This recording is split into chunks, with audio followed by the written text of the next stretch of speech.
Father Kethely, please forgive these ignorant and lowly children of humanity.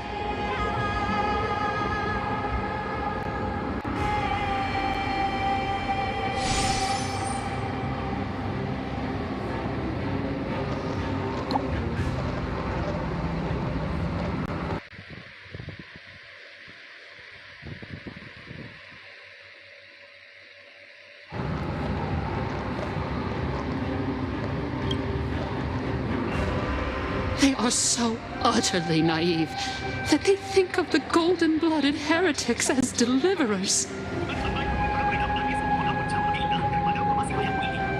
This blood-red sky and the raging flames and demons throughout the land will purge their foolishness. Kindness. Lord Deliverer, why don't you join me in praying to the benevolent Kethely?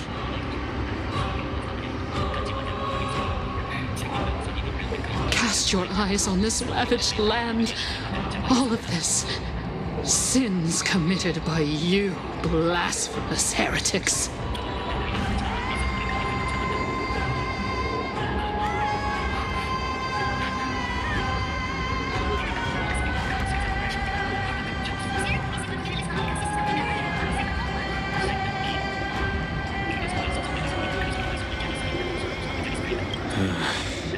We should not waste our time on a pitiful madwoman.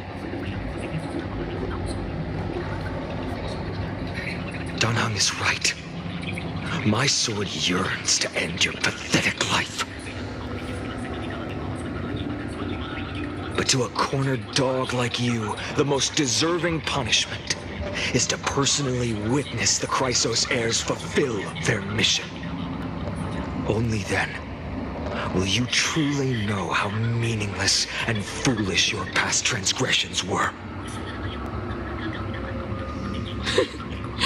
Fulfill your mission. Kethely's core flame is long lost to the winds. How will you fulfill the prophecy? Lost to the winds? She's gone completely mad. To the point where she's just spewing nonsense. For the longest time, Kethely's core flame has been worshipped here. Only core members of the Council of Elders know how to activate the core flame casket.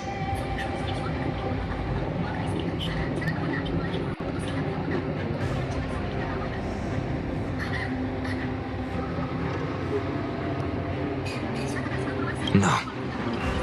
We don't need her help. Professor Anaxa taught me more than just what was in the textbooks.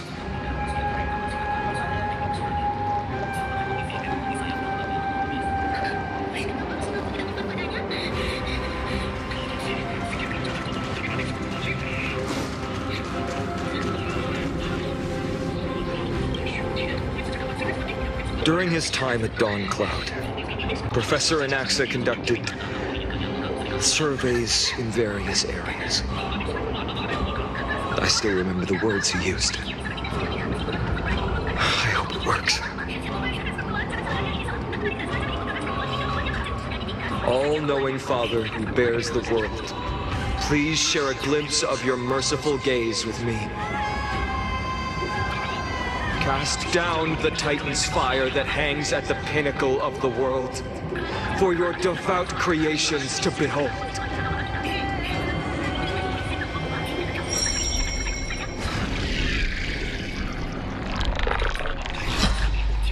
It worked. One step left to undo its arcane seal. Partner, I may require your strength again.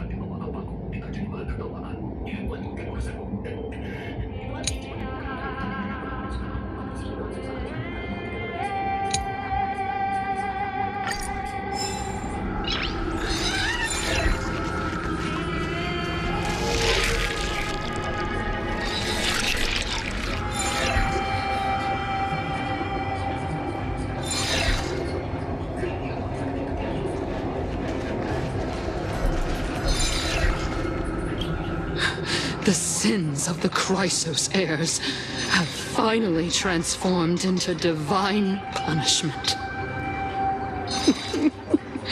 None of us. No one can escape. Leave her. Focus on the objective.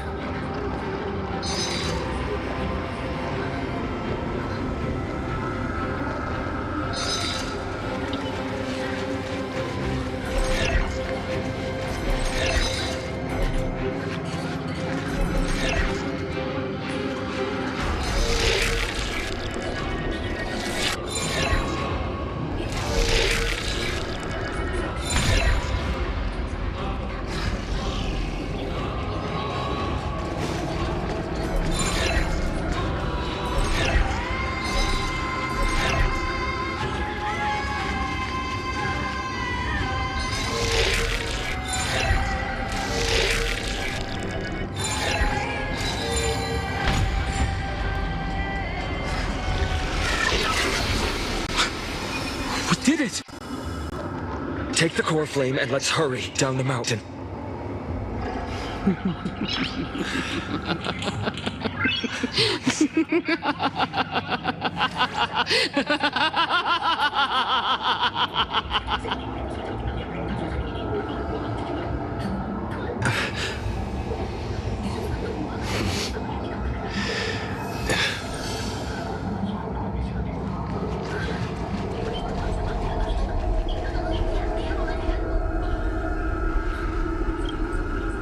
Donhung, can you use the spirit water art again? I've used up all the spirit water I brought. And just now, after we left the Eye of Twilight, I felt the waters of Amphoreus severing their connection with me. Is this also a result of the black tide? Looks like all we can do is sprint down the mountain.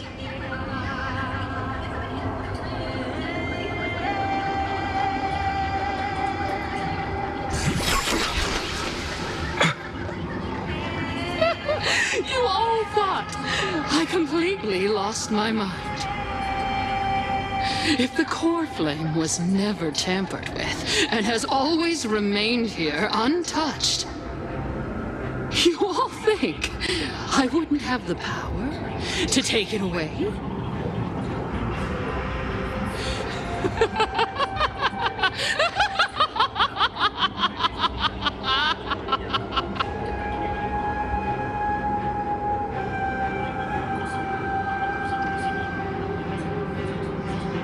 Calm down and think carefully. I'll do my job. So you need to make sure you don't die before you pay me.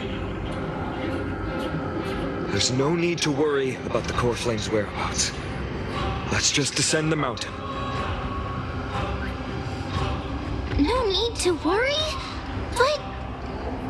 Before setting off to defeat Aquila, I entrusted Miss Cipher with the task of protecting Kefali's core flame while we were gone. By any means necessary.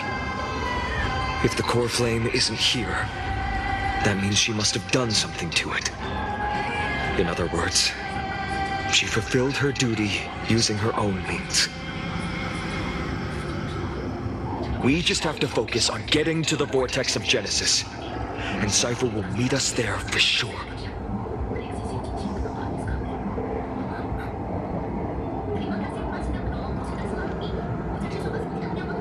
But if she wasn't successful... Friends, we have no choice other than to trust her.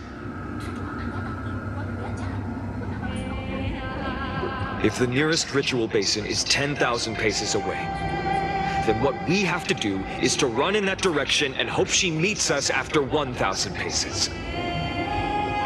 If she doesn't show up, we will keep going and trust that we will see her at 2,000 paces. 3, 4, 5,000. I will keep hoping with the same resolve all the way. Until she shows up in front of us with her usual rebellious attitude.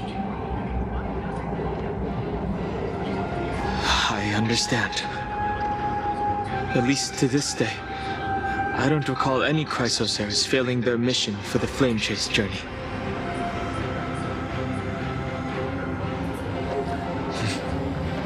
She will be no exception. But before that, we must survive and break through this siege.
Still here. Loot here.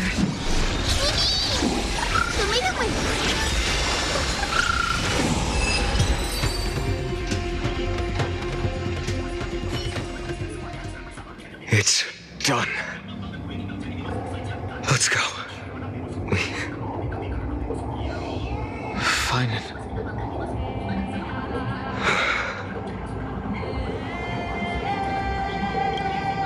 She may not have sought sympathy from others, but as a cleaner, she was willing to use forbidden arts to absorb a millennium of identities and memories for an objective that hasn't changed in that time. I suppose this is also a form of extreme but twisted resilience. Let's go. It's time to leave this place. Everyone, can we run faster? I've got a bad feeling.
Flame Weaver.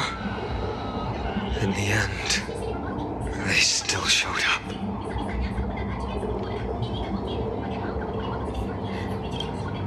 I agree. I've been waiting for a chance to face them head on.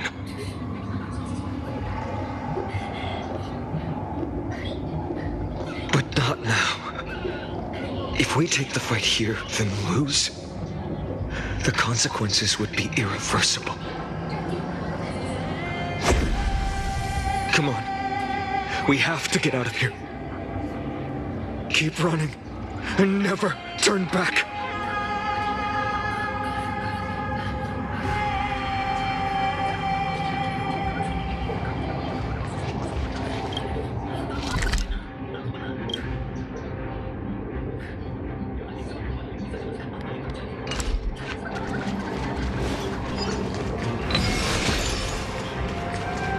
Yanis' hidden passage. We have to use it to cross the Theosphere Lake.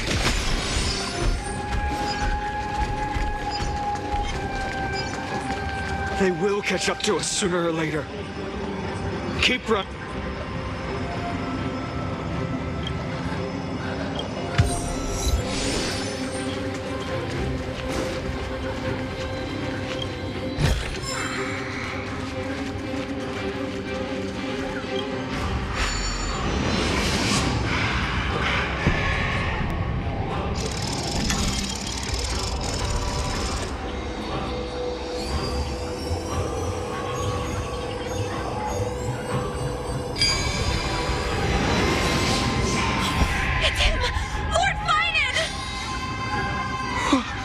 What in the world happened? Retreat to the temple. Protect your family and friends. The chaos will soon cease. I promise you.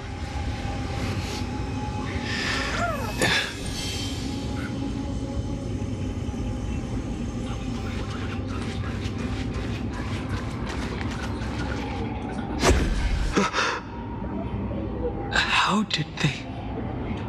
Dusk has descended as ordained. Clones, illusions. Nothing but cheap tricks to help you hide in the shadows. The sky has returned to its rightful place.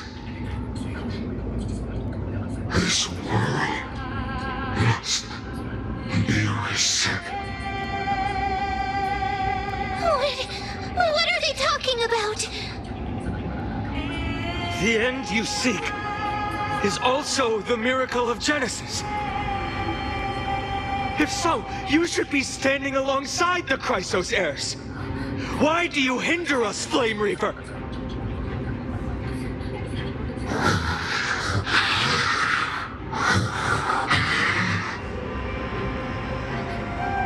Dusk has descended as ordained. We must reset.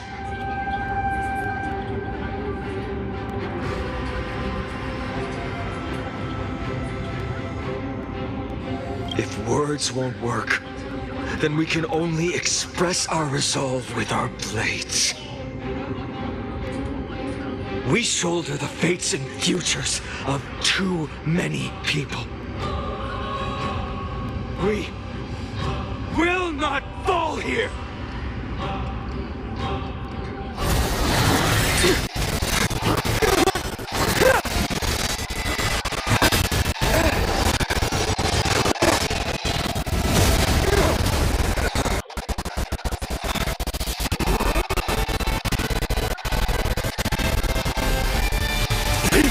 Casters me!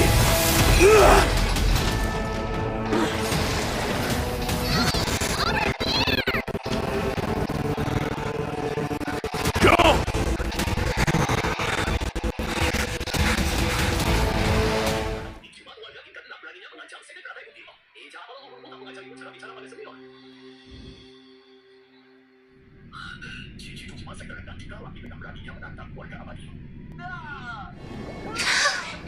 That was really close. It's too early to relax. The Flame Reaver is a master in the art of deceit. Even Mighty may not be able to restrain them. I never thought I would leave him alone on the battlefield twice. But now isn't the time to be thinking about this. Treep didn't follow us. Does she intend to stay above to help Mighty? Hey, can you still run? Protect us! Skyfather, save us! Someone is calling for help. Over there! The Black Tide creatures are threatening the people.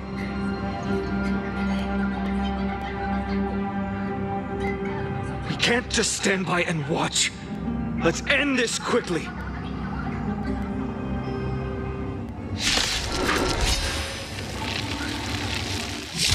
That rainbow barrier. Is that Hyacinth's power?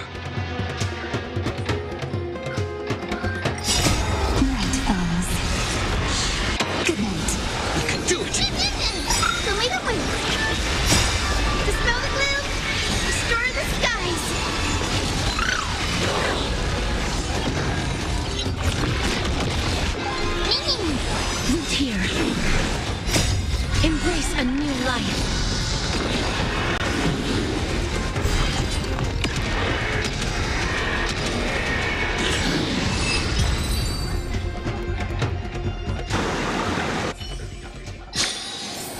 Reach the end of the story in your own way.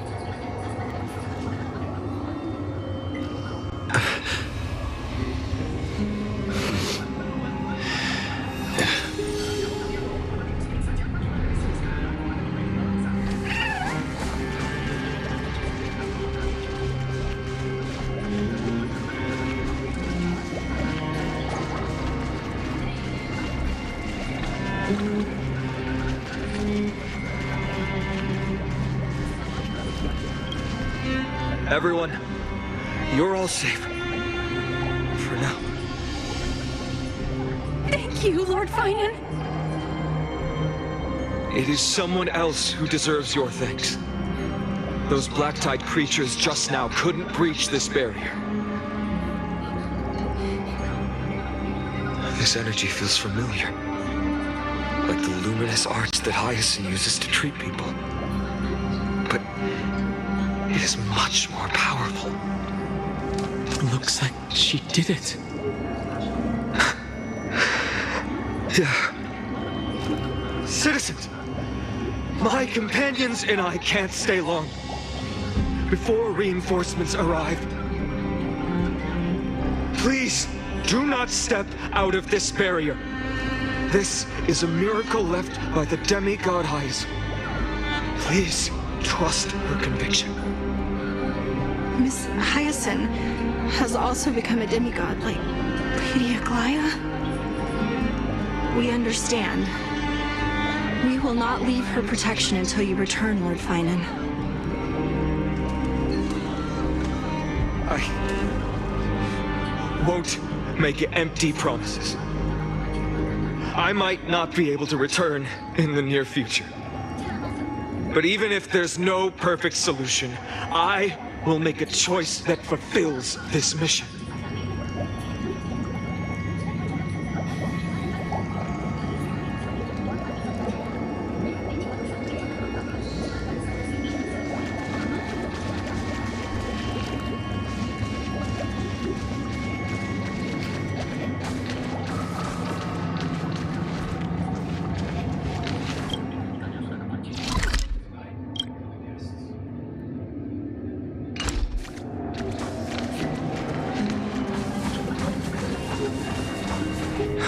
In the market must also be suffering.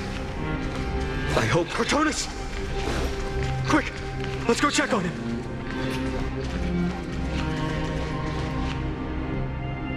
Cortonus!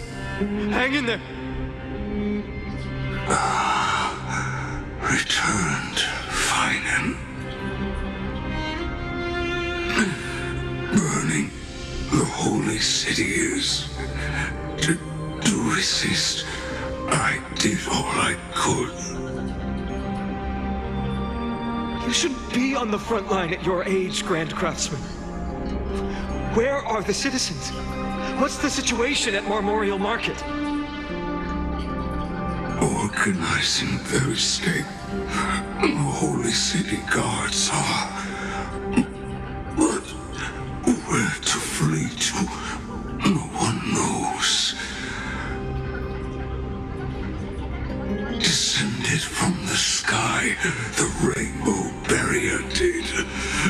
Protected people, but alleviated the fear it could not.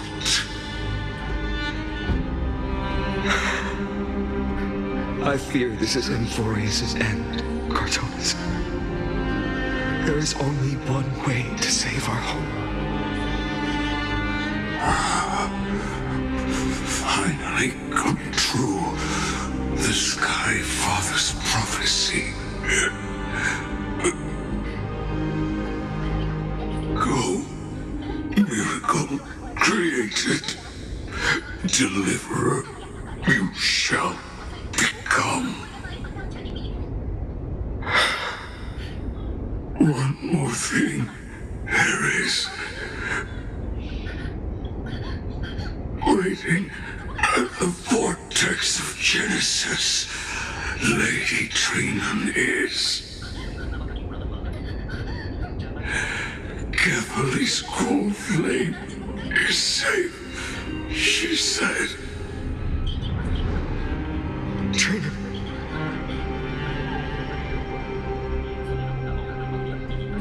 Black tide creatures, prepare for battle!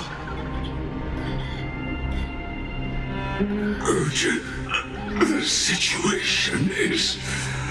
Leave them to me. The monsters. But... Died. I should have kept me here. The power of the rainbow light did. But if destined, inescapable death is, why not leave behind some glory? You've been forging nothing but glory your entire life, old friend. For others, and for yourself. May you never see the slightest glimpse of war in the New World. Farewell, Grand Craftsman. Let us depart to the Chrysos airspaths. For battle, these hands were not meant. But if to protect the Holy City's future, they are needed. To the final moment, I will fight!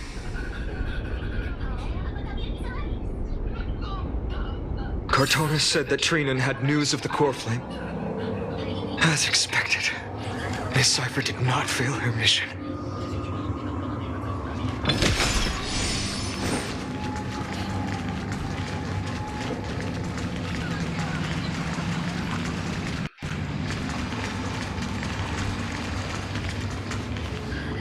The Chrysos Air's baths. Not a soul in here. Those translucent structures are here too. These buildings... I can feel it. Their memories are dissipating.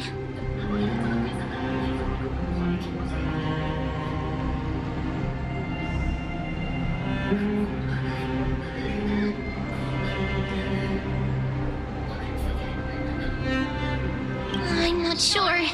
In any case, none of this feels right. The textures of memories are preserved within all things in Amphoreus. Even a single brick or tile holds countless traces of the past. There are no citizens trapped here, nor any signs of black tide creatures. We have no reason to linger here. Let's head downstairs. The bath chamber isn't far away.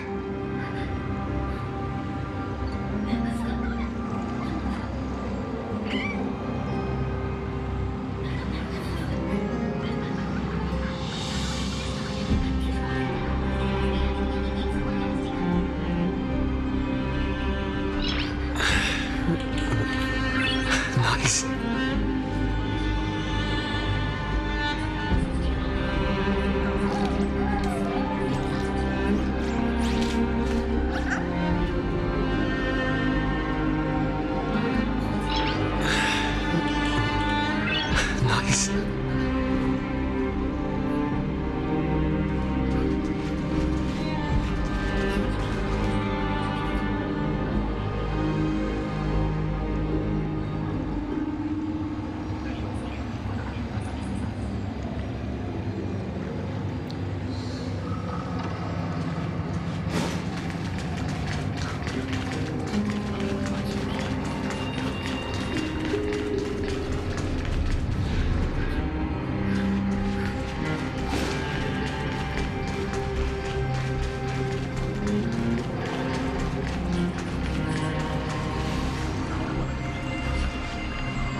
Its waters are conveying sorrow and despair in ways I can barely comprehend. I'm getting a vague sense of foreboding here.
No. Fine. Take him to the vortex of Genesis. I will stay here and hold them off. Dunhun, you... Don't hesitate, Finan. You still shoulder the mission of the Aeronova.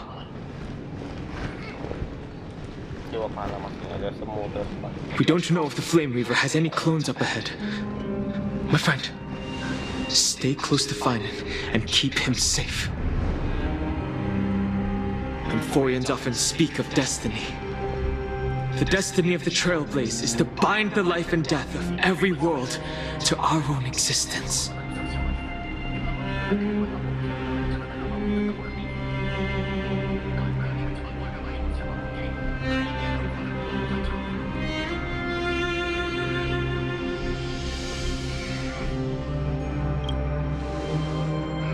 Someone has to buy time.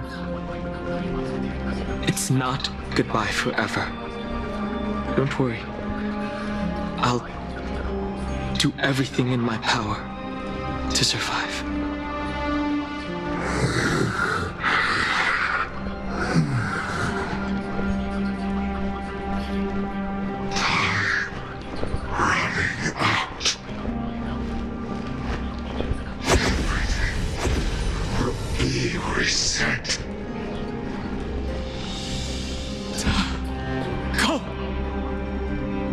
Better keep your word, Dunhun. You cannot die here.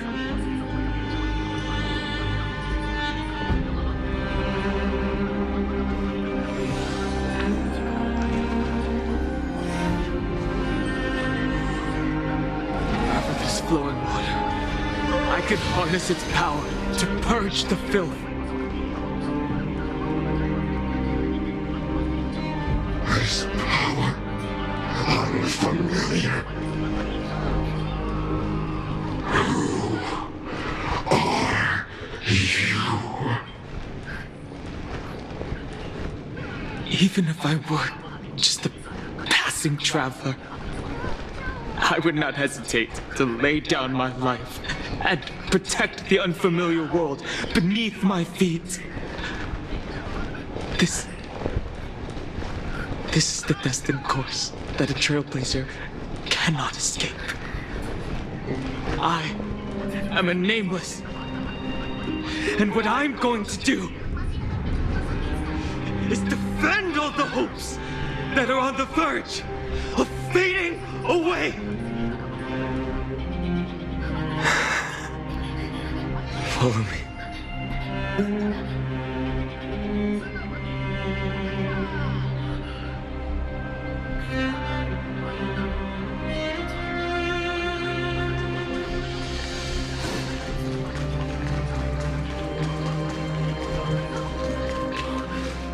Lord Finan!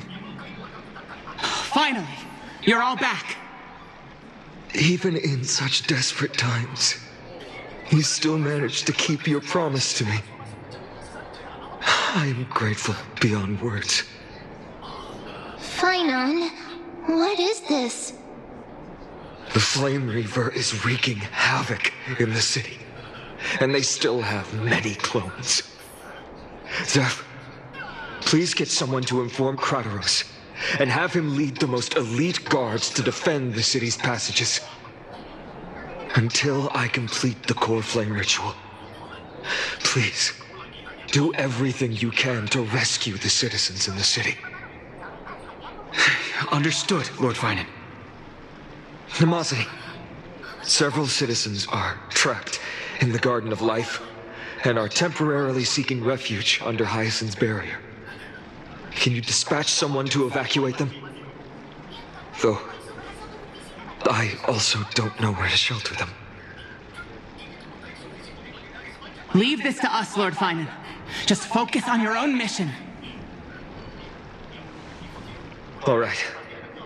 As for the two Trailblazers, I'll also leave them to you.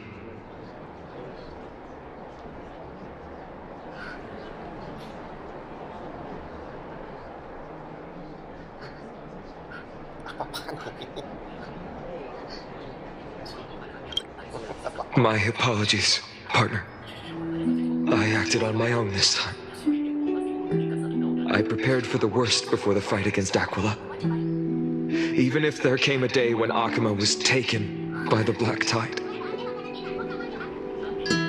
As long as we defeated Aquila, lifting the sky's curse, you and Donahung would at least have a chance to get home safely.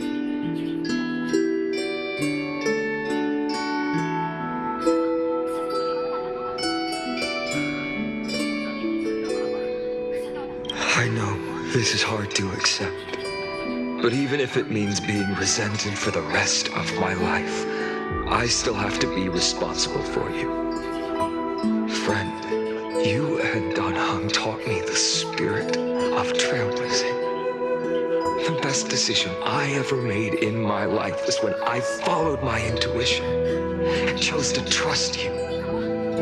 Donahung told me many stories about the adventures of the Nameless. Two of them left a deep impression on me, Belobog and Pentagon. The first story taught me that the fate of a world should be in the hands of its people. And even if the Nameless are willing to risk everything for an unfamiliar world, in the end, you still have to embark on a new journey and go to the next world that needs saving. Because that's your mission. The path you follow. In the second story, Donahung told me about the few Nameless who sacrificed their lives for the prison world.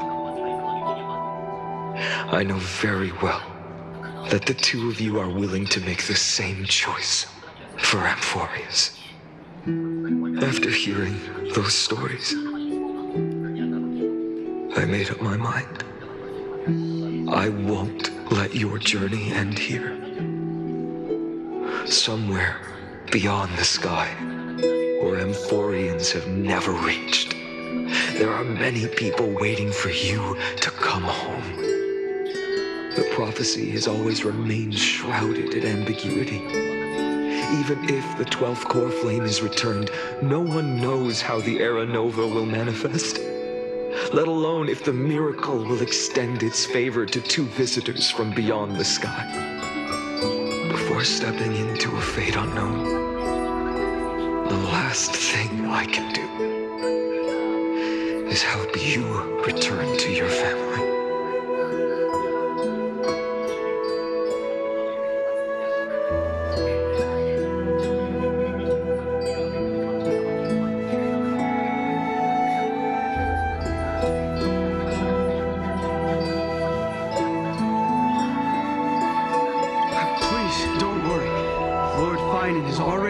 Elder Lygus to fix your transport. Lady Trinan's Sentry Gate is open on the main street outside Akima's walls.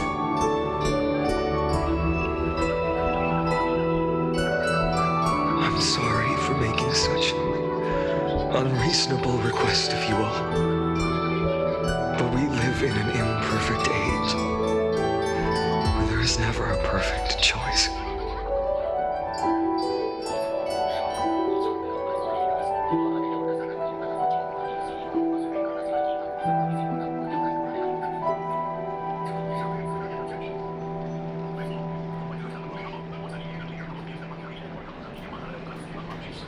Every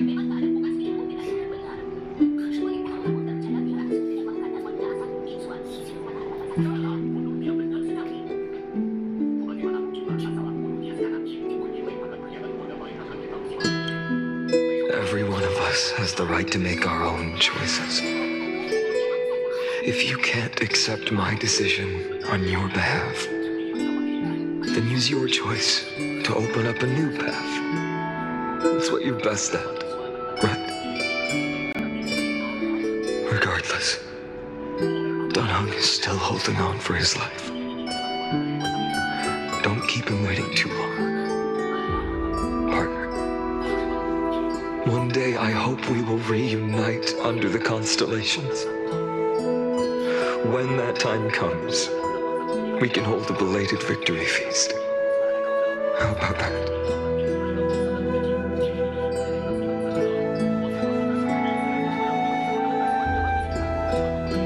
The spirit water has dried up. Blast! Why is nothing going right? Calm down. There might be another way in. The closest ritual basin, the other chrysosers. Snowy. Trinan! I thought you'd be waiting at the vortex of Genesis. Are you all right? When Akuma's night descended, all the spirit water dried up along with it. We anticipated that you'd be on edge, so we came ahead to wait for you. You've always been the ones who knew me best. Kavali's core flame. You know where it is? Yes. Little Syphi protected the core flame well. No one would be able to guess where she stashed it. Bartolos, you can come on out. I don't have to pretend to be an envelope anymore! That was suffocating! Bartolos? What in the world? Hey, you better watch your tone, brat! That core flame that the entire world is after is currently nestled in the depths of my bottomless tummy! This certainly was unexpected. Huh? Your reaction's too composed! It's completely different from what I was anticipating! Bartolos, Snowy still doesn't know the truth behind Akuma's eternal daylight. Ah, you're right. Woman, you'd better strap in and listen up, brat. That girl Cypher spun a grand lie that deceived all of Amphoreus. She tricked all of you into believing that that giant ball on Kefali's back would cast light over Akuma forever. Not just that, she even managed to pull that dumb ascension trial and allowed me, the great Zagreus, to survive! Hey, Rat! You... still no reaction from you? Yeah, dang it. You're no fun at all. I'm sorely disappointed. So for the last 1,000 years, what maintained Akuma's eternal daylight was not Kefali's miracle, but Cypher's lie, woven using the divine authority of trickery. But now, the lie has come undone, which means... You didn't guess wrong. Cypher has already passed, and all her lies have scattered to the winds like ash.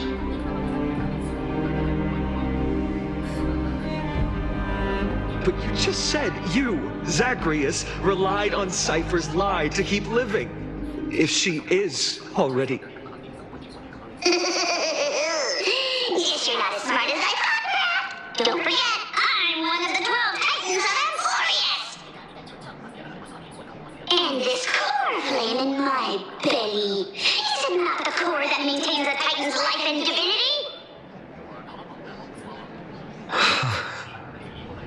So you're going to hand the core flame over to us? Just like that? Just so. How about it? Let's hear some groveling gratitude, huh? Why? In the myths, Zagreus was the most cowardly and shameful of the Titans. Hey, stop slandering me with those fabricated tales. My pursuits are far greater than one measly life. Let me tell you then, my lifelong ambition was to work with Cypher to conjure the greatest strike in the world. Assume this world holds 100 million possibilities, and no matter how one looks at it, 99,999,999 of them all point to outcomes of certain destruction. But with an exquisitely brilliant scheme, we fooled all the fools, villains, and disasters of this world, and achieved that 1 in 100 million possibility. This is the miracle I wish to achieve in my life's pursuit, even at the cost of turning into this. Take the core flame with you, Brett. Go finish your mission. Remember this well. What saved Amphoreus wasn't the grace of that simpleton Ethel, nor was it the babbling of that child Oryx. It was the divine power of me, scorned by all, in the millennium-long lie of a cat-eared thief.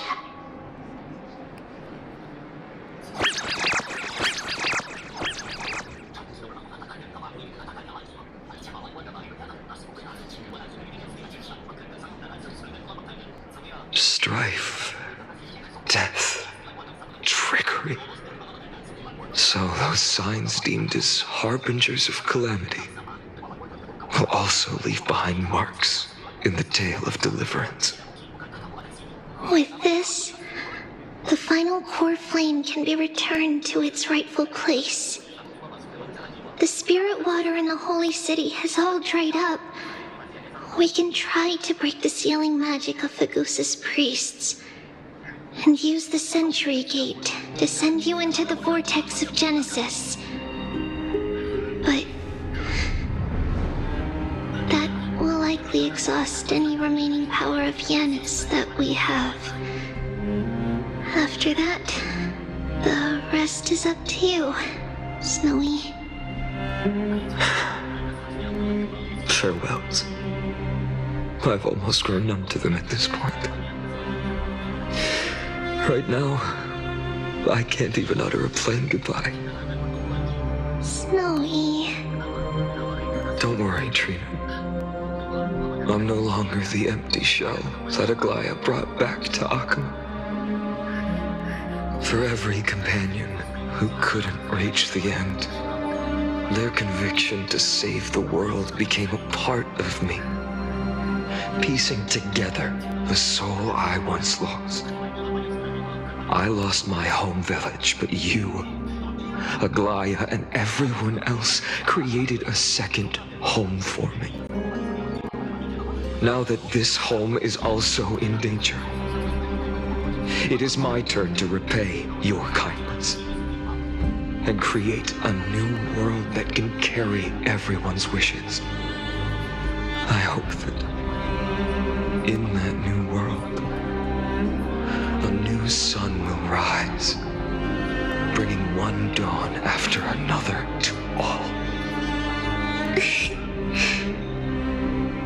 Snowy, you've grown into the person Aggie always dreamed of.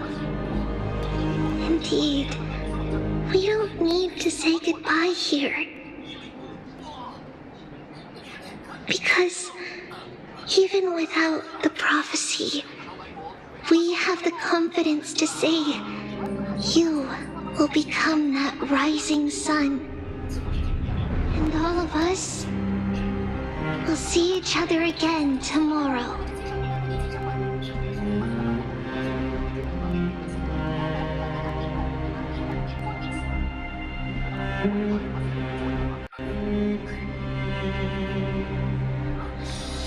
It's still early.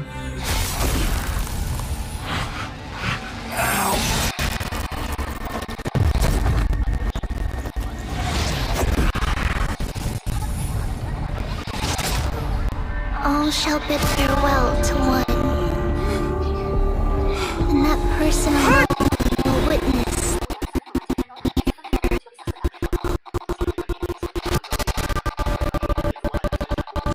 Such is destiny.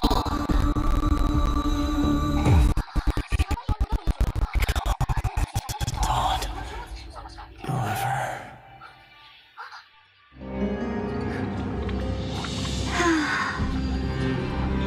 Burning skies, shattered statues, corpses strewn everywhere. What a mess. If this is what the inside of Amphoreus looks like, it's truly shocking.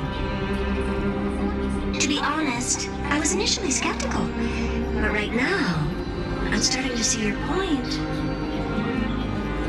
Screw me. If that's the case, Herta, do you now have enough reason to believe my conjecture about the true nature of Amphoreus?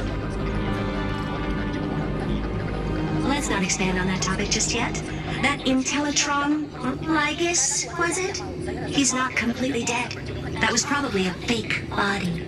Something behind it is still defying us. I must admit, even if both of us worked together, it wouldn't be a simple task piercing through its defenses. For now, we can only observe this world as bystanders.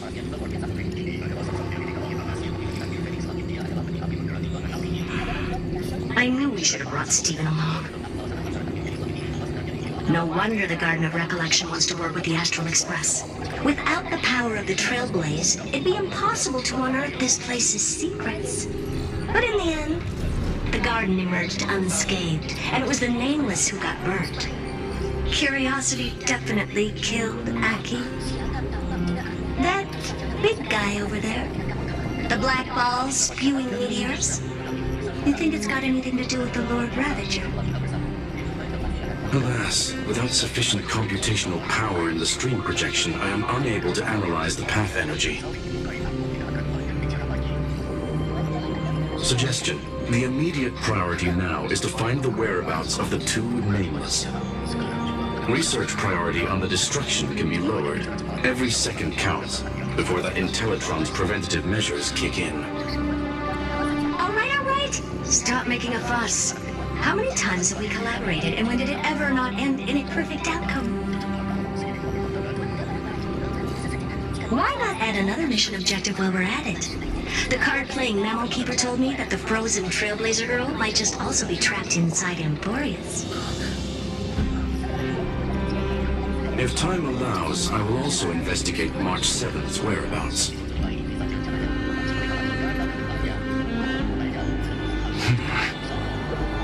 Herta, do you hear that? A wave of desperate cries from the heart of the mountain city. The lives there are undergoing intense suffering. Conclusion. The butterfly has already flapped its wings, and an impending storm closes in. The Nameless are important allies, and you and I have matters to attend to, Herta. I beseech you. In moments when a choice needs to be made, one must not be distracted due to personal interests.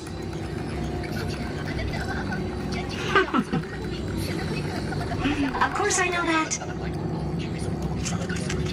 Fate really is a game of dice, Screwy. Who'd have thought that thing once sowed chaos across the cosmos, causing the Intelligentsia Guild to splinter and disintegrate? It wasn't until I cracked the solitary waves theory that its lingering effects were put to an end. Yet, in a forgotten corner of the cosmos, one slipped through the net and remained operational. And it was this machine that eventually became the cradle for the birth of a certain Lord Ravager. The source of Amphoreus' tragedy is an Emperor's scepter that survived to this day.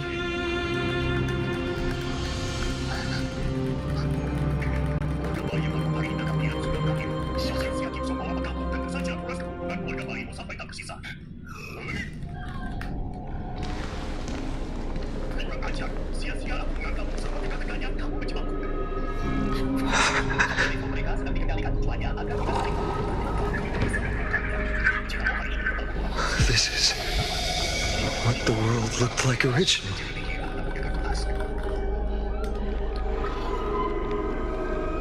And what are you doing here?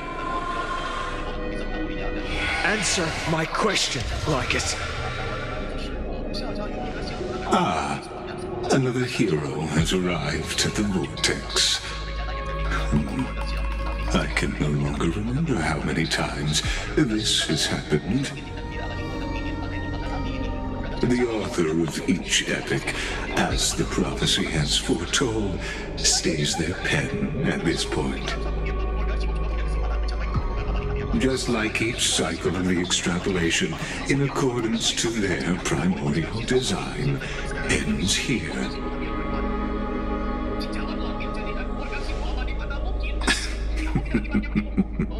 No need to panic, Lord Farnon. I stepped into this space purely for one purpose: to witness the prophecy's miracle of Genesis.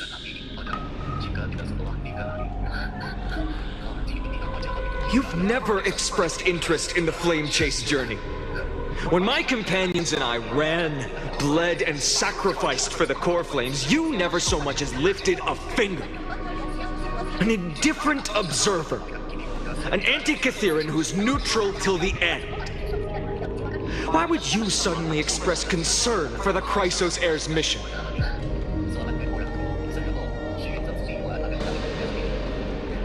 When that lone swordmaster left everything behind, plunging into a sea of madness, I was on the shore, listening. When that mighty lord shed his armor, filling the crevices of the earth with his iron bones, I was on the mountaintop, gazing down. Across 1,000 years of the flame chase journey, I have witnessed the ardor, resolve, division, and unity of the Chrysos heirs with mine own eyes. Just as you were all born to shoulder the guidance of the prophecy, I too have bathed in the gaze of distant stars, have seen the deepest, darkest of destinies. I will become the most loyal reader of the epics, a spectator voraciously consuming the valorous deeds of you heroes.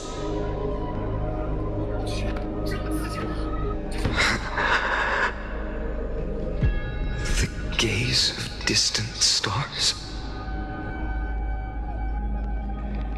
One day you will understand, but not now. At this moment, please disregard this observer and finish what you must, Lord Farnon.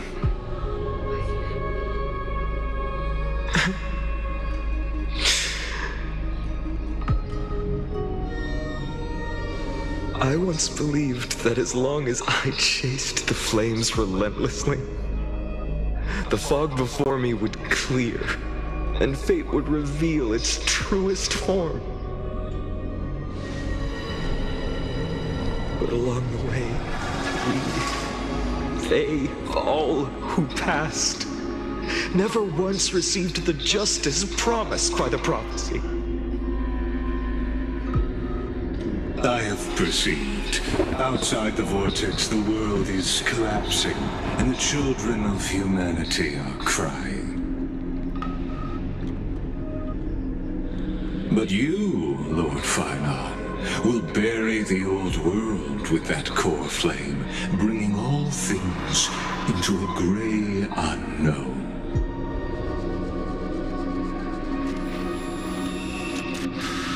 It doesn't matter.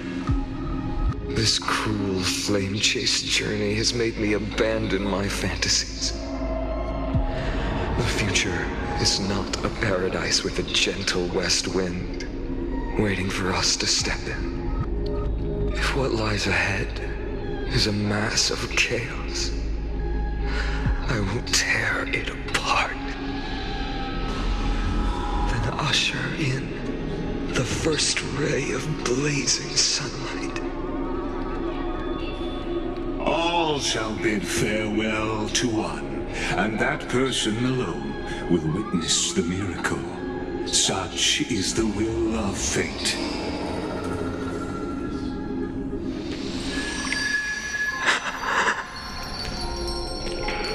Yet this time, will an epic with endless cycles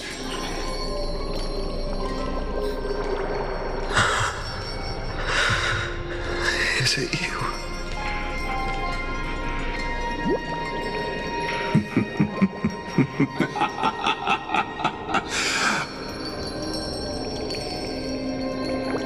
turn a new page?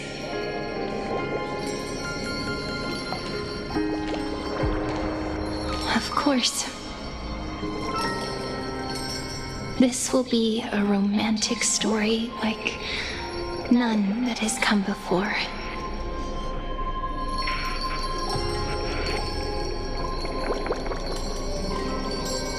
You think so too, right?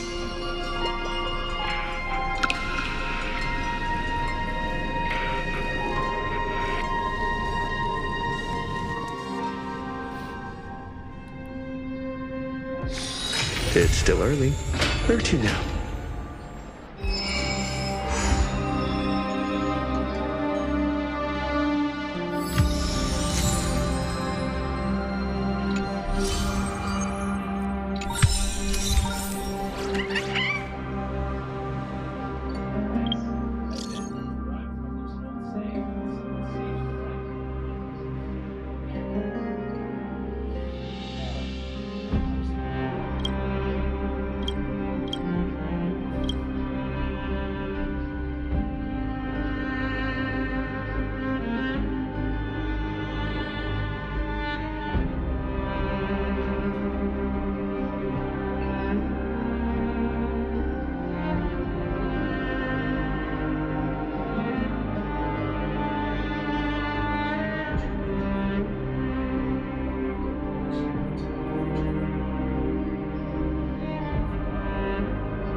Guru? Guru?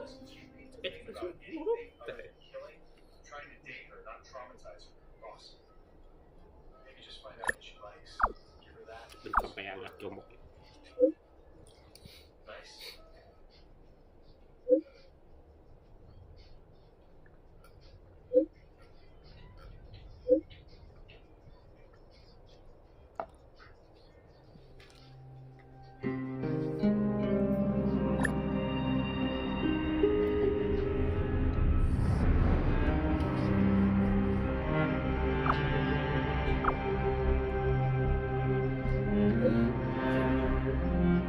Apa kacang ah?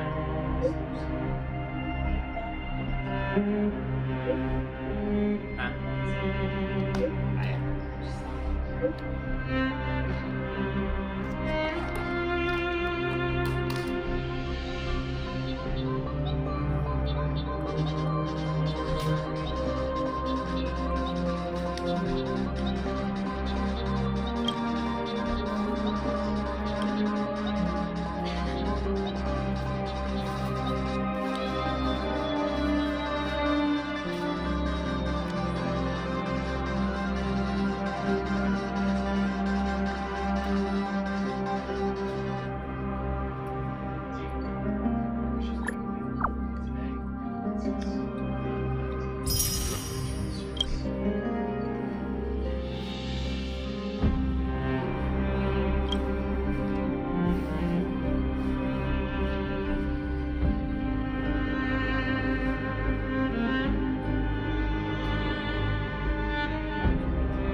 Nice.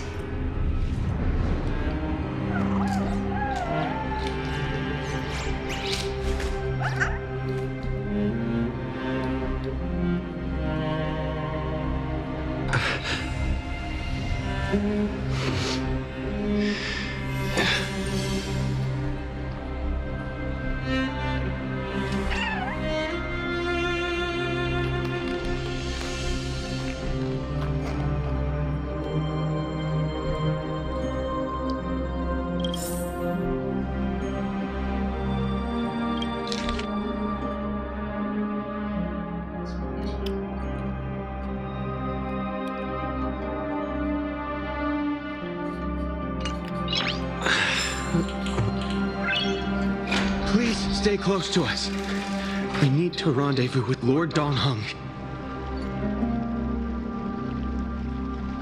We will do everything in our power to clear the path for you.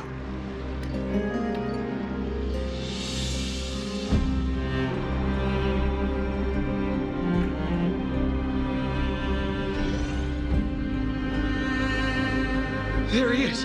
Lord Donghung! Quick, we must assist him!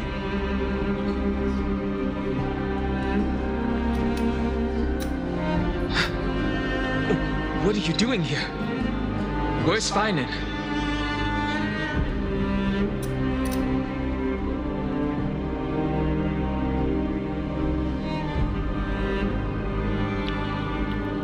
We are under Lord Finan's orders to escort both of you to safety, no matter the cost.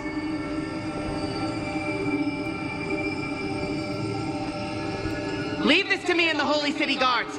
Zeph, take them and go.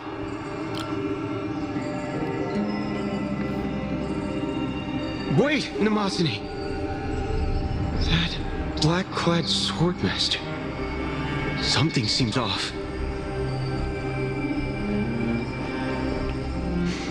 At some point earlier, they suddenly froze in place, not moving at all. Like some kind of omen.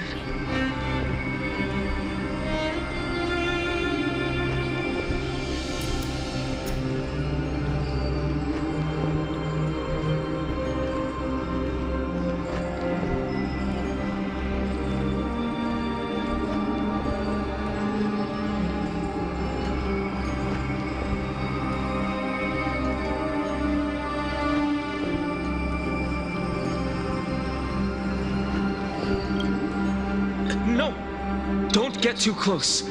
That thing's black flames are burning hot. I don't know what's happening, but leaving is the best option. I don't know which demigod graced us with this miracle. Please, come with us.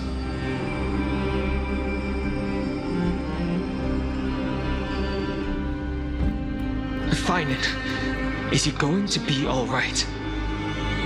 Believe in his resolve to save Akama.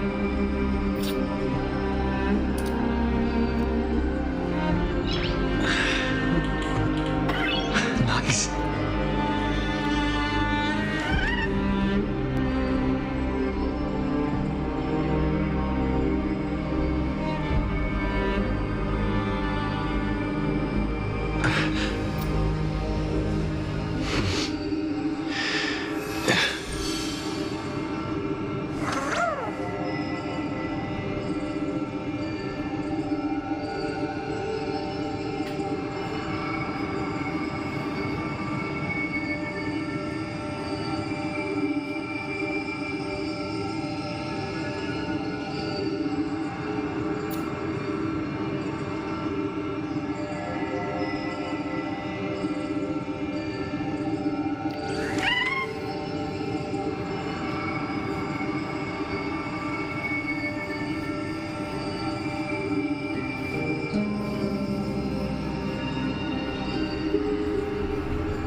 Nice.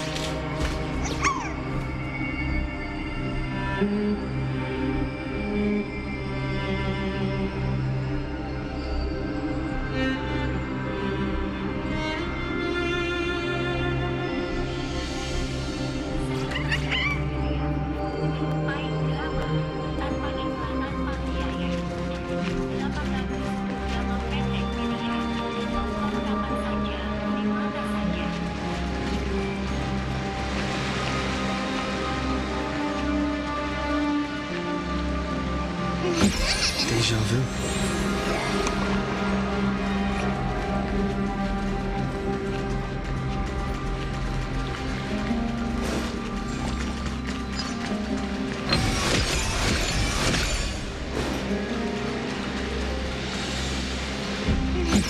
Deja vu.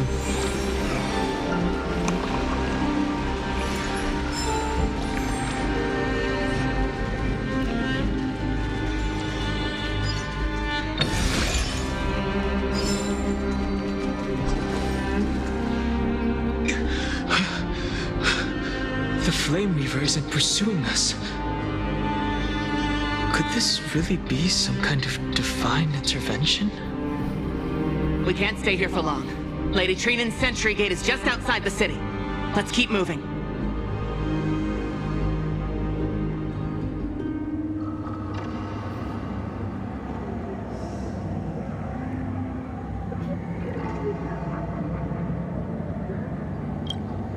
I feel the same. Someone should stay and help Finan complete Aranova.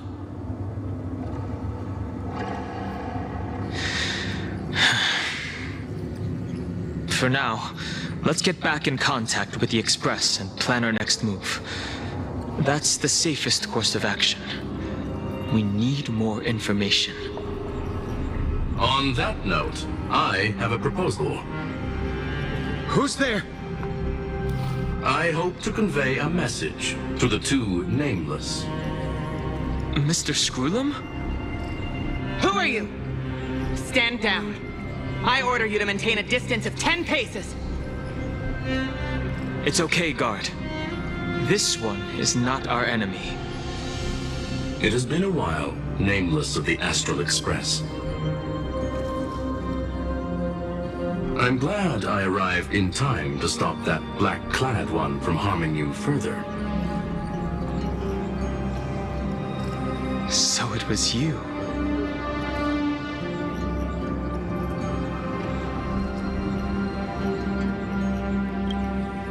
Indeed. Madame Herta invited me to meet with you, Nameless. Rest assured. You two know this anti-Cathiran? Does he come from the same people as Counselor Lygus? Don't worry, guard. This gentleman is an ally of the Trailblaze. Would you mind giving us a moment to speak in private? Of course. We'll wait nearby. Please, stay safe.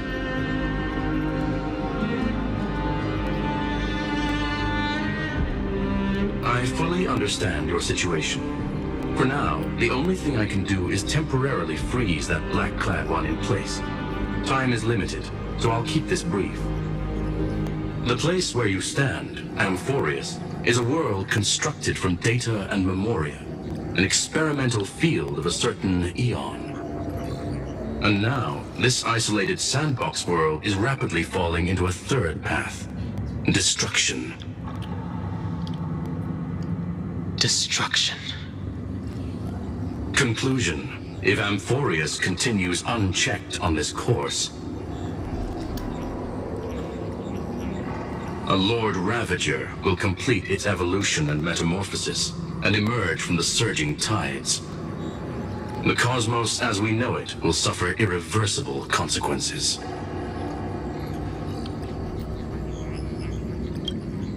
The disaster that this Lord Ravager intends to trigger may be far more severe than the Law Fu's Stellaron crisis, because its goal is the Eon of Erudition.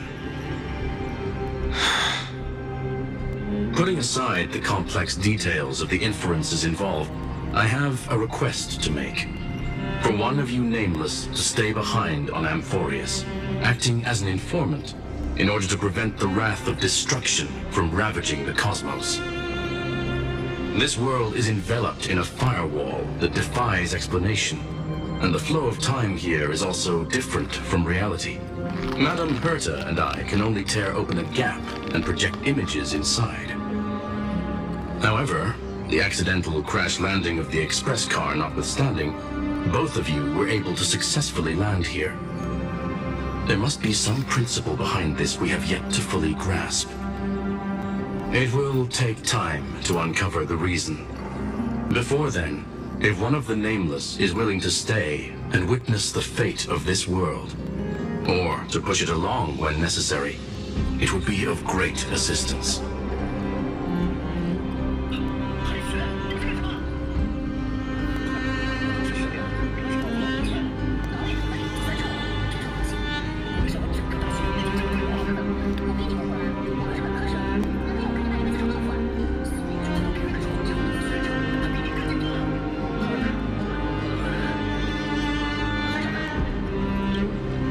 There are reasons for which I must recommend against such a course of action.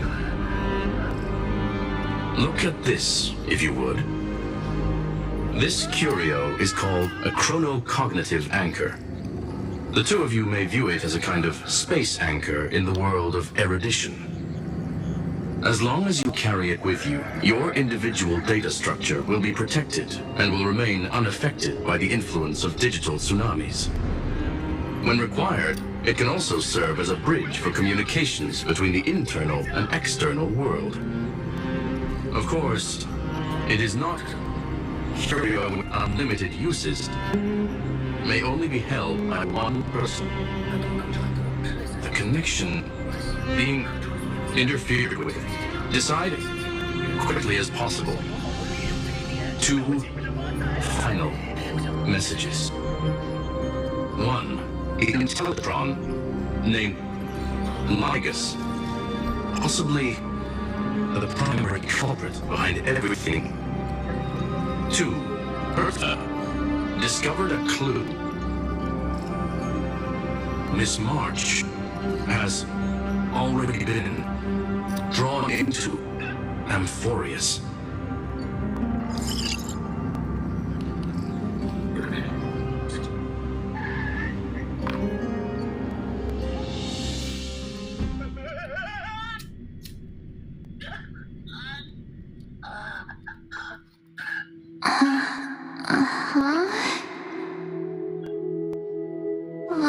Cold. It's freezing. Hold on. Am I dreaming? This is way too strange. Everything's spinning. And I can see webbaboos flying around. But I was literally just talking to Himeko. How did I... When did I... That's it. He warned me about this place right before Klapoth glimpsed him. Oh no. Have I accidentally walked onto some weird path? Have I done something crazy without remembering? Unless forcing Pom-Pom into new outfits and borrowing Mr. Yang's shoulder massager counts. Hold up. No way! Stepping onto the path of elation can't be this simple. Right? Child of remembrance, step forth into the depths of the path space. Who's there? Hey, cut it out. If you're there, just come out and talk, okay?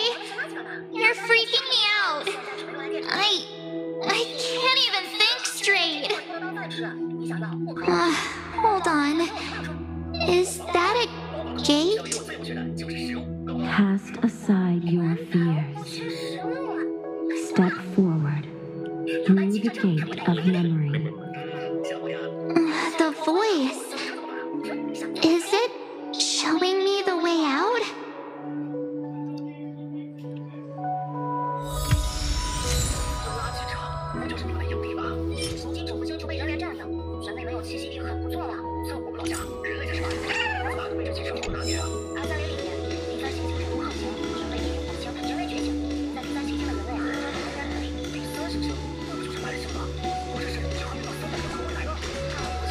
No, don't fall for it.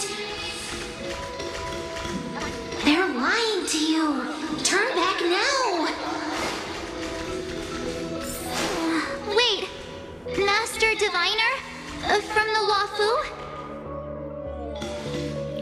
Fush? I mean, Master Diviner.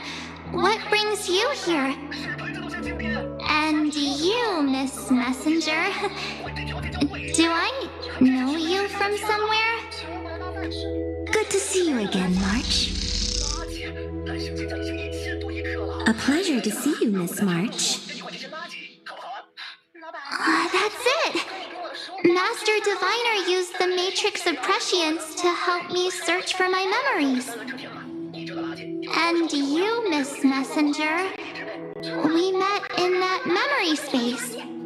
You said to me, the value of your life does not lie in what happened in the past, but in the present and the future. Your memory serves you well. March, I conducted some experiments with the 6-phase ice you left us. Thanks to the Garden of Recollection, the Matrix of Prescience has made a breakthrough in extrapolating the past. Now, we might might be able to bypass the obstacles and look directly into your history. The Master Diviner is right. Continue down this path, and you'll be able to find your lost memories at the end. Since we last met, you've grown much alongside the Trailblaze. You should be strong enough now to bear the weight of your past. Well, there goes my Ice Princess fairy tale. I need to know, Master Diviner, Miss Messenger, this isn't just another dream, is it? If this is real, why reach out to me at this exact moment? The situation is dire. Your lost memories, they're crucial to the Garden of Recollection. She's right. The Garden of Recollection's existence hangs on your memories. The Garden of Recollection. You may not want to sacrifice anything to preserve the garden for now, but in time, you'll understand. Your destiny and the path of remembrance are extremely closely intertwined. Now go. So, I just walk through that gate? This way, March. Your past awaits beyond the gate of memory. Stop! They're just mimicking people from your memories! That voice again.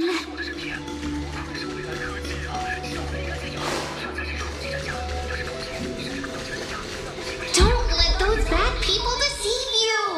The gate. Now it's you two?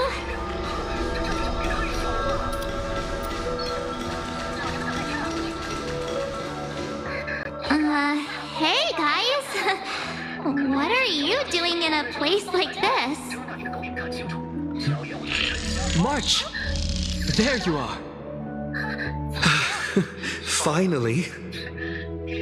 The trailblazing journey just isn't the same without you. Traveling's no fun without you around. Well, duh!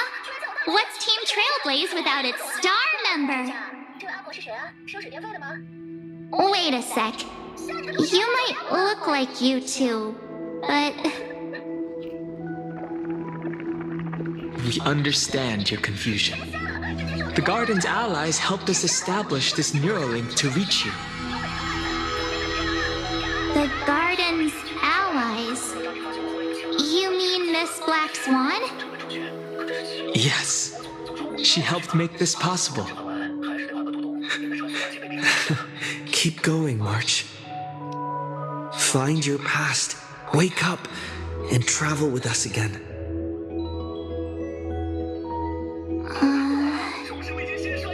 That sounds really tempting. Finding my past and continuing to trailblaze new worlds with you? Trust in yourself, March. It's gotten us this far, hasn't it? Follow us. Let's go through that gate together. Step into your past, March. Find your true self.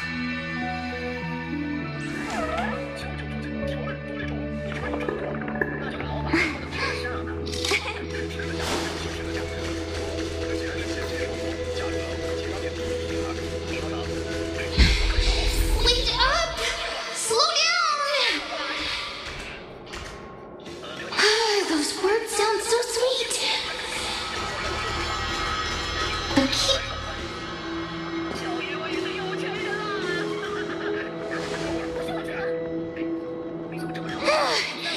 At last, I finally caught up. Hey, are you all right? I'll be okay. Just not used to running around. Say, March, got a moment to talk before you make your decision? Wait, that was you? Pushing the gate away? Sending those warnings? Yep, name's Cyrene. It means ripples of past reverie. Easy to remember, right? Wait a minute. We actually look quite alike, don't we? Yeah. Your pink hair is just as eye-catching as mine. And we're both bright, pretty, and positive girls. Talk about coincidence. Wow, you're quite the smooth talker. But I can't disagree. Wait, you know my name is March? Have we met? No, but I've witnessed your story through those memories just now.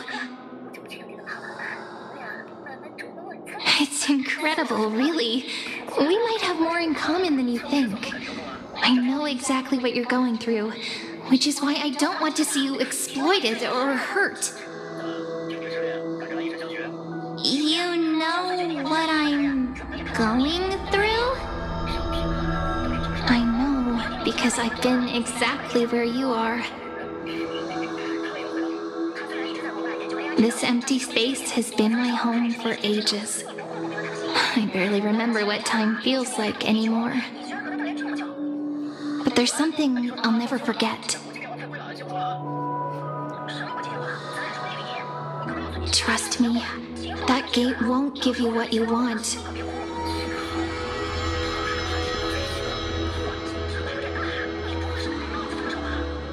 You mean those people? They're lying? Luring me into a trap? Yes, convincing, weren't they? They've studied your memories, using your deepest wishes against you. How dare they manipulate a young girl's feelings like that?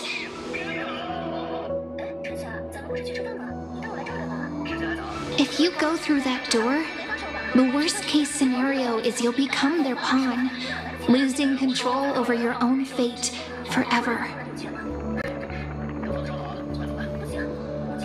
You've seen what's on the other side?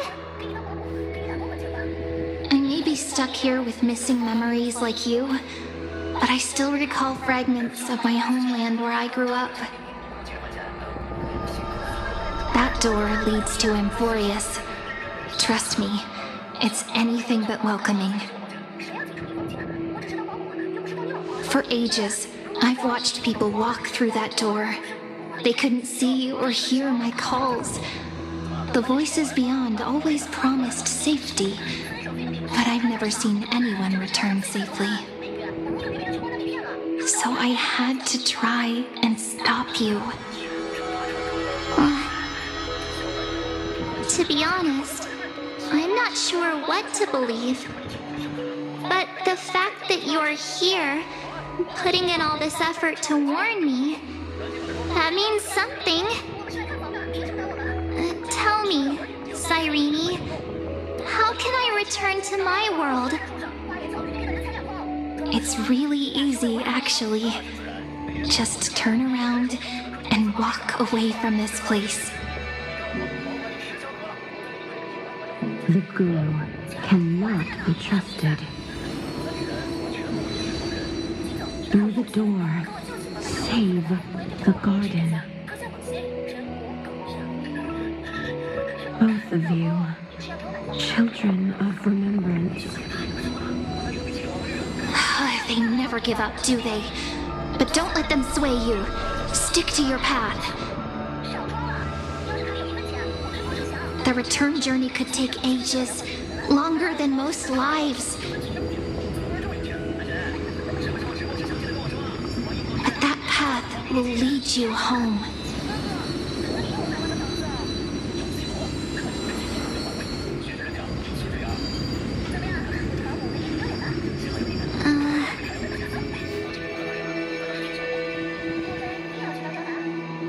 Thank you, Cyrene. I know what I need to do. I'm going through that gate, into Amphoreus. Wait, what? Don't worry. I believe you.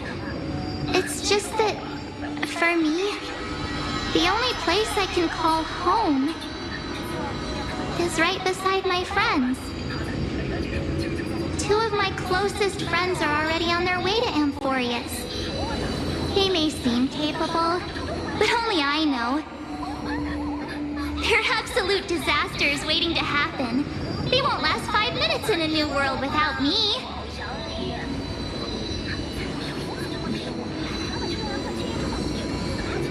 That's why I need to go through. Amphoreus or not. When the 3 of us are together, there's nothing we can't handle. We'll explore, understand, establish, and connect.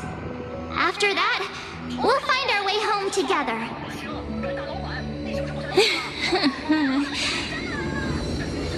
I see. You've got people who mean the world to you, too.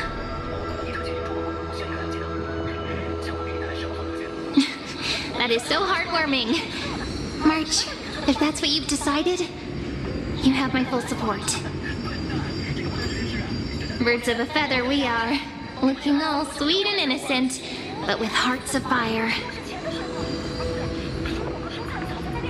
Oh, stop. You're making me blush. Well then, I guess this is it.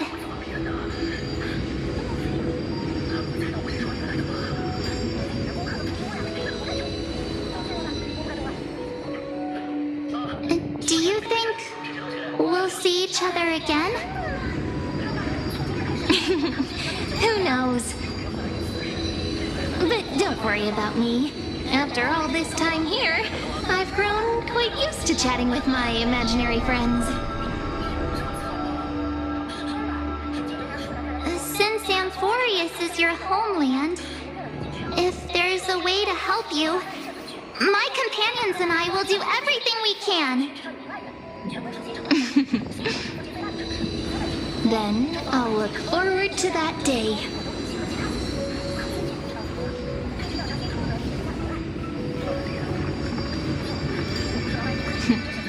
Your story awaits, March. Make it an epic one.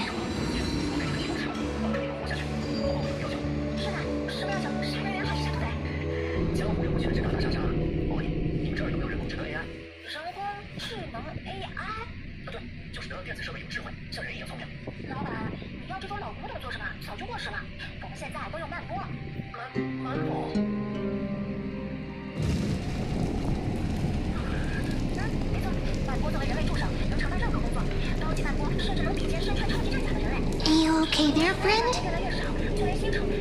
Something seems to be bothering you. The vortex of Genesis. We made it back.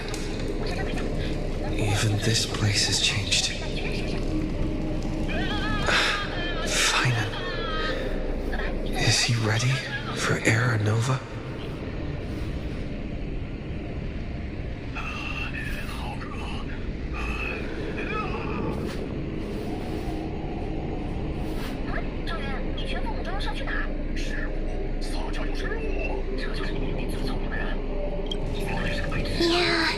We've come such a long way. If what that machine gentleman said is true, if Amphoreus is destined for destruction, then I'll stay by your side until the very end. Like how you and Dun Hung treasured the Express. Amphoreus means everything to me.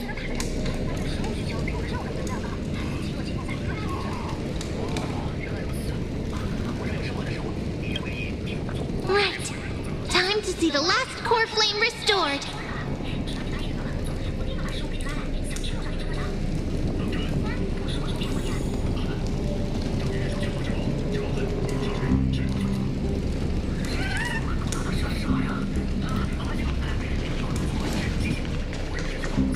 Look, there's Finan. And wait.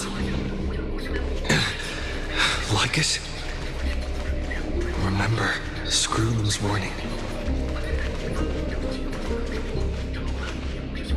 you, Lord Finan, will bury the old world with that core flame, bringing all things into a gray unknown.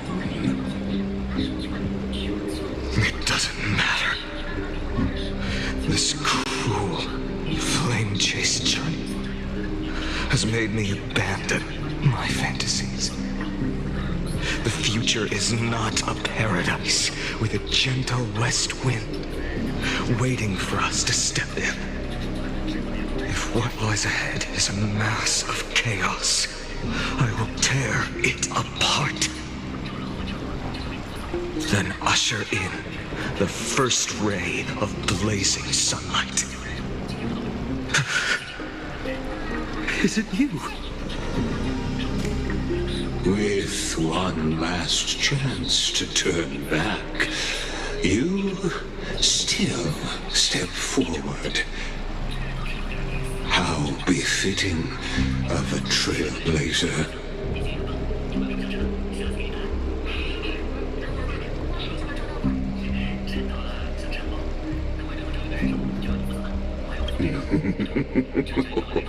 You misunderstand.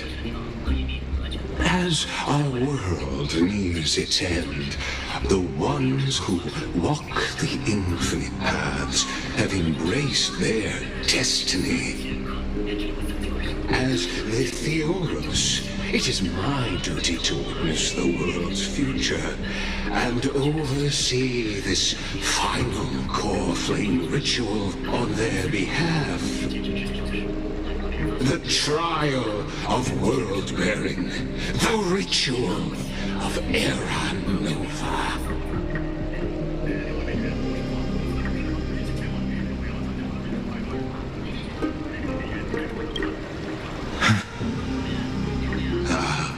I see. So you met my kindred spirit before I could erase his traces. Partner, what are you saying?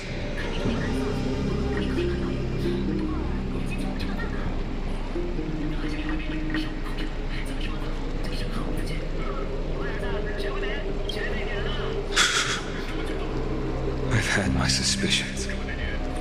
How does a native Antikytheran know so much about repairing vehicles from beyond the sky? Lord Lycus, how much do you truly know about Era Nova? Tell us everything.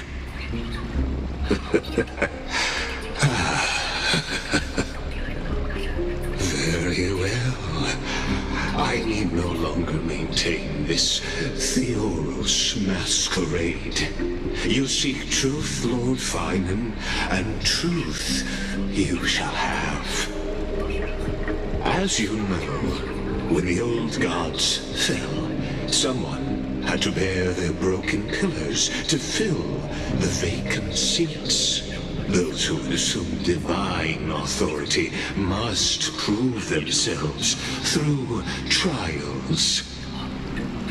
Yet, for Kephales's demigods, the possibility of overcoming the trials has forever been non-existent. For the world-bearing trial is the divine duty itself.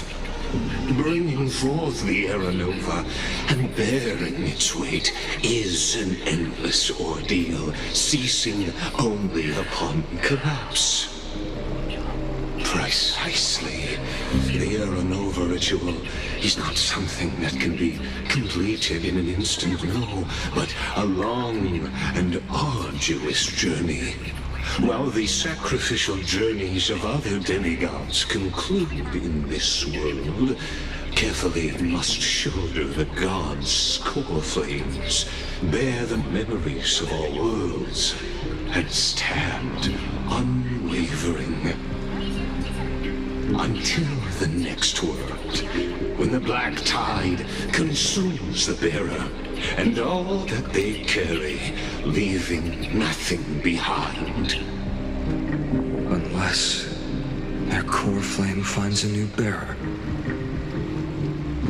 The holy flame that illuminates all worlds rests in your hands. All that remains is one choice.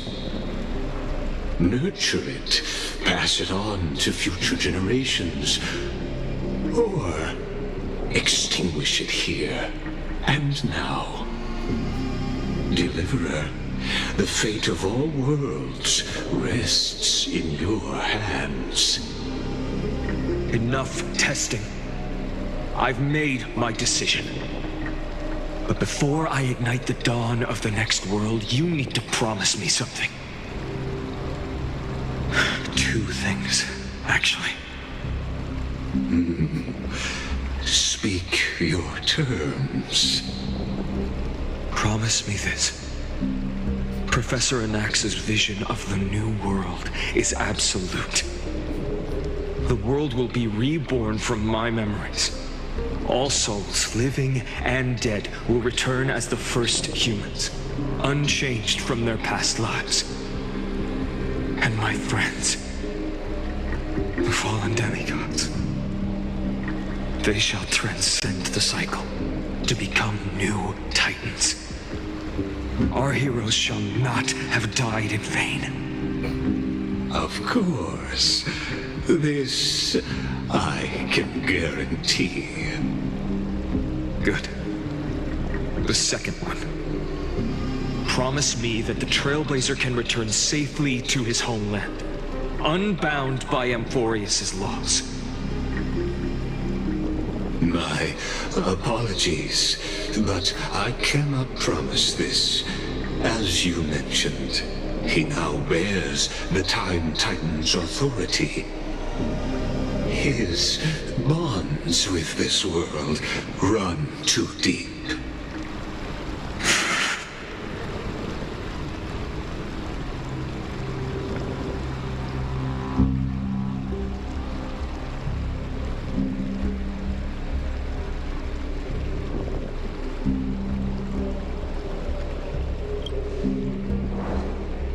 Well, I stand corrected.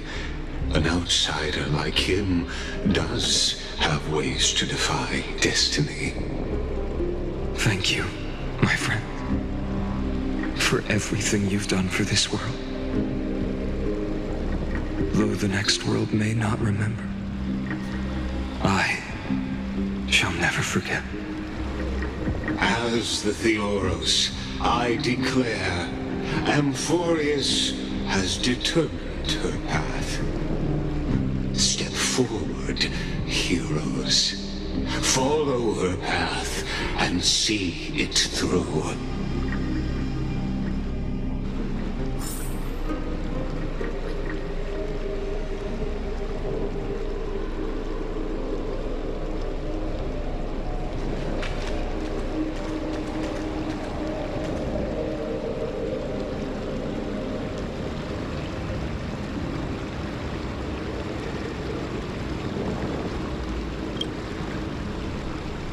Behold, O gods, Amphoreus has achieved her victory, and the Era Nova approaches.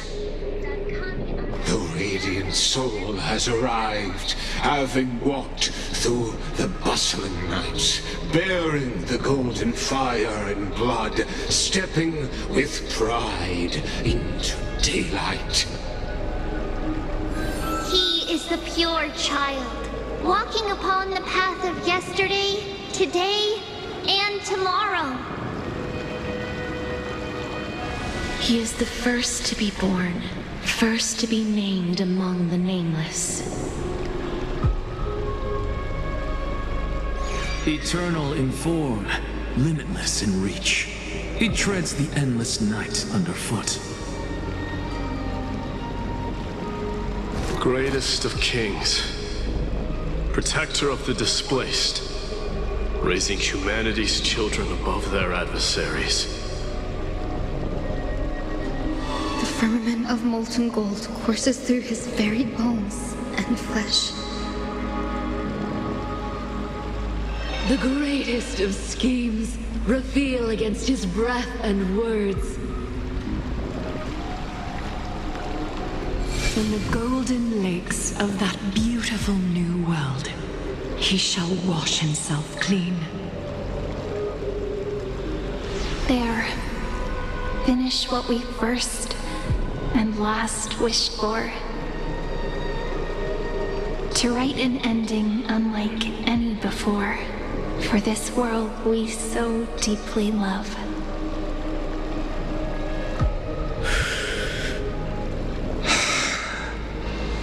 Come, partner.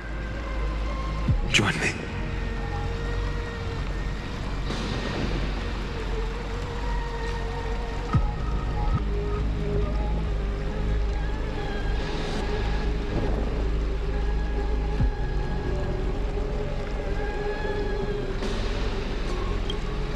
The time has come for us all to face oblivion.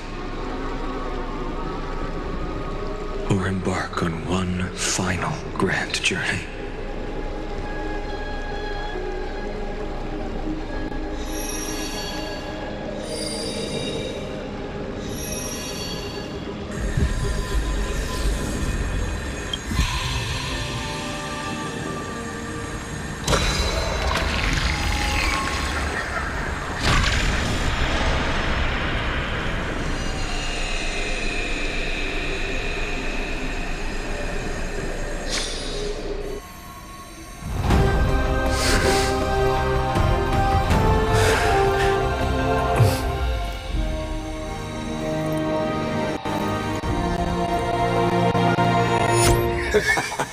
What a magnificent and epic adventure. The hero's journey reaches its end, and the truth behind the Aeronova is about to be revealed. Is that truly the case? Here, as the Theoros, allow me to humbly request that you find a moment to listen to what I have witnessed. This is about the nature of Amphoreus itself, a story of the prime mover of life. My, what a broad topic this is. Where shall we start? Got it. Let's start at the very beginning. The Big Bang, the birth of particles, the emergence of all things. Just kidding. What I mean to say is that time, space, matter, all concepts exist solely because we perceive them. This is called the erudition. Without it, the universe would merely be a chaotic book written by chance, yet unread by anyone. As your acquaintance, Lord Anaxagoras, suggested, everything in Amphoreus exists through noospores, living in the memories of those yet to come. Oh, how beautifully it aligns, revealing universal truths in such simple terms. Only he could solve the riddle of what exactly are we? Oh, but you'll remember, even as the embodiment of reason, one mystery remained beyond his grasp. If that is the case, whose memories did the very first new spore sprout from? As sages across ages have asked the gods, what is the prime mover of life? But let's set aside the gross teachings for now. Look further, past Amphoreus, to what they call the Forbidden Realms beyond the sky. Do you know of the Scholar's Strife? During that grand yet brutal war, waged in the name of erudition, of genius's legacy was abandoned, strewn across the cosmos. The scepters, a macrocosmic computational array beyond mortal comprehension. Made to emulate the Eon's thoughts, it became part of the Eon's cognition at birth. Scattered throughout the cosmos, these arrays act as celestial body neurons for Nous. But regrettably, as everyone knows, the erudition forsook them all.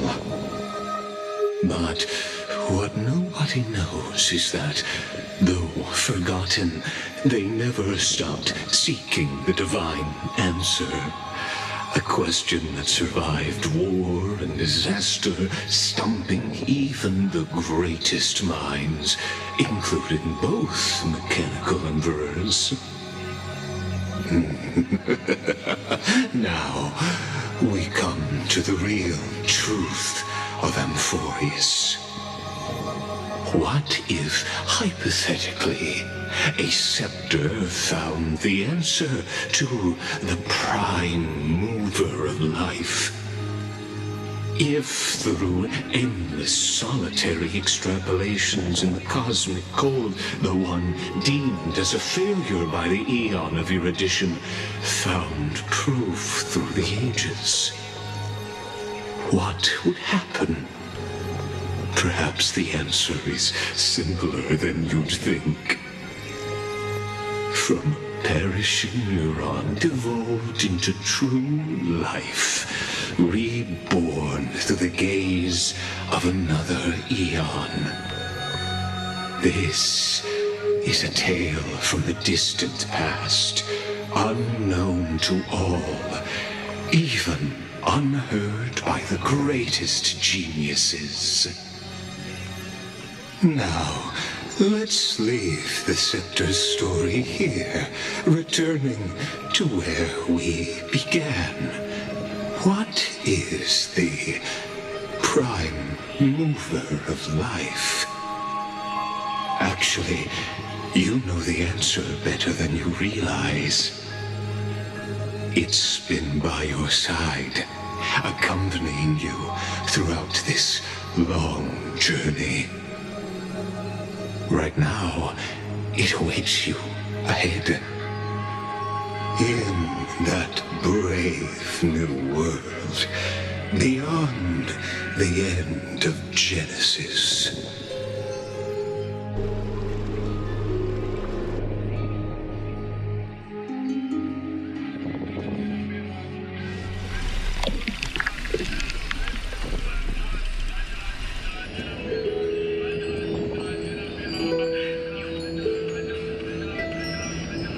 Take this wish with you.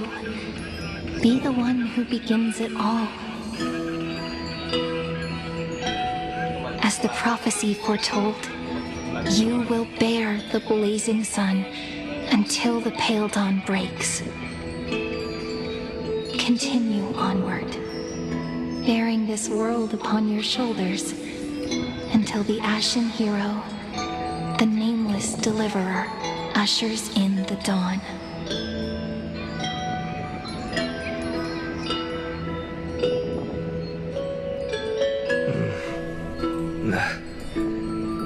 Such an odd dream. Strange.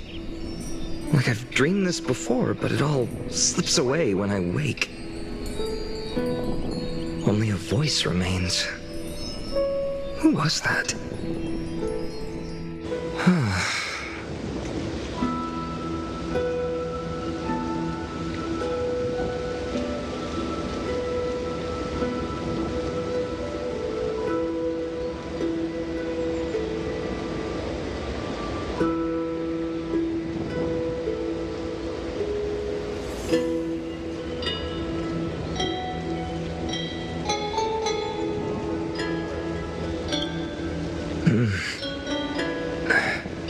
What? Ah, it's you. Whoops, I fell asleep there. What a strange dream I had. It's gone now, though. But look! Perfect sunshine! The day is still young! Let's go find Cyrene, partner. We promised to be there for her oracle card reading today. It's right about time. Looking at you, someone's still half asleep. Tell you what, catch some fresh air first. I'll hang around here.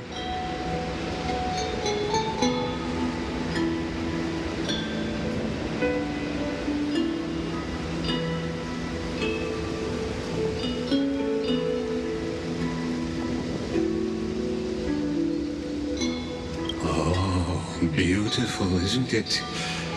This is Ide Silesiae, home of the nameless hero who carried Kephales's core flame.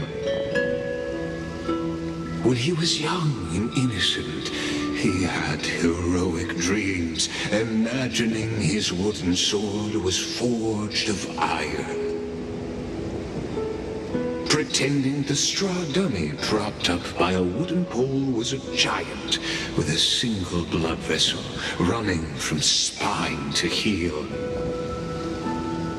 Dreaming of slaying the giant and becoming a hero to save the world, though to his young mind, the world was just this small village.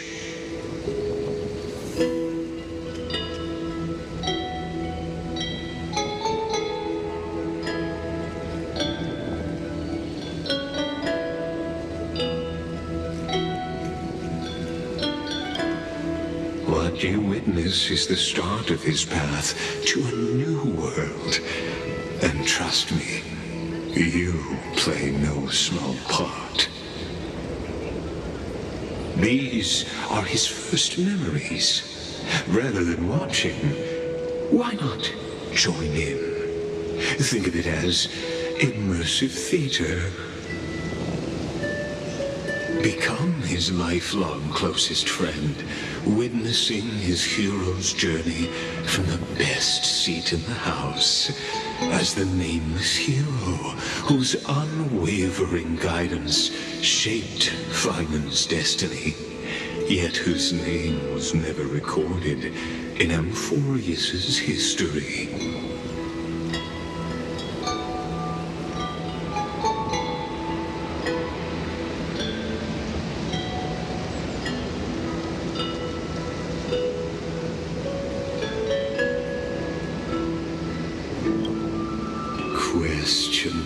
Questions. Let's follow along and find out, shall we? Many mysteries lurk in this village beneath the veil of Evernight.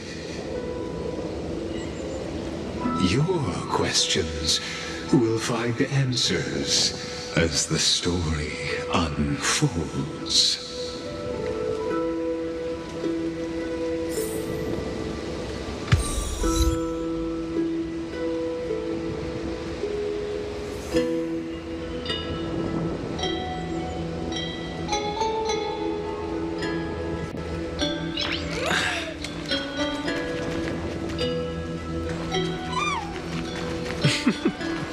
All awake now? Great. Let's go see Cyrene. Finon!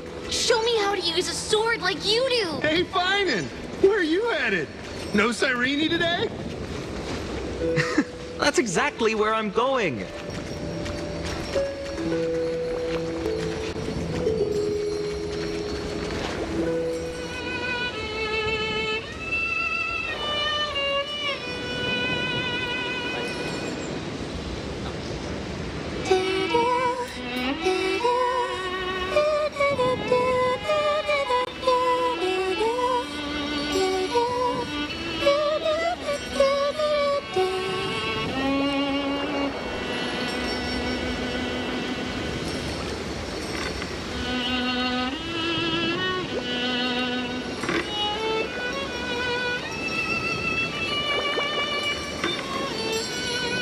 Found you.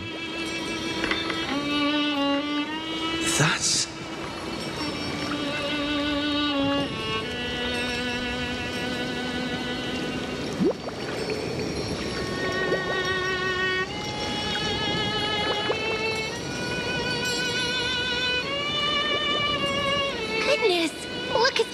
dodging about?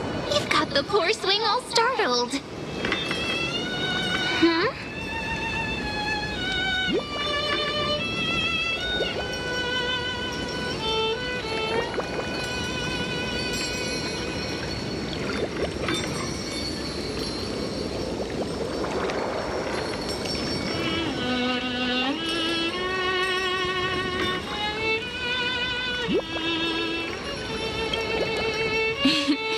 It's that deja vu.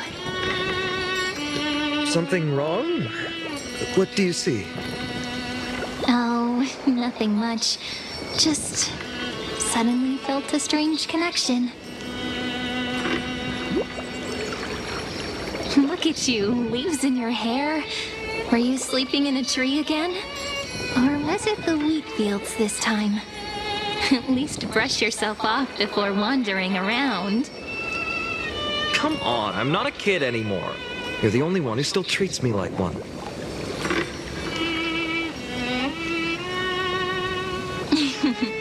Sure. You may have the height advantage, but when it comes to maturity, I'm leagues ahead of you. Still fantasizing about being in heroic adventures and imagining yourself as one of the characters? That's the kind of thing kids do, not grown-ups. Don't you agree? And since you're playing along with his antics, who are you pretending to be today?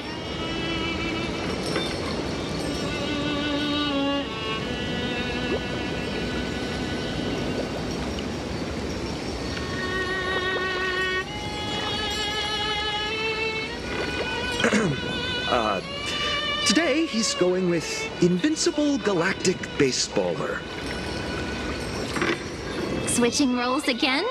What happened to being the valiant hero from a distant shore who made that solemn pact to learn the sword?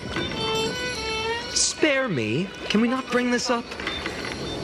Speaking of which, what about those oracle cards? We haven't done divination in forever. Why the sudden interest? I was just about to tell you. Earlier, while napping on the swing, I had the strangest dream. There was this mysterious voice in my dream, calling out for something. Wait, you had that dream too? Yes, you too? That would explain this lingering sense of unease. Which made me think of those old oracle cards I used to play with as a kid. Though the Ornyx prophecies were always hit or miss. Yeah, all the kids would get so excited drawing cards like ruler or warrior, but throw fits over devil or drunkard and demand a redo.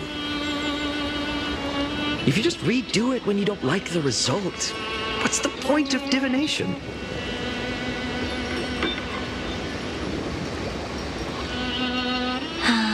The blessing of childhood. Believing the gods might not notice our little corner of Ide Silicii, willing to let our small deceits slide. Still, fate is absolute. After all, we never really know just how far into the future the prophecy extends. Anyway, let's go to our old secret base and look for those oracle cards. Now, where did we hide those? I can think of a few spots. Let's go check it out.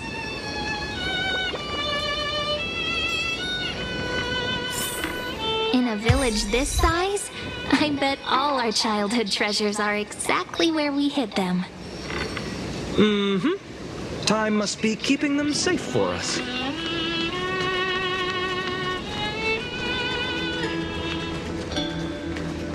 The weather's great today. Have fun!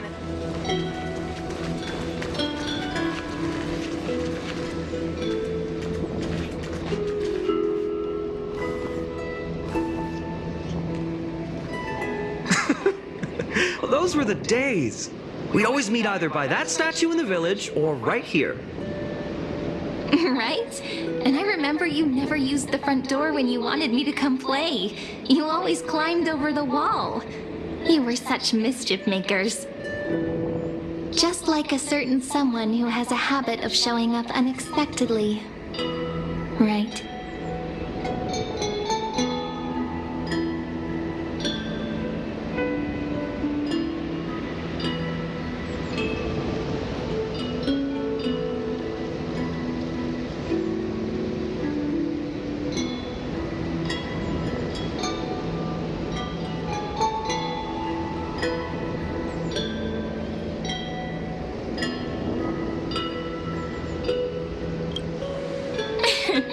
I bet he said something clever just now. Hey, I was just copying those storybook heroes. They never take the beaten path. Still, it's embarrassing. I've been the only one here for a while, and I haven't kept up with the cleaning. With so many spots to check, where should we even start?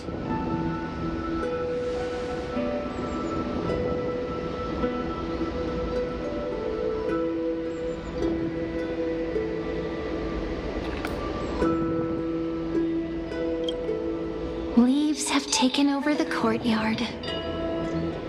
I know. We wouldn't want your clothes getting dirty. Leave the dirty work to me. That's not what I meant at all. All right, let's split up. I'll handle the yard. You check the upper floor. I wonder what the view's like from up there. I wonder how Worth checking pomegranate out. juice with milk would taste.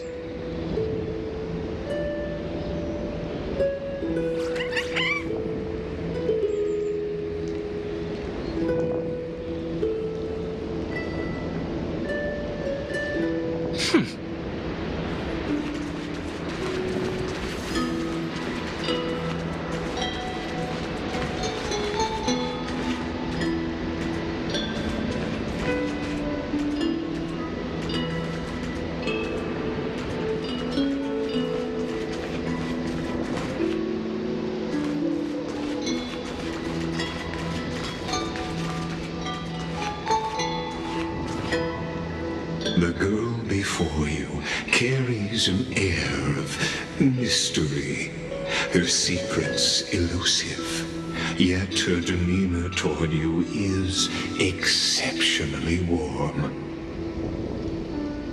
You can't help but wonder, could there really be some kind of mental connection?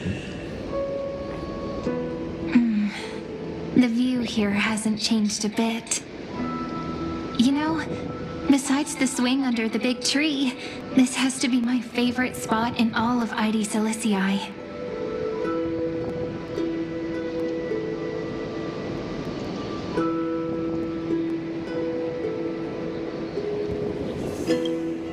Hey, what are you doing? Please be careful. I'm just a small-time diviner. I can't turn back time if something happens. They always said I'd become the next priest of time, just because I heard prophecies as a child. But here's the thing. The more divinations I do, the more doubt creeps in. I want to believe the prophecies, but actually leaving Ide Silicii. Where will that waiting ship take us, I wonder? Here they are, the Oracle cards.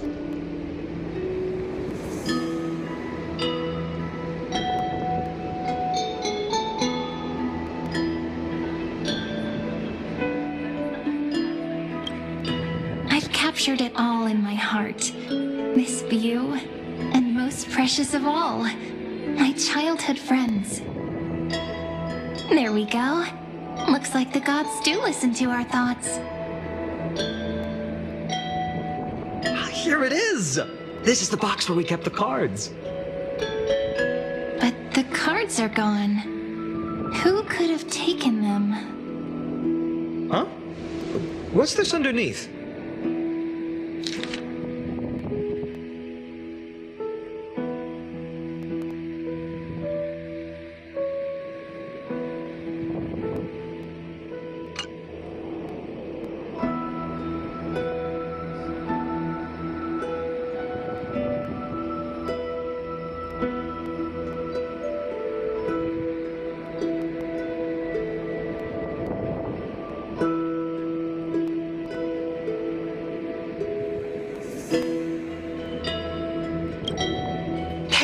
changing the words. I see now. Those sneaky little ones. So that's what they've been up to. The ones from Remembrance Maze, you mean? Yep. Let's head to the back of the courtyard.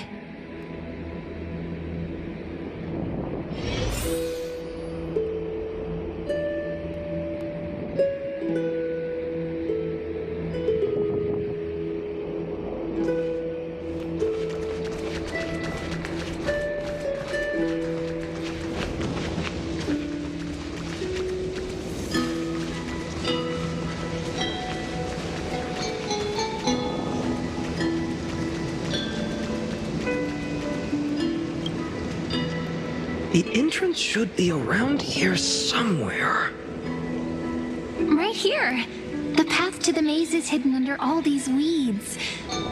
It's been too long since we visited the fairies.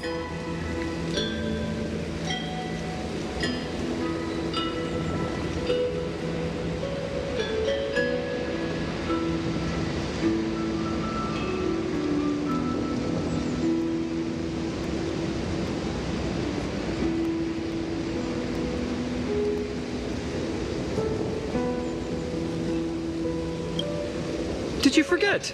We used to visit them all the time when we were little. All right, let's do this. These weeds need to go.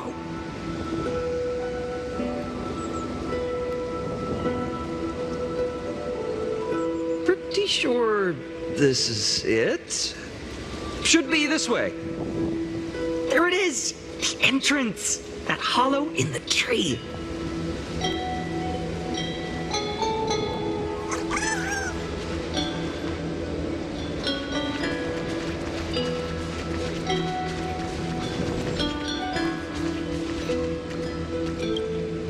Once you get through the tight squeeze in the hollow, you'll reach their dwelling, the Remembrance Maze. I wonder if I can still squeeze through there. Maybe worry more about whether the fairies will let you in. After all, the Remembrance Maze has an invitation-only rule. Only children with pure hearts are welcomed.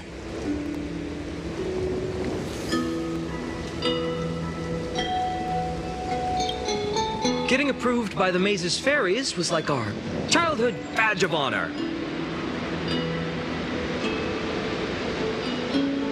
Regardless, how about we try getting through the hollow first?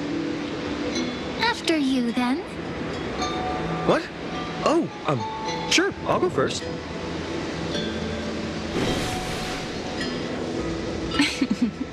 So hasty, as always. Looks like it's just us now. Care to finish that chat? To be honest, from the moment I saw the cute note left by the fairies, my intuition became even more certain. Perhaps when we step into the maze again after all these years, the wheels of fate will finally start turning.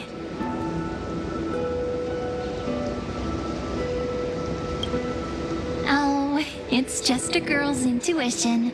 It might not mean anything. But you know what? Even if fate is set on its path, no matter where it steers the world, if we're together, there's nothing to worry about, right? So, if you're willing... Forget it. If the wheels do begin to turn, that's when I'll make my request.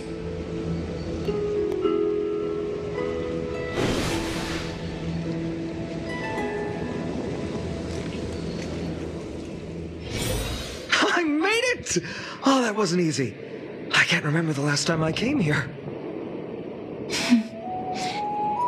We were still kids back then.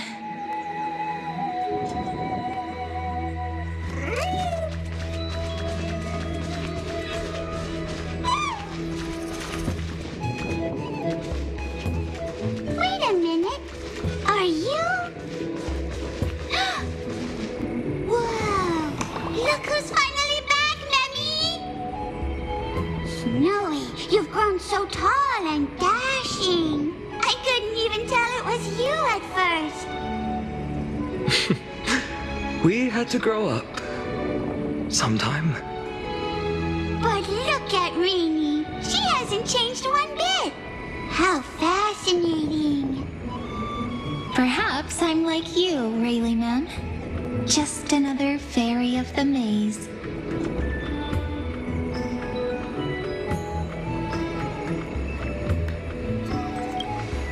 An organization? Hardly. They're not that organized. They didn't even have proper names before we came along.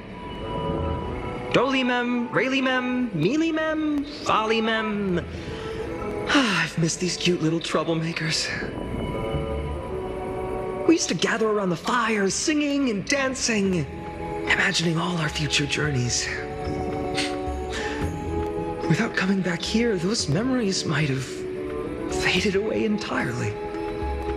Oh, how could you, Snowy? You swore you wouldn't forget about us. But you were gone so long, you almost did!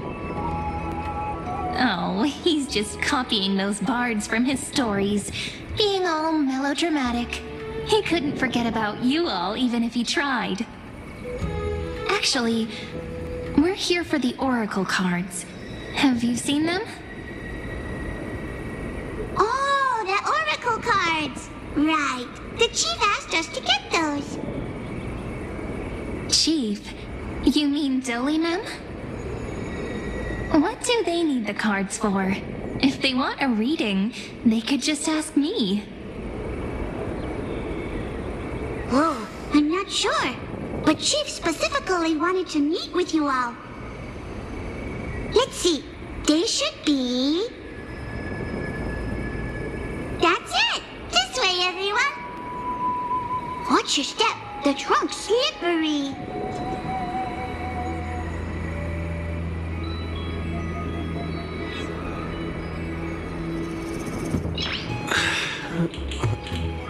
Nice.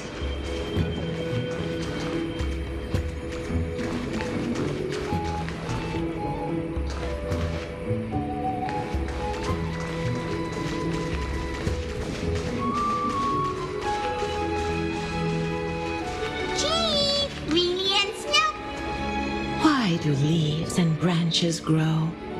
Which way does the wind blow? In remembrance maze depths we seek to find the answers future left behind. Welcome back, my dear children.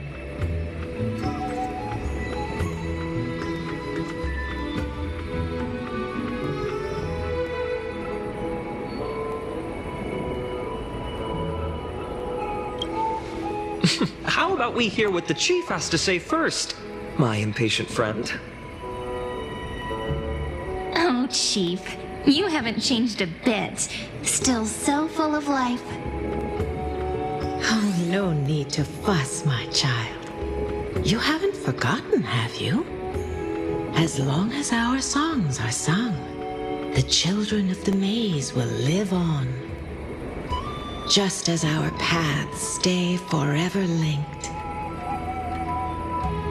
Here, take it. I'm sorry I had to resort to such methods to bring you here.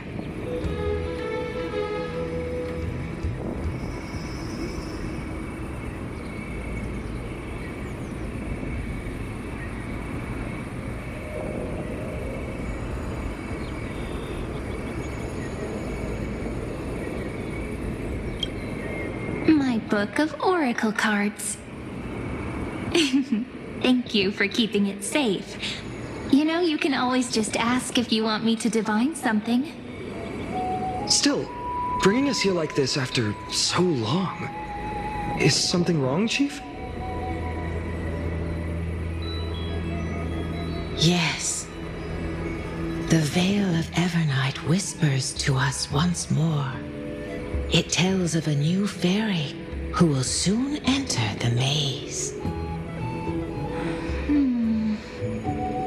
Indeed, every time a new fairy arrives in the maze, it means that beyond the veil, in the vast lands, far from Ides Elysiae, a great calamity is on the horizon.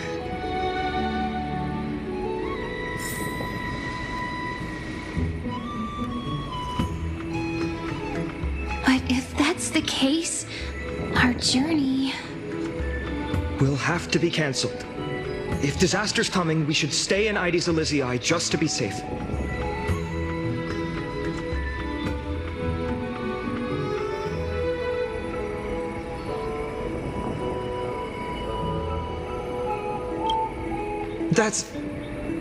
That's a good point. But what difference could Cyrene and I make? We weren't planning to be gone for long. Just enough time to hone our abilities. Finan would train in Castrum Kremnos, while I would seek the Fake Titan's blessing in Yanisopolis. Then we'd return to Ides Elysiae to help keep our village safe. It's okay. I can still practice my swordplay here. Some things you can learn on your own. Well, probably. That's not very convincing. Here's a thought. Let's have Cyrene do a reading. If fate wishes to show us its path, we might find some peace of mind. But what if we don't like what the cards tell us?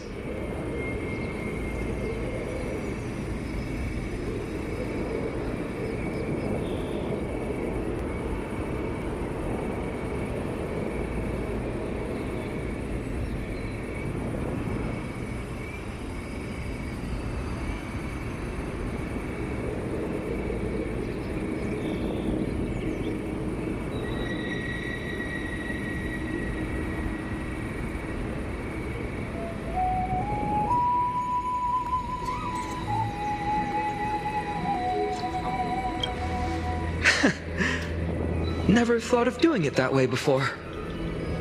Thanks, partner. We'll do it your way. Whatever the cards show, we'll face it together. Ask with a true heart, and truth shall answer in kind. Close your eyes, and let's open the Oracle card book together.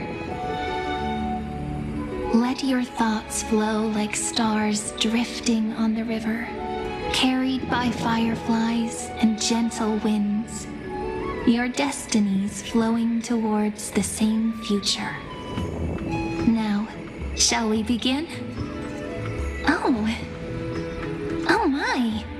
The cards are quite responsive today. Very well.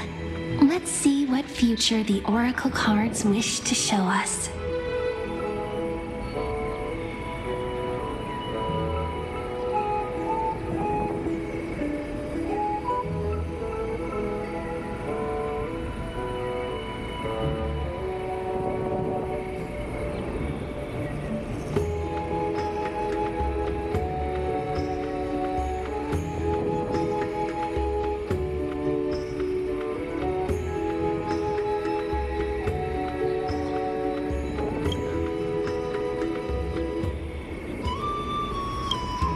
Behold, the Weaver. It connects the romantic threads of the chrysalis of gold, weaving all destinies into golden silk that flows toward the most brilliant, magnificent future. The dance of thread and blade set the stage. So shall it end as gracefully as it started. Such elegance. The Gold Weaver must be of noble birth. Such high standing. I doubt someone like me could ever reach it.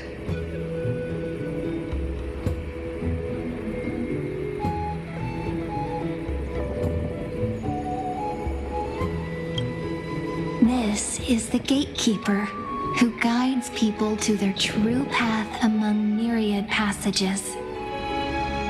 We have surrendered our countless senses, dedicating ourselves to the sacred whispers within the temple. Wait, It almost feels like I can hear the echoes within a temple. And are those children singing? It feels overwhelmingly solemn, yet strangely comforting.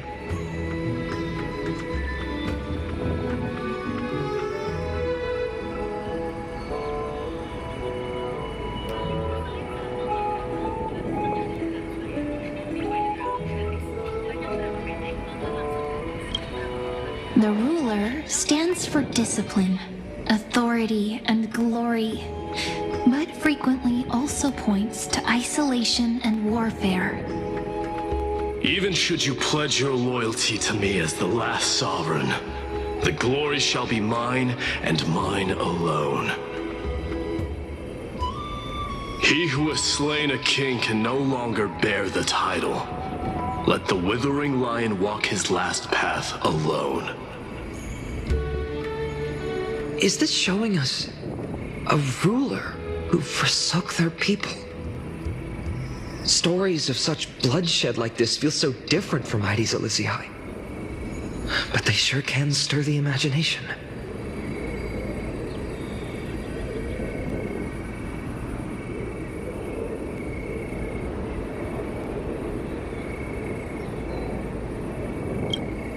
Ah, the traveler. Our little trickster. Always hiding behind other cards, disguising itself. What a rare catch. Over here! Or perhaps here! Gotcha! You'll have to be quicker than that.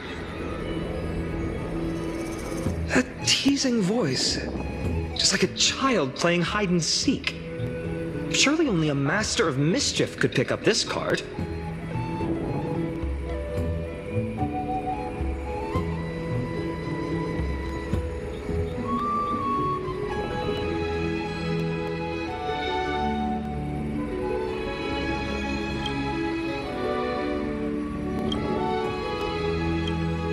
This card, the Servant, is surprisingly light, bearing the cool scent of Antilla flowers, just like starlight. It symbolizes new life and hope, yet often brings to mind struggles, sadness, and loss. These precious flowers I care for with my own hands. Are they destined to bloom only in death's embrace? It sounds so solemn, yet tinged with an inescapable sorrow.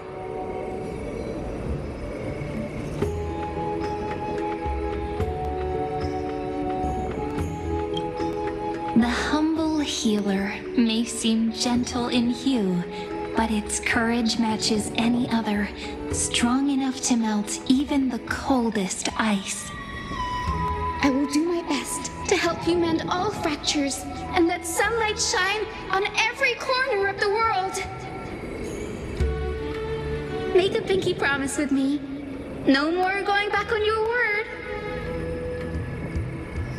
Hey, this card really speaks to me. It makes me want to protect as much as I possibly can. Still, protecting everything, everywhere, seems like a dream. What amazing power would you need for that?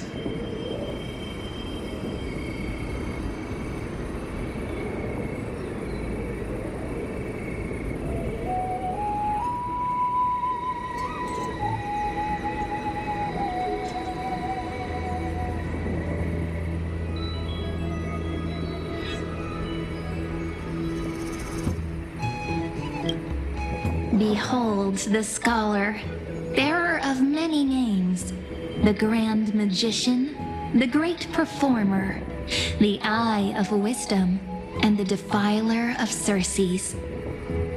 Oh, there's just one card. With all those titles, I was expecting a whole deck. A Dromus draped in finery will suffice. It's succinct enough to best summarize my true nature. Wait, what's with that condescending tone? It's almost as if it knows what we're about to say.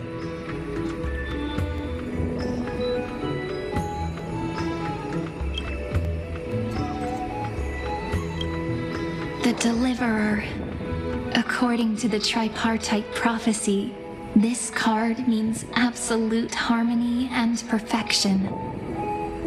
In fact, it's the only oracle card without a dark side. What, no divine whispers this time? Oh, silly. This is simply the card you drew for yourself. The sleepy village of Ides Elysiae, in just one fleeting moment, welcomed an array of legendary figures. The Weaver, Gatekeeper, Ruler, Traveler, Servant, Healer, and Scholar. Their stories and wishes showed the village boy glimpses of a world larger than he'd ever imagined. They brought tales of raging battles, of cities crowned in holy light, and of wonders beyond his understanding.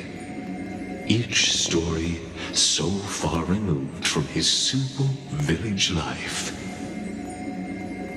Once, these were just images on his friend's oracle cards, and yet destiny now stirs in resonance with the maze. And now, they are right in front of one's eyes. The Deliverer? This card again. Ah, my child. It seems you're destined to bear the wishes of many, to answer the world's call.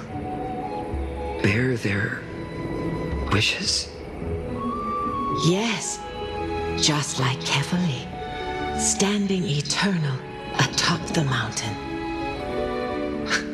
My parents... they only wished for me to grow up, well, to help around the village, stay out of trouble.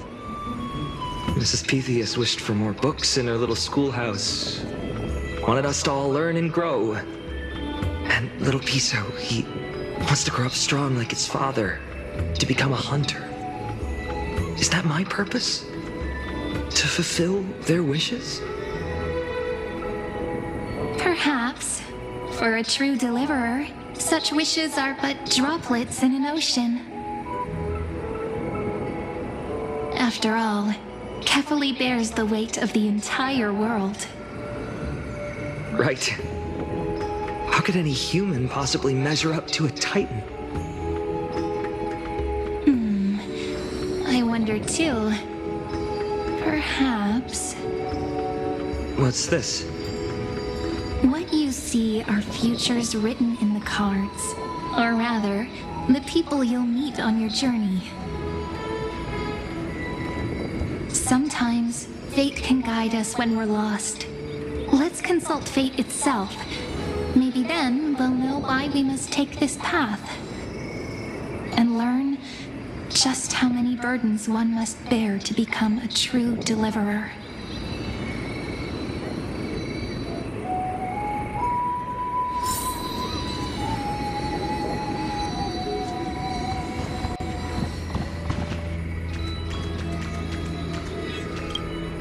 Personal wishes? I have none. Only the Aranuva matters. The world's rebirth. Yet, if I am to weave a new era, then it may be one where kindness and her cleaners shall never tread. These crawling parasites have no place in Akama, especially not under the deceitful claim of human rule. That noble lady? The way she speaks, it's like ice in my veins.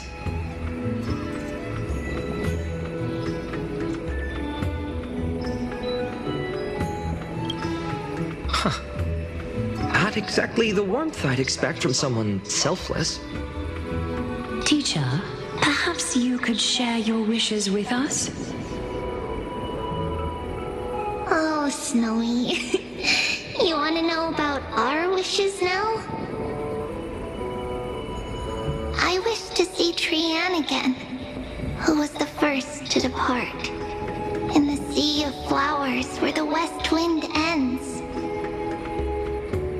And Aggie, I want to see you shed that golden thread cocoon around your heart. Just once more.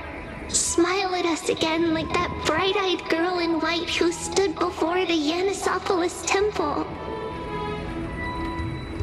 Finally, I pray that the footsteps of lost souls no longer wander aimlessly.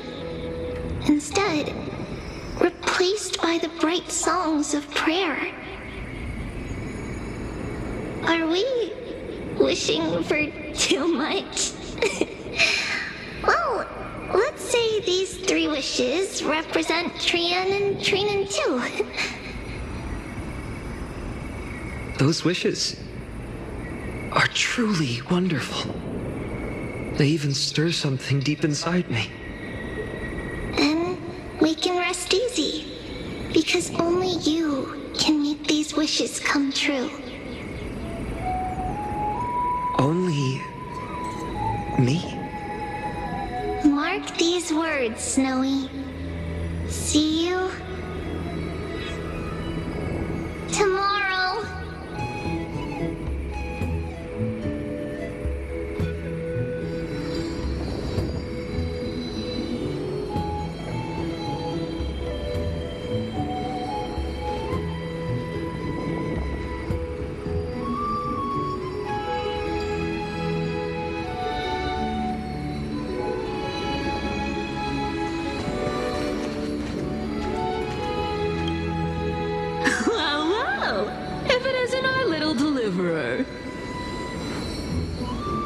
My wish?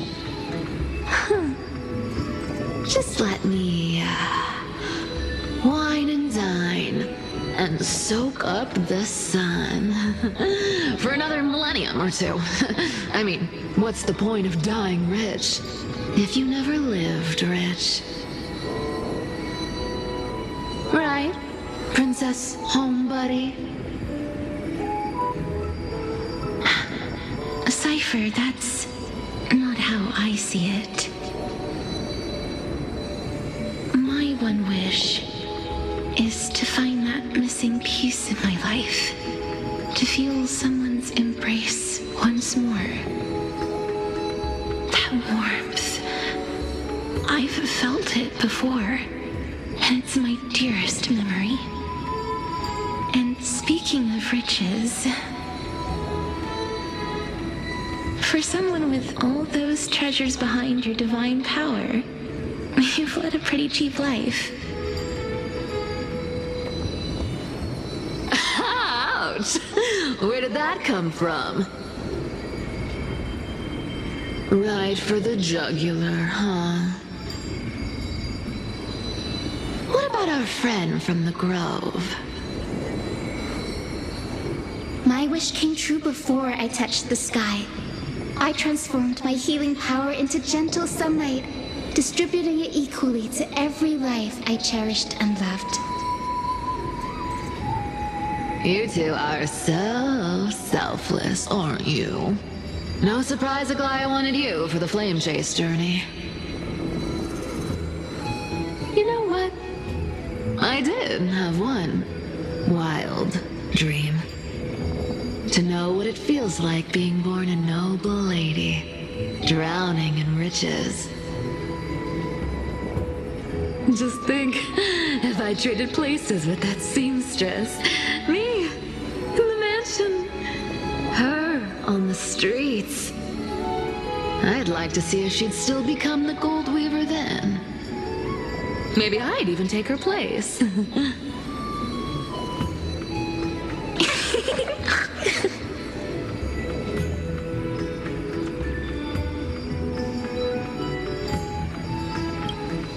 I can't disagree with you. These wishes aren't weights to bear. They're like those candy wrappers the Ides Elysiae children love, shining even brighter when bathed in sunlight. Warm embrace, equal healing, and perhaps living free. They're all wishing for a kinder world in their own way.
Since when did you become so timid, asking such juvenile questions about wishes?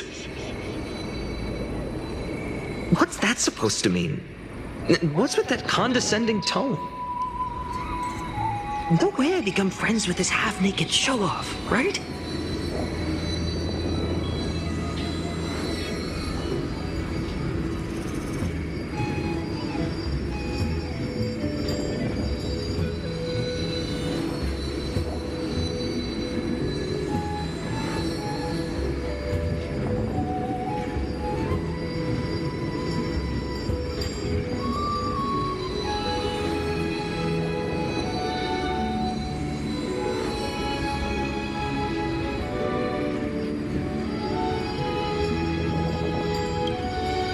Horrifying. Is that really something I'll enjoy one day? What are you mumbling to yourself now? Whatever. The wishes of the Kremnon warriors are done, but I survived 1,000 deaths only to fall to a coward's blade. That masked flame reaver who struck from behind. Finan, you look... Never mind. That blank look tells me you're completely lost. My wish is simple. One honest duel, face to face, blade to blade. Then I'll strip away that mask with my own hands. Nothing but violence and vengeance. This person's wish is nothing short of brutal. Still, those eyes burn with the noble pride I've read about. This wish, I shall not forget.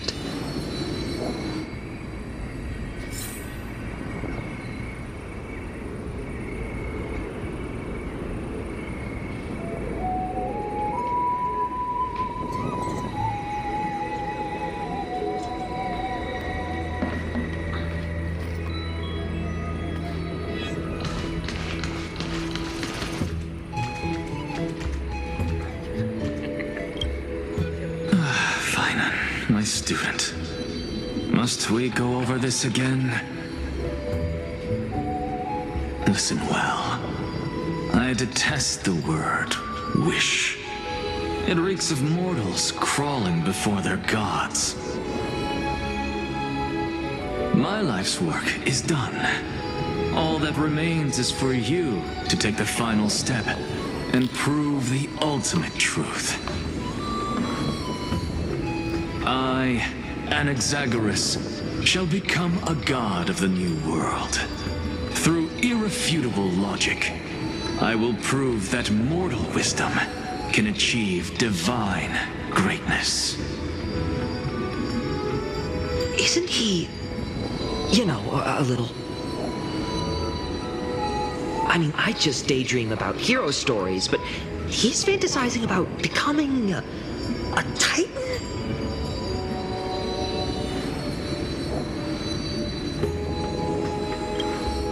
Well, that's something. Could I ever be that sure of myself?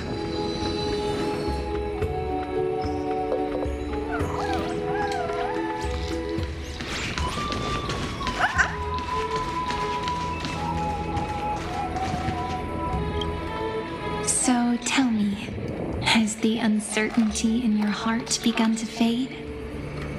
So many faces in my future. So many wishes. Still, why would fate choose to show us this path? What's weighing on your mind? Didn't you say disaster would strike Amphoreus?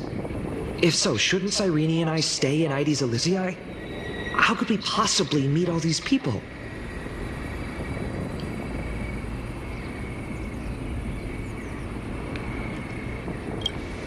If that's true, then who will protect everyone in Ides Elysiae?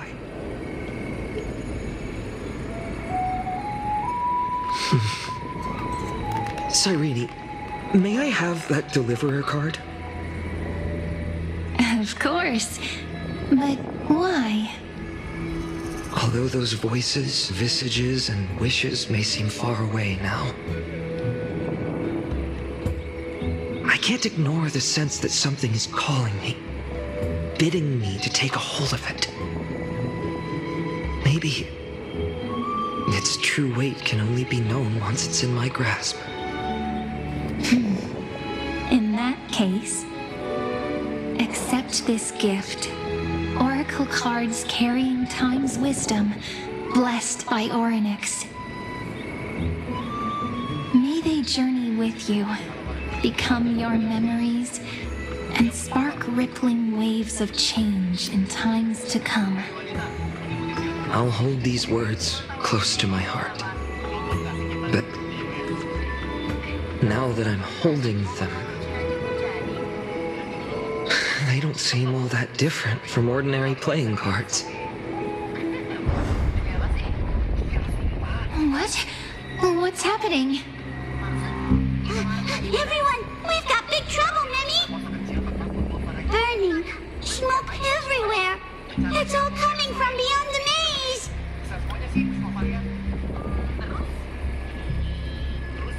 What's going on? It's here. The seeds of disaster have already taken hold, sooner than we had foreseen. This time, not even the veil of Evernight could shield us. You mean Ides Elysiae will be swept up in the prophesied catastrophe? I'm afraid so. My children, take shelter in the Remembrance Maze. One step outside, and this horror will consume you both. But my parents, the whole village.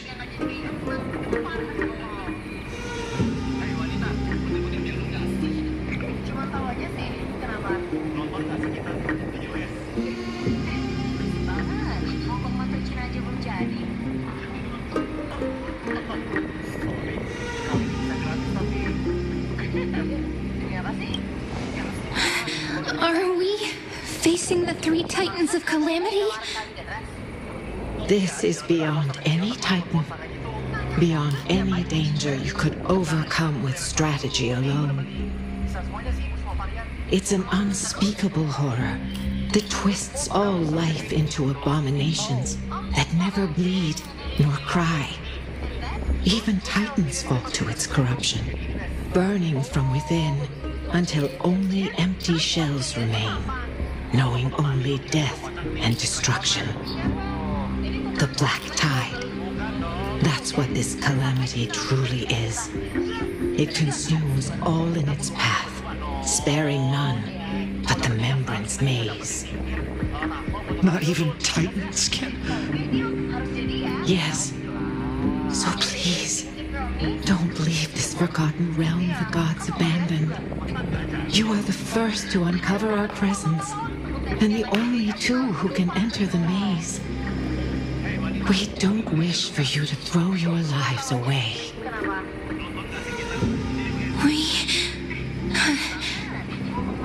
Finan, what path do we take?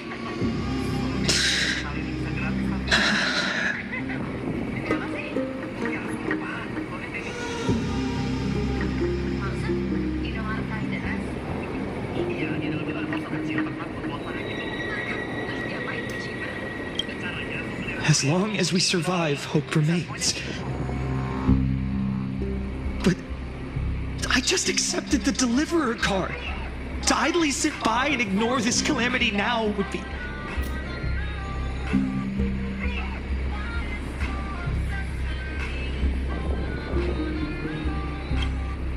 My heart knows but one path.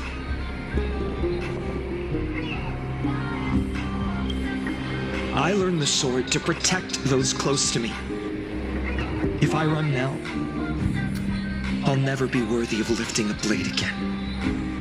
Then we know what we must do. Indeed, our friend is right. We must take action. Forgive me, Chief, but Ides Elysiae needs us. And as her child, I must act. Very well. Make sure you protect yourselves. With me, Cyrene. Join us, my friend. Even without a sword, I'll take a rake. Even with the roughest steel, I'll keep our home safe. Deliverer. The card's truth extends beyond its mere literal meaning. There's another hidden layer within. Not someone perfect from the start, standing high above, casting merciful gazes upon the world. But one who starts small, from a humble village, expanding their world within step by step, learning to save others as they grow. When we were little, I told him I wished this world would never need a deliverer. Now that wish has shattered. Yet I'm glad he's chosen to walk this path. And all of this happened because you believed in him, friend. Shall we? It's only when you're by our side that Finan and that our hearts find their courage. I know you're watching us right now, aren't you, great hero from the future? Deliverer. Such cruel irony. Though destined to bear the world's burden, this boy can never become the hero to bring forth the dawn.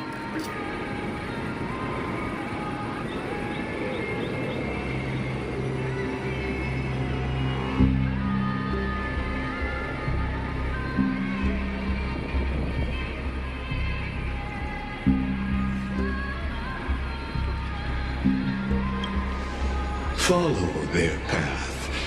Bear witness as this man, forever denied the mantle of hero, takes his first step on the path to deliverance. Watch this memory play out its final act. See with your own eyes how everything began. Then you'll see why his dream of deliverance was always destined to become this world's requiem.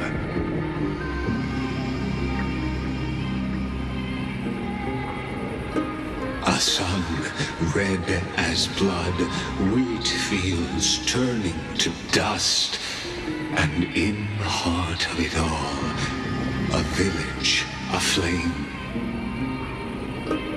In that moment, the boy stood in what felt like the end of existence itself.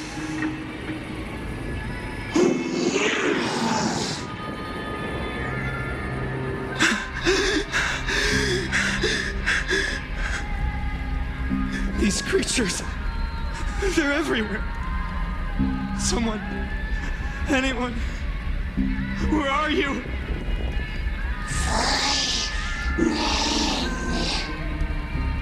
No, it can't be.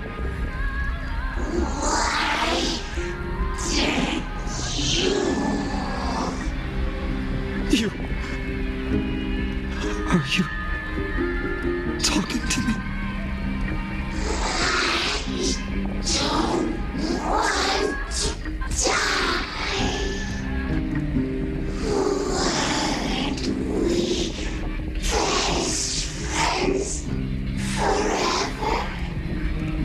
No. That ribbon. Olivia.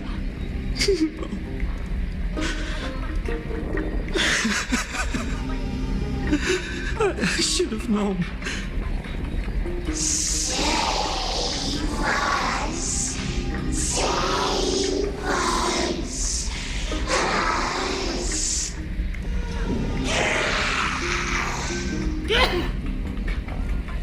Please. No. Stop. Please stop.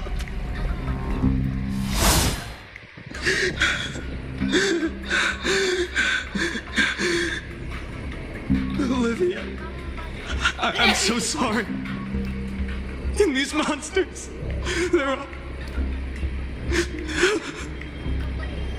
Why? Why is this happening?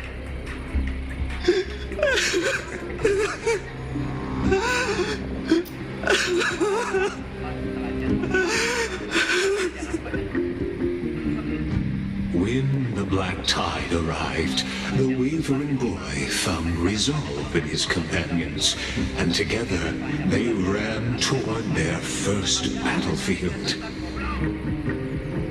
In the far-off future, the land of Amphoreus would bear the marks of the hero's footsteps. With sword in hand, he would inscribe an eternal mark in the golden epic. And when dawn broke over scorched earth, a boy, covered in wounds, buried the dead one by one. His silence heavier than the earth he moved. His home, his past, his name, all buried beneath the soil. His feet carried him forward, over the pillar of stone, beyond the chalice of plenty, through the deadly fogs of the hand of shadow. He wandered without direction, like a withered leaf drifting in the wind, through countless city-states. The smiling visage of the white-haired swordsman was etched into memories. Yet he did not walk without purpose. Deep in his heart, a voice always guided him forward to fulfill the wishes he had inherited, to brave peril, and to do all that was within his power to save those who needed saving.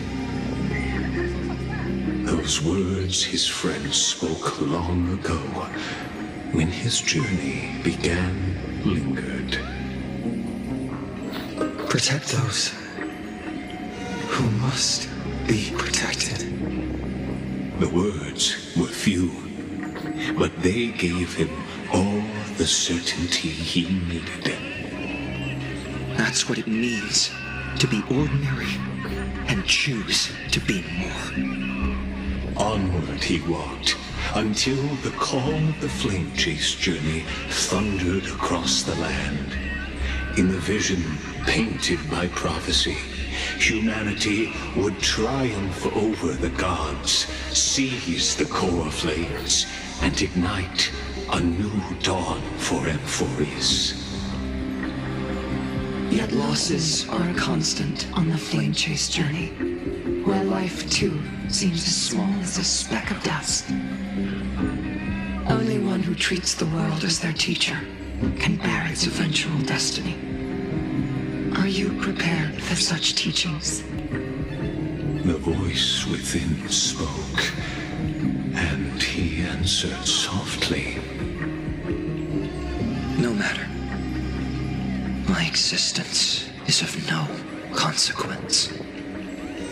When the Gold Weaver called, he answered, traveling to the holy city. There the elders met his warrior spirit, with nothing but scorn, condemning him to the barracks in derision. No one saw it coming. Not the world, not even him. Yet, this nameless recruit stood at the gates of legend. And there, at last, he found the ones who would walk his path right beside him.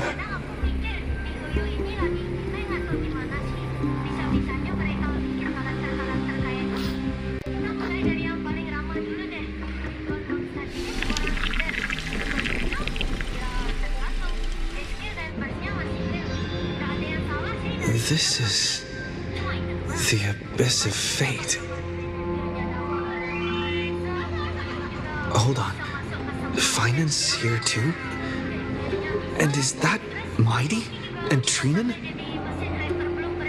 And now, Act 2 of our immersive drama unfolds.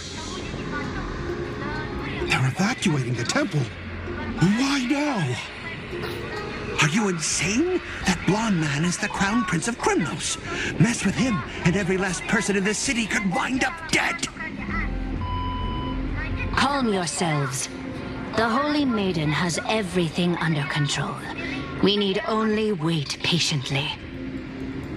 Behold, it is the month of Gate, light calendar 4926.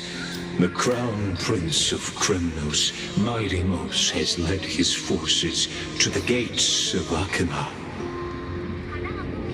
As you know, though Midimos was proud, he did not engage in needless violence. He challenged the elders of Akima to a duel, not for glory, but for the rights and dignity of his people, to ensure they wouldn't live as second-class citizens in foreign lands. After Aglaya's mediation, Funan met Midimos' challenge as the Elder's representative. This duel was to change the course of the Flame Chase journey itself. So, as Finan's most important companion, his lifelong friend, please continue to bear witness to his memories.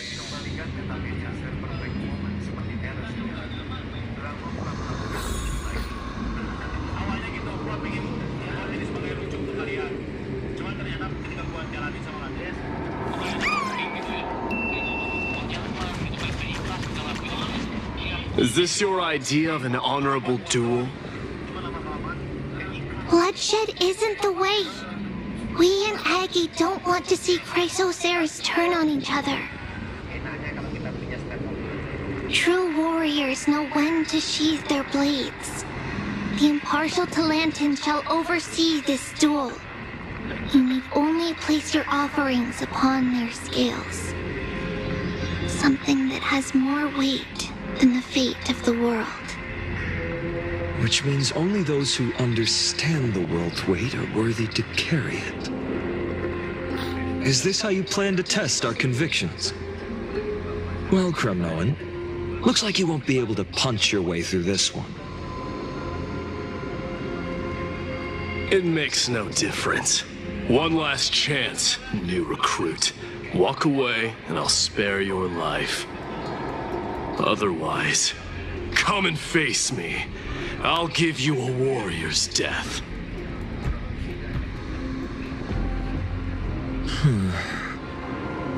Hard to imagine they once clashed like this. Holy Maiden, I can't help but feel like a pawn that has stumbled into some greater political game. Every hero was once a child, and every child must grow. That's so. I don't even know why I'm standing here right now. Look at me. Just a common soldier. If it weren't a contest of swords, Lady Goldweaver would have taken the fight herself. When it comes to dying for the Holy City, how could I ever measure up to her? What if we told you this duel isn't about winning or losing, but rather in the choice you make? Are you saying that Lady Goldweaver is testing me? Every Chrysos heir is indispensable to the Flame Chase journey. And you and the Crown Prince of Kremnos are both a part of the prophecy. What the duel marks is not an ending, but a beginning. So, listen to your heart. We wish only to hear your answer.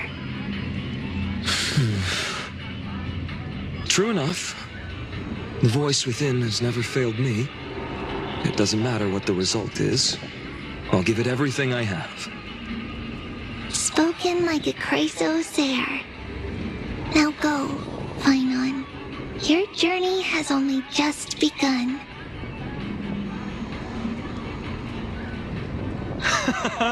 That's right, comrade.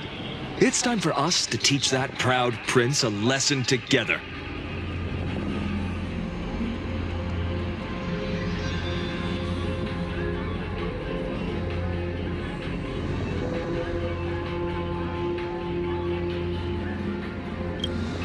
Me?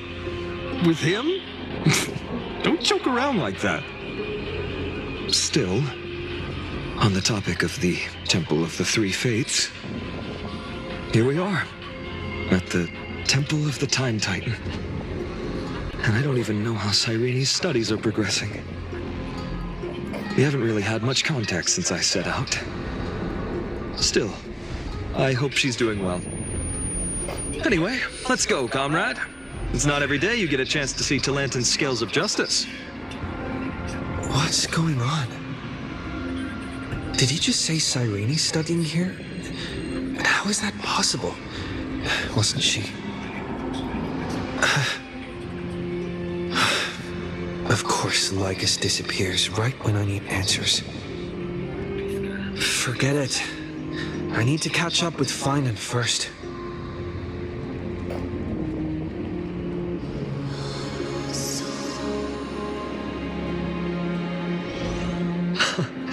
Amazing. Talantan may have fallen, but their scales remain true to their purpose. I hope you still remember your purpose, new recruit. You seem awfully confident, Kremnoan. Let's see how you define the idea of weight.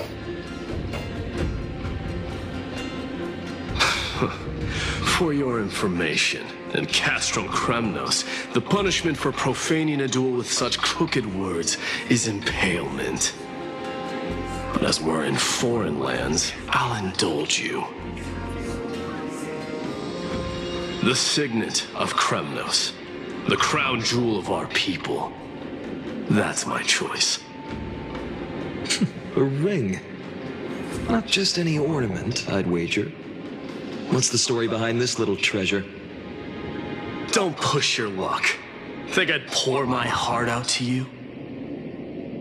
Just know that Kremnos' 1,000 years of glory could bring a titan to its knees, let alone a nobody like you. So to him, glory and his people outweigh the entire world. And the very destiny that Mighty himself will eventually shoulder.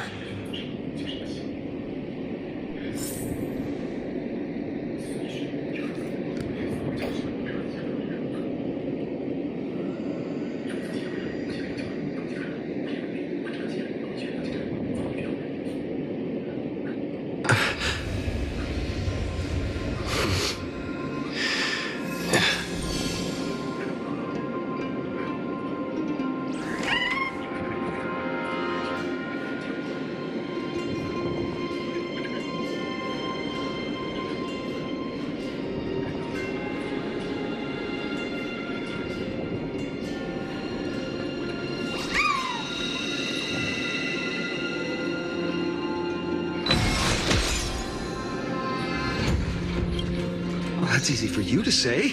I'm just a holy city guard up against Kremnos' walking war machine of a prince. Don't you think this is a little bit... Don't overthink it, Finon. Trust your heart.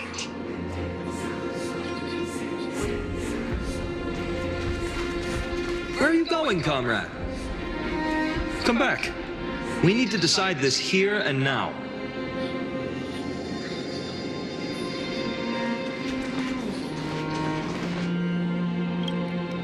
Now, this is a tough one. Well, comrade, what does your gut tell you?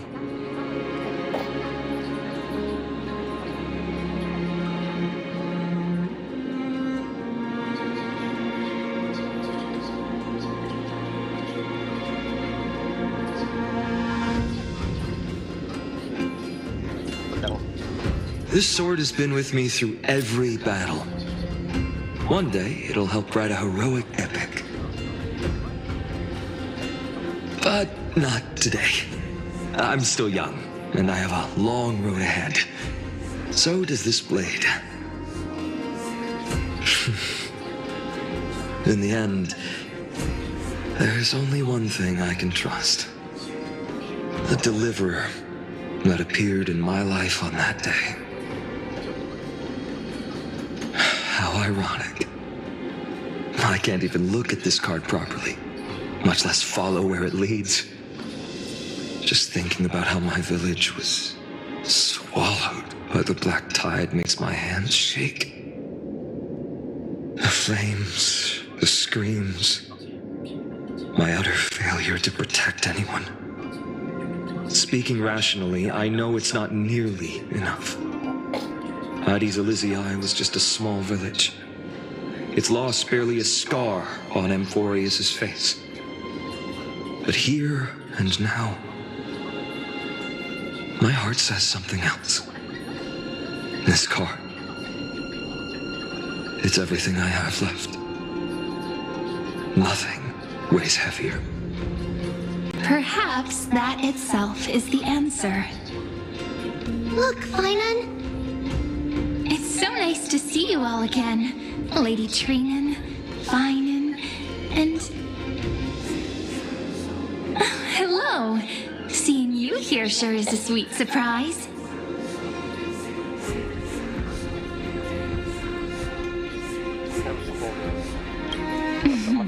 Why so surprised? Could it be... did you miss me? Cyrene?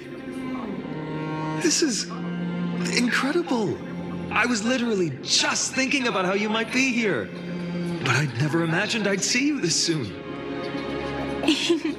I was supposed to leave with the priests, but then I heard Lady Maiden was with a white-haired young man. I figured it had to be you, so I snuck back here. That's Cyrene for you. Unfortunately, this isn't a good time for reminiscing. That Kremnoan over there. Still playing house, boy? You get the idea. Quite the hothead. You know, you two just might get along. Don't worry, you already know what the answer is, don't you? If that's your choice, I am with you. I am with you because I remember it all too. The fields of Ide Silicii, those red leaves, that little swing of mine beneath the tree where I dreamed the sweetest dreams. And those dear fairies in the Membrance Maze. It hurts so much knowing they're gone forever. The pain speaks for itself.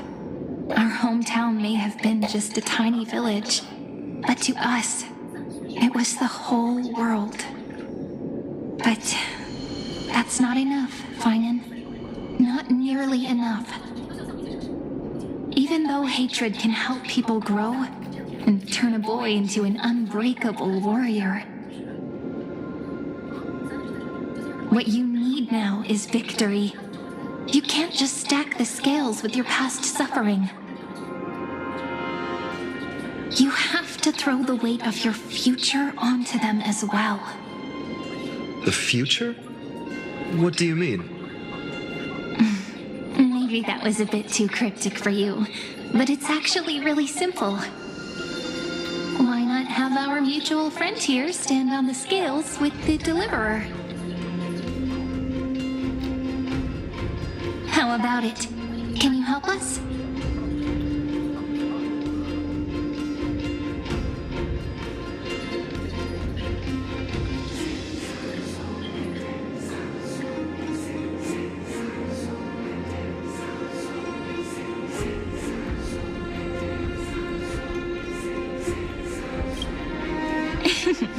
Relax. Our dear Crown Prince won't have a clue.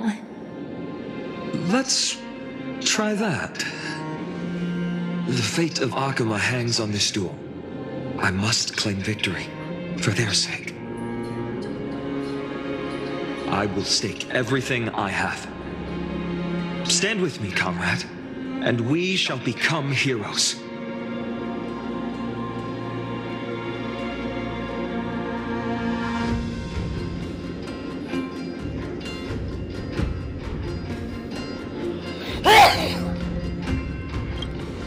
Let's. Together we'll prove that what weighs more than the fate of the world is the resolve to shoulder an immutable past and carry it into the future. Talantin, the fair, the just, they of unassailable integrity.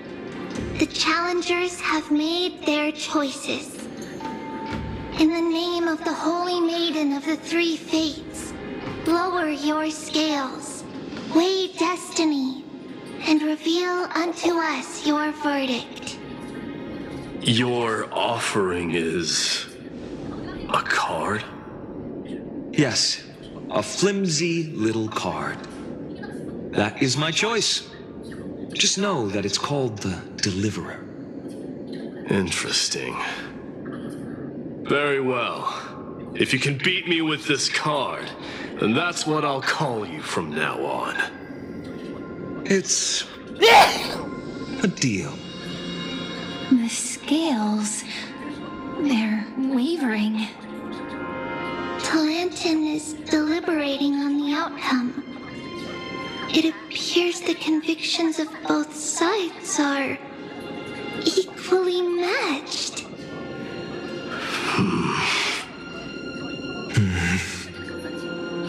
This is suffocating. Like the whole world's weight is on my shoulders. But I believe what my heart tells me.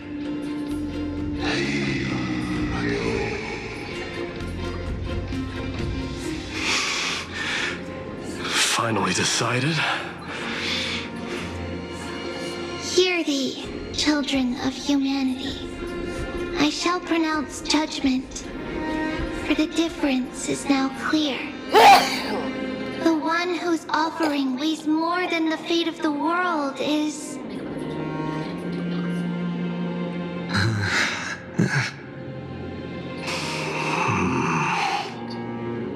one from Ide Silicii, the nameless hero.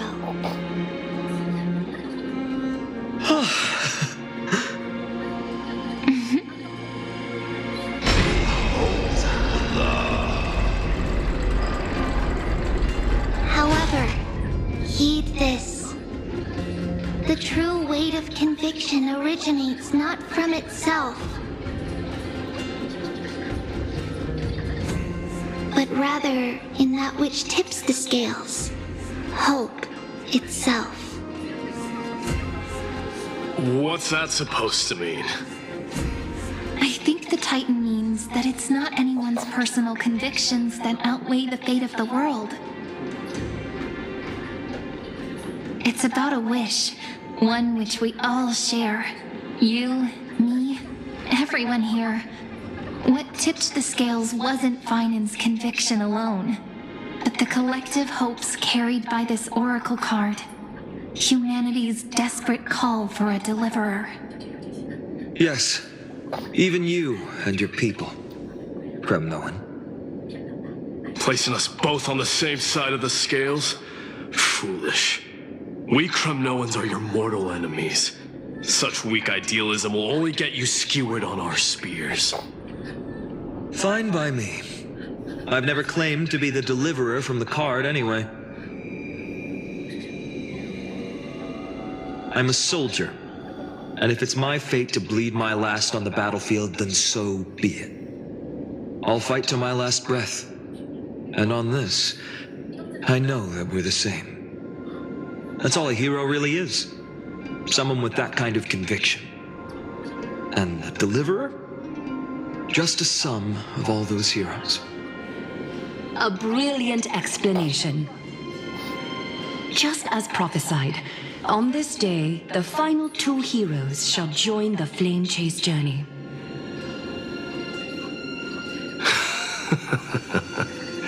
I should have known from the start. They all say Lady Goldweaver is quite brazen, but you're the first to even imagine that prophecies could persuade a Kremnos warrior. Oh, I have 1,000 ways to tame a lion. But this lion didn't come here for bloodshed, did he? The Kremnoans far outmatch Occam's forces, yet we haven't lost a single soul. That's no accident, is it? Do you honestly think Kremnoans, renowned for our love of... Your forces are equally renowned for their iron discipline. And so, we can only assume that this is on your orders. Perhaps Akama isn't as hidebound as the rumors say. You grasp the true marrow of power more clearly than those elders. Now that the wheels of fate are turning, what finer way to celebrate this fortuitous encounter than a feast? Follow me, brave Outlanders. Heroes of this world are as countless as the stars.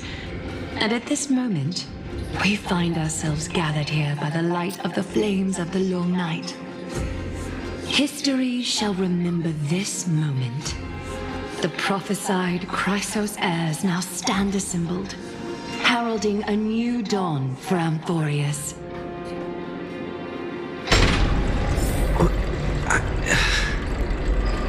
You must see now how different this is from the flame chase journey you traveled.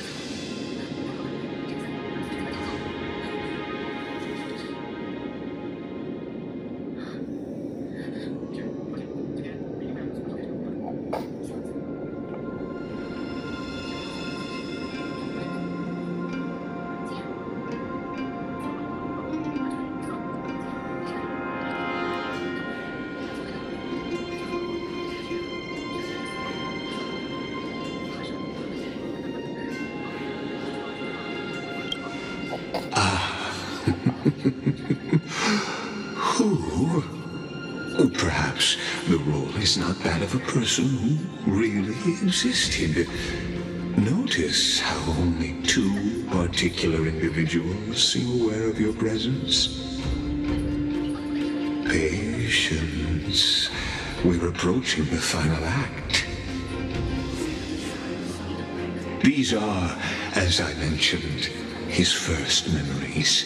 They are of particular importance for the imminent era nova. Such as this very moment, as as the prophesized demigods gather with Talentin's witness. This is a moment calculated by the gods. What comes after is no different from that which you already know. Some join, others leave, while flame chasers bear their faint light forward through the long night. Ah, come, your seat awaits after 13 heartbeats. Our heroes will be ferried to the final scene.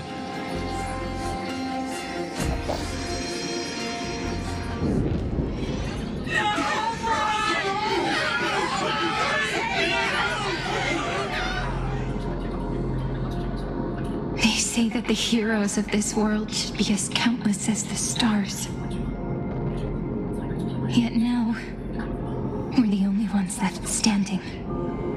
So, in the end, the black tide still swallowed everything. The West stands protected by mighty Scrimnowans. It will hold for the time being. Professor Anexa deployed wards in the north and east before.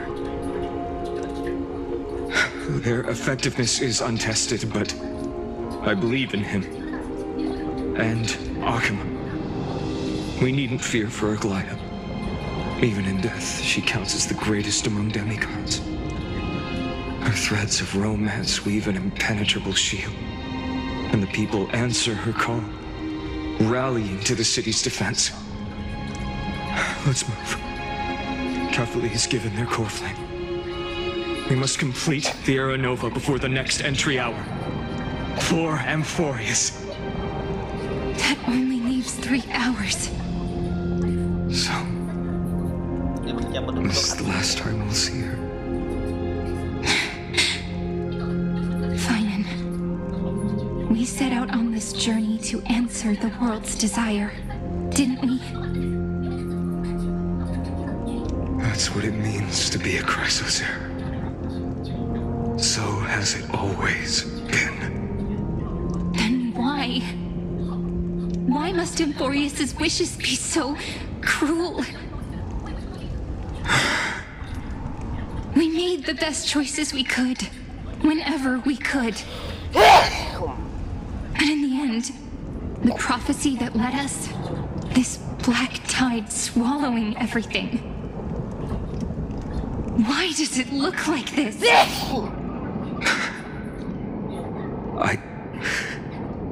I don't know. But we haven't had any other choice except to move forward. Not for a long time now.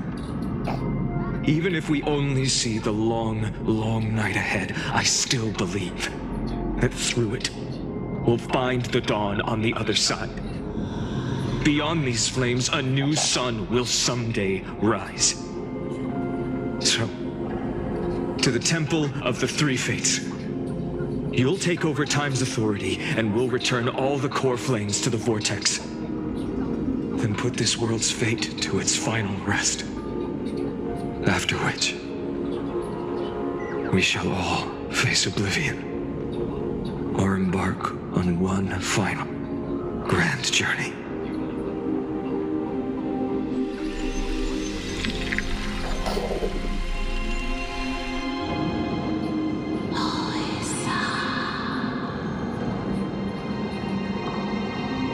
Please forgive us for disturbing your sleep, Orynyx. It matters not. I know fate has run its course. The black tide has reached Akama. Amphoreus does not have much time left. It is time for the Era Nova. As agreed, I shall present the core flame of time.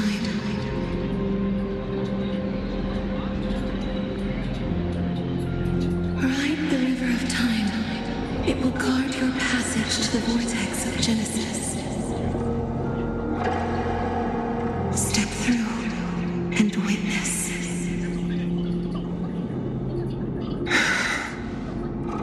Professor Anaxa proved the truth of Genesis with his sacrifice. As Chrysos heirs of the prophecy, we were always destined to immolate ourselves for this world. Now, it's our turn. We can't let everyone's sacrifices be in vain. I don't need another pep talk, Finan. After all, we've been ready to fight fate ever since we left the village, haven't we? Yeah. Come. Let's claim the miracle we were promised, and burn away every last shadow in this world. And then rise as the first light of a new world.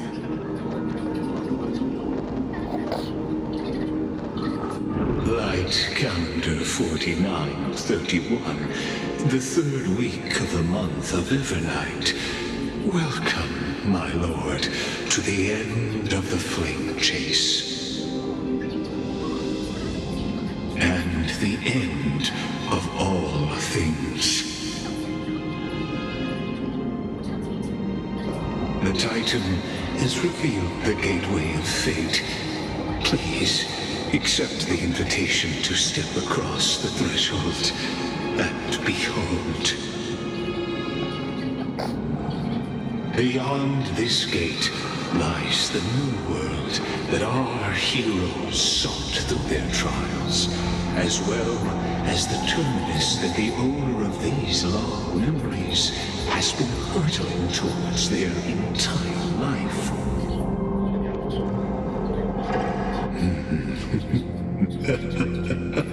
Perhaps you'll find it all too familiar.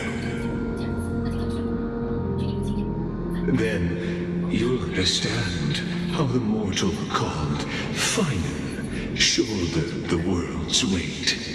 How that same burden crushed him, proving that the so-called deliverer is nothing more than Amphoreus' own delusion. A pitiful fantasy that it could defy fate's decree. Please, esteemed one, the answers you seek lie in these non-existent times.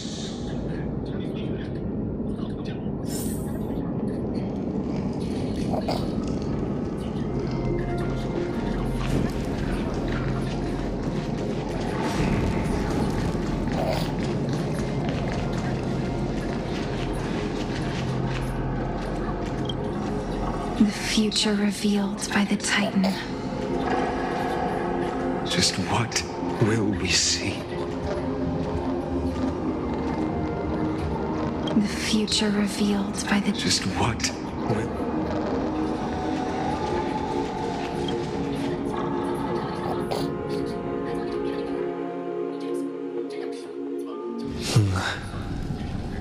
The vortex of Genesis. So it is here. But... just what is this? Life's but a walking shadow, a poor player that struts and frets his hour upon the stage, and then is heard no more. It is a tale told by an idiot, full of sound and fury, signifying nothing. The vortex of Genesis, where the world begins and ends. What stage could be more befitting of our final act? Come, I beseech you onward, buoyed by your surging curiosity. As an unattainable existence that has dwelled within his heart, beyond his reach, you have accompanied him through the march of years uncounted. You naturally have the right to view the river of time in its fullness, and to witness what he welcomed upon his arrival here. Every absurd and tragic ending. Now, if you would...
My journey to the Aranova.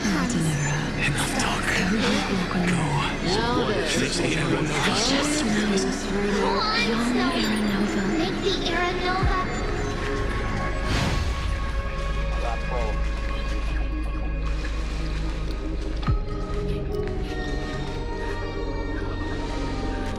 None of that matters now. This brutal, flame-chased journey has stripped away my delusions.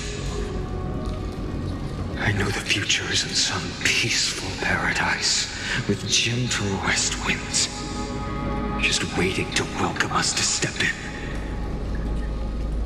This will be a romantic story like none that has come before.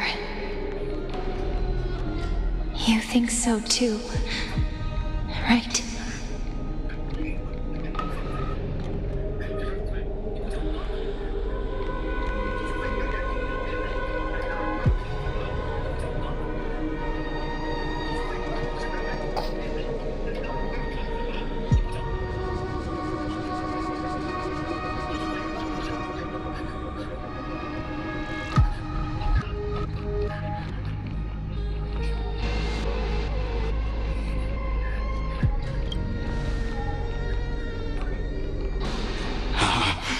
Indeed, in his memories, such a scene replays over and over.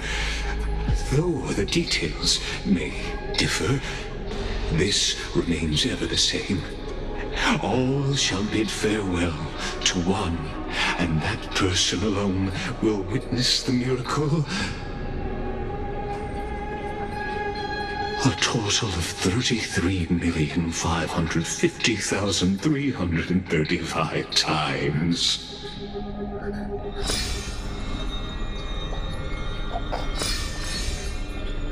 Each is a drop from the river of time, representing the long journey he would take, or rather, the never-ending cycle.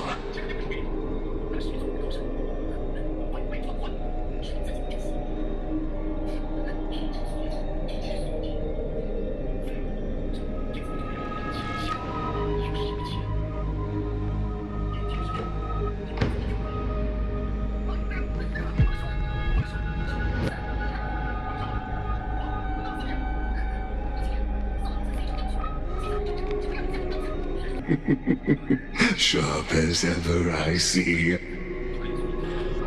Seeing is believing.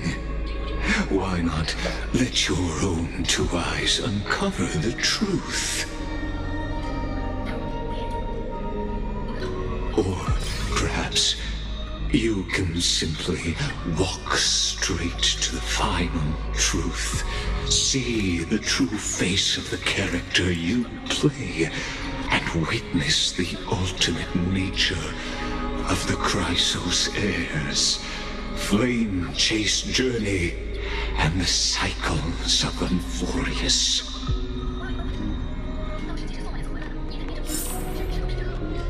Please, take your time. Look around as much as you wish.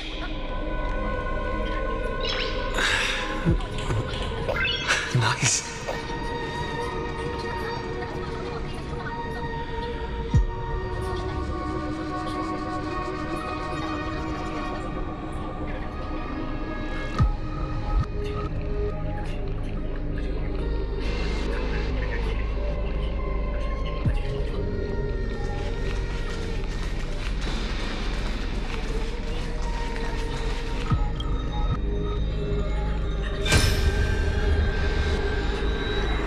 Vortex of Genesis. The last time I was here, I was returning the core flame of reason. I didn't have the time to observe it in too much detail back then. But a holy sanctuary of the Titans looks more like their frozen crypt to me. All the core flames do lie here now. It's my honor to walk the final stretch with a mind such as yours, Professor. Oh, getting ahead of ourselves, are we? Have you forgotten so quickly? I died for truth long ago. What walks with you now is but a thought in your mind. Of course. How could I forget that? But I'll say the same to you. It's my honor to walk this final stretch with you, too. Now go. Stand tall and finish your final task. Yeah. Just leave it to me. Time for that wretched executioner to pay what they owe.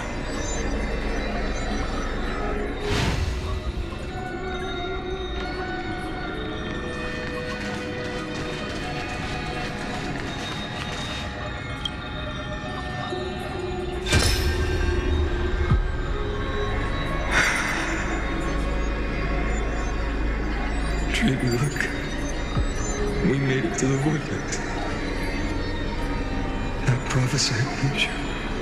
The flower fields where the west wind ends. Era Nova. We're so close now.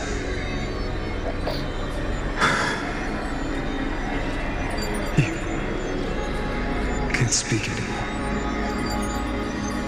Please. Allow me to pause just a moment before I keep my promise. Let me answer your cruel fate by tearing that executioner's heart from the void.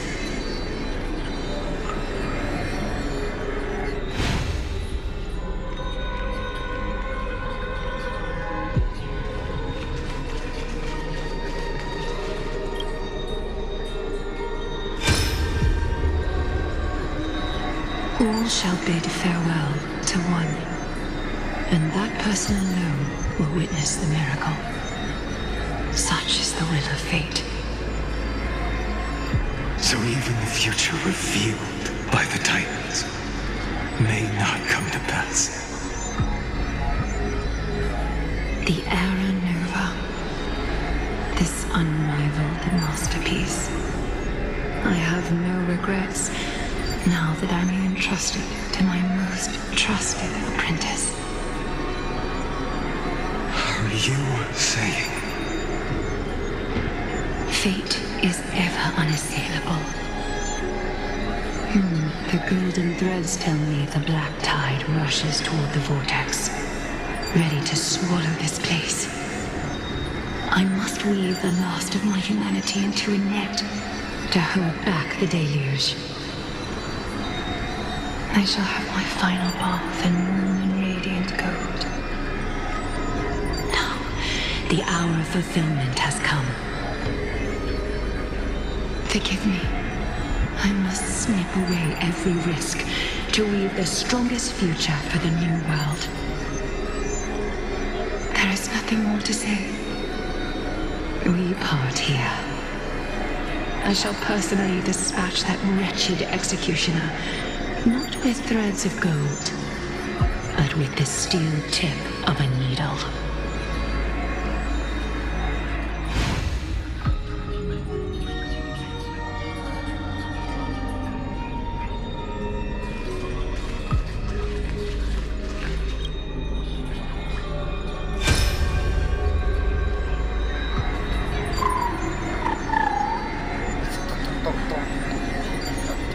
Hey, little. Are you scared?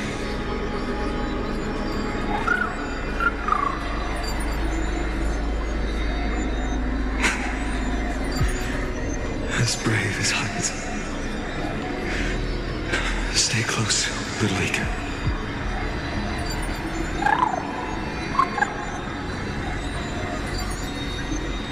What? No, not you two.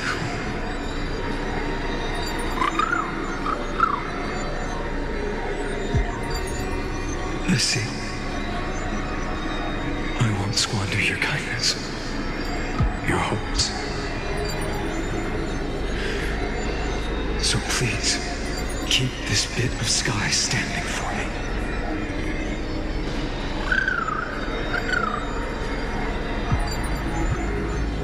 Well, now there's one last thing I need to do before the Aranova. Executioner, let this patch of clear sky show me where to strike.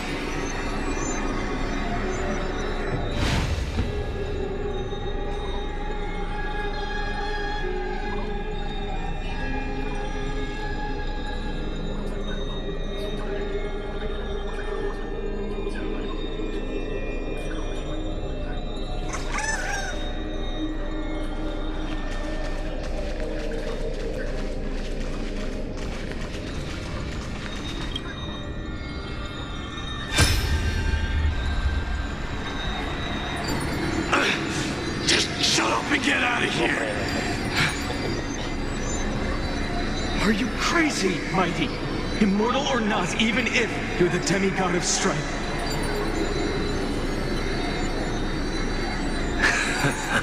Oh, I'm still no match for them.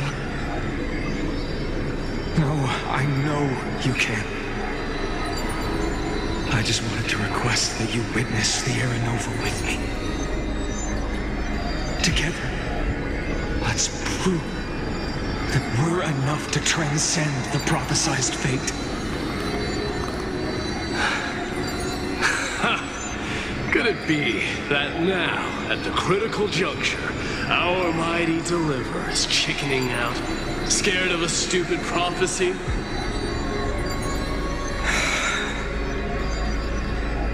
I'll transcend the prophesized fate. All right. But I've got a better way. As the son of Gorgo, I'll prove myself with one last grand victory. Just like when I ripped out the old king's heart. Go. Leave this to me. If the black tide creatures block out the sun, then we Kremnoans will fight in the shade. And when I'm done with that executioner, we'll raise our cups where the west winds end.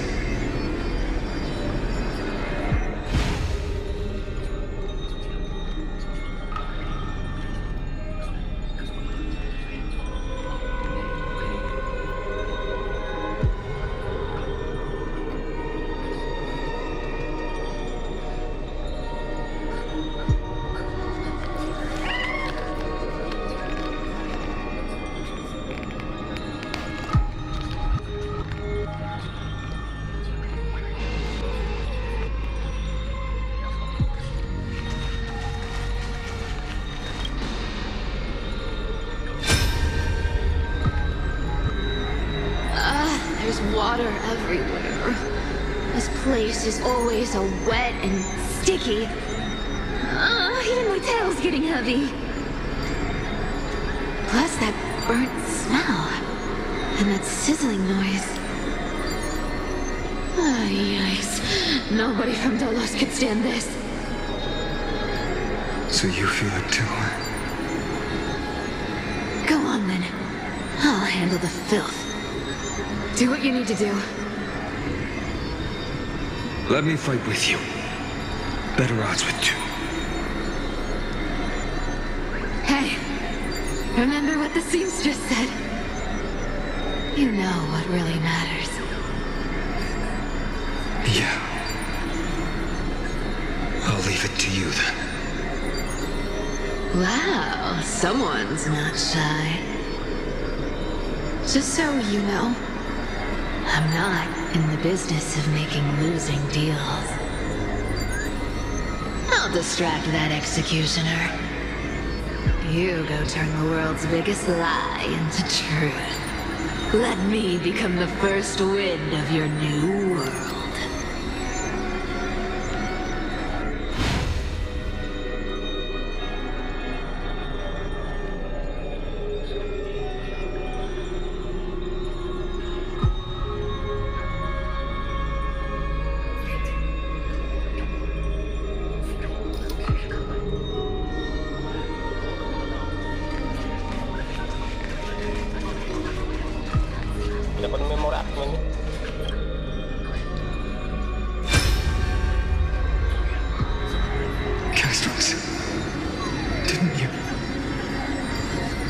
Yes, I've become Death's demigod, and shall never again walk the world of the living.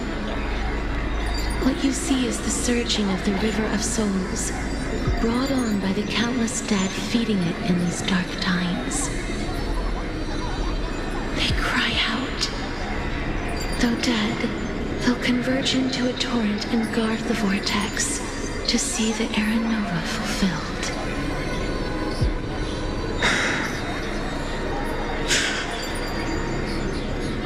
I will take all the wishes of the departed with me. Please, everyone, fight with me to the very last. I hear them. The dead hail you. They're prepared. Go on, Deliverer. We'll keep that executioner in our shadows. The path before you leads to light and eternal flames.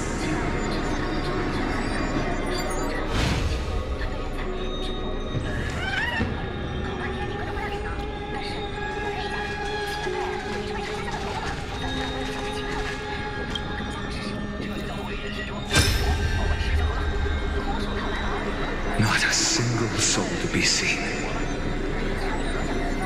So this is how the vortex looks at the end of days.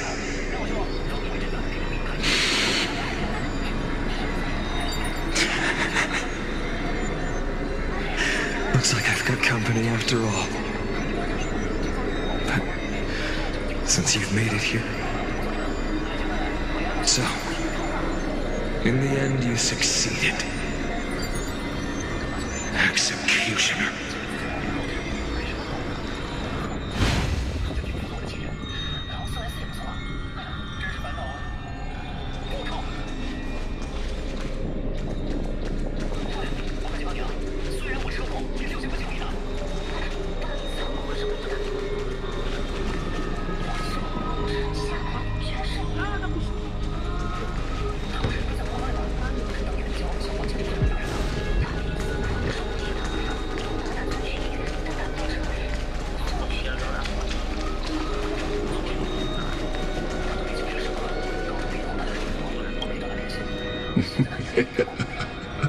You really think you're prepared? Allow me to give you a warning most earnest. Once you see what these memories hide, the world's course will be forever irreversible.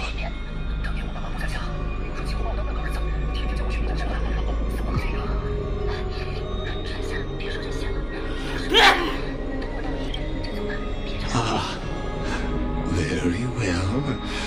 As you have made up your mind, let us bear witness together. As the sole audience of this eternal theater, I have been rapturously awaiting your arrival, and this, too, is the very reason I must show you everything. I believe that since you've bathed in that Eon's gaze, you can make Amphoreus' frozen fate flow once again.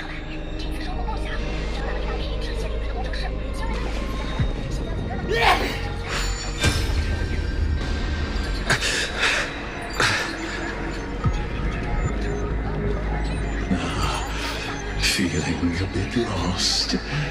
As you now see, this scene marks the final act of the drama Amphoreus. The final eternal recurrence created by this man's hand, and the last one this world shall undergo. Behold, at the swordsman's side stands one he has sometimes called companion, other times comrade, that nameless hero absent from the annals of history. He is the swordsman's ideal in his youth, the deliverer that guided him resolutely onward through fantasy. And now, in the name of the Nameless, he has become an essential and inseparable part of the epic of Amphoreus. And this time, under his guidance, what choice shall the hero make? Whither shall the fate of the world flow? And what is the ultimate truth of the nature of Amphoreus? There are many mysteries yet to be unbound, but if I may, allow me to temporarily yield the stage to one far more fitting. Please put your hands together and give a rousing round of applause for they who will reveal the answers and bring about the final end of the 33,550,336th flame chase journey. The master of the countless memories we saw, the other important actor now stepping into the vortex. They who have already burnt their own self to cinder, the Flame Reaver.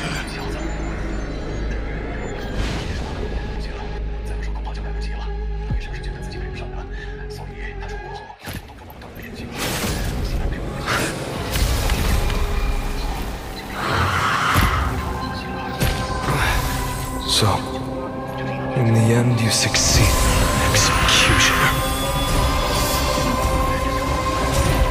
With my flesh as kindling, like the first dawn of the new world.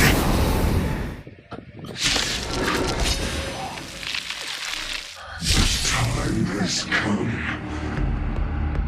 to once again start everything. Let's try it this other way. We can do anything! Root here. Embrace a new life.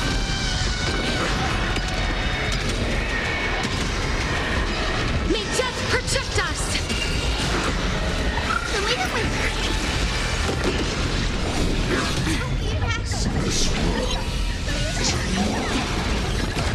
Your time to shine. Light falls. Good night.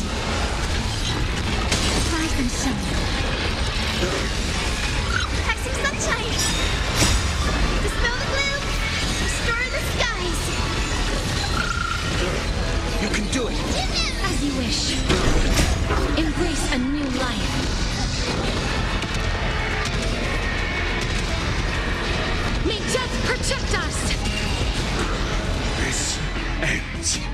Now, with your corpse, I'll ignite the dawn!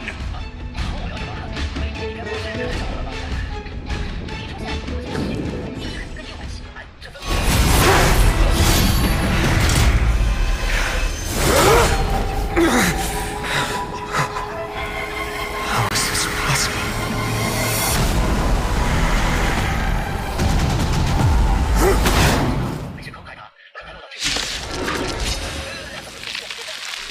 The sons of destruction, now twinned.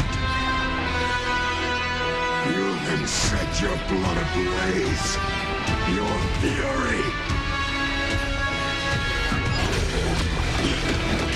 Let's try it this other way.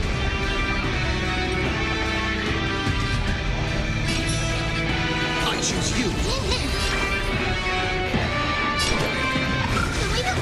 I shall remember this moment.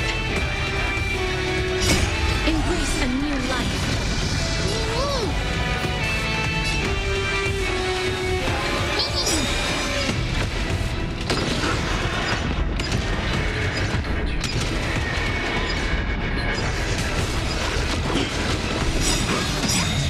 Trust me.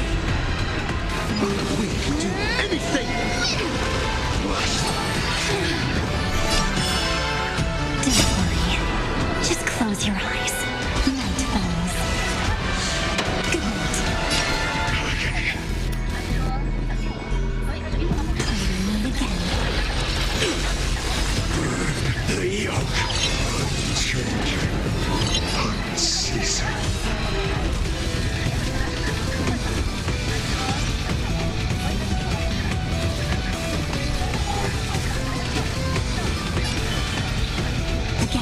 Again. Rise and shine.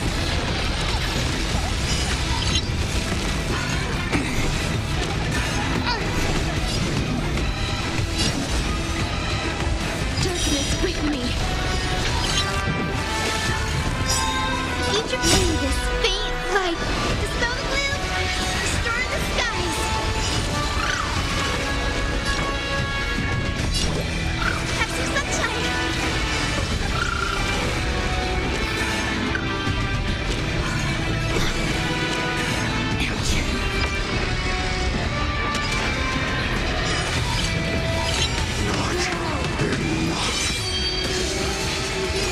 This form shall fuel the fire. Burn unceasing. Time for some sweet dreams. Treat our guests nicely.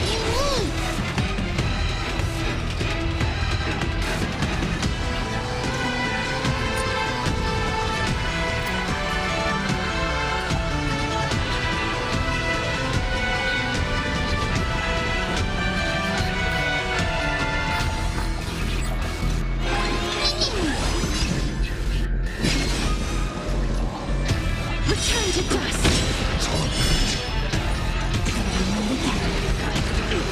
Open up. Wait a minute. Breaks over.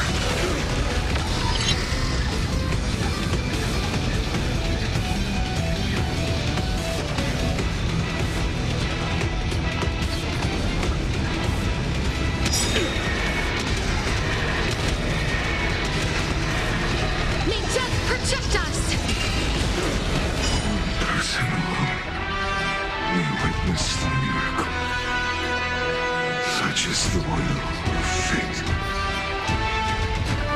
That person can only be you.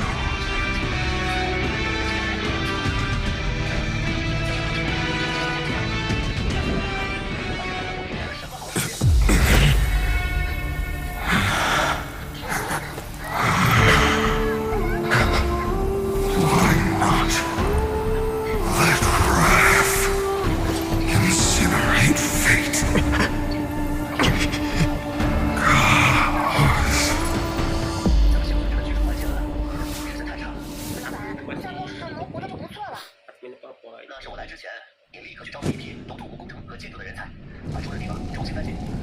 At last. last, Amphoreus' fate has begun to shift. Just as I foretold, your arrival will change everything. After all, you've also been bathed in that eon's gaze, which can awaken the long-dormant instinct inside a man. Much like that scepter we spoke of earlier, it was only under the same eon's glance that it was reborn. That's right.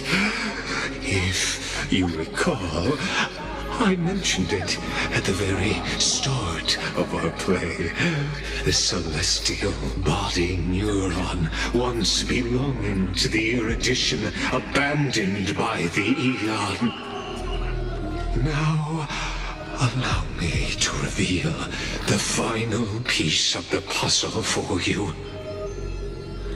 The eternal land, known as Amphoreus, is nothing more than the scepter's endless, lonely extrapolation.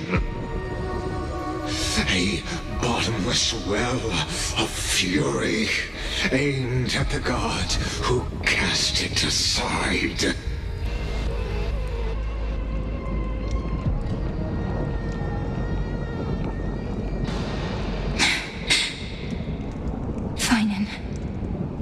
We set out on this journey to answer the world's desire, didn't we? That's what it means to be a Chrysos heir. So has it always been. Then why? Why must Amphoreus' wishes be so cruel?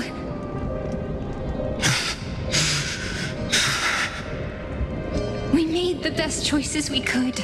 Whenever we could. But in the end, the prophecy that led us, this black tide swallowing everything. Why does it look like this? You see it too. Those burn marks. The flickering cubes. They're not a tide at all. They're more like a shattered teleslate. Standing here, the voices of Titans have never been clearer. Turns out, they were coming from the black tide all along.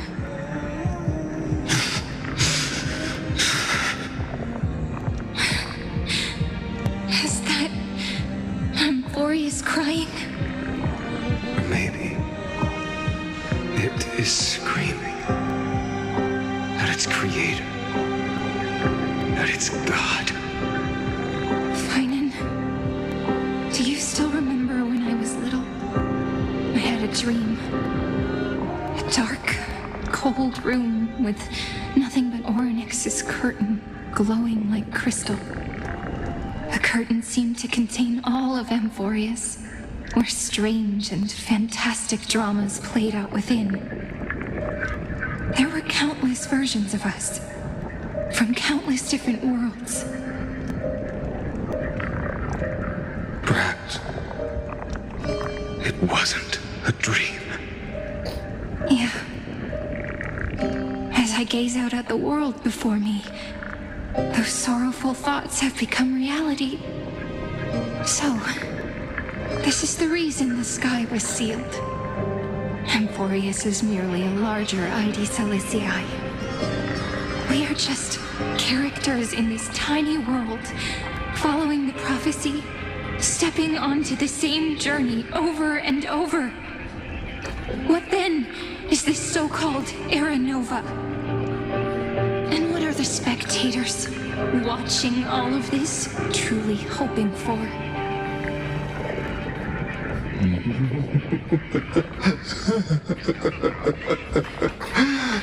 As a reward for reaching the end of the world, let me answer your questions. As the Theoros, I have observed. Thus is the synthesis of the prime mover of life formed.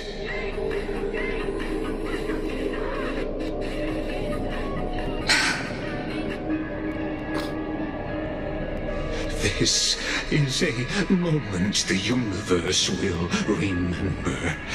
After millions of extrapolations, the experimental environment known as Amphoreus has finally achieved results.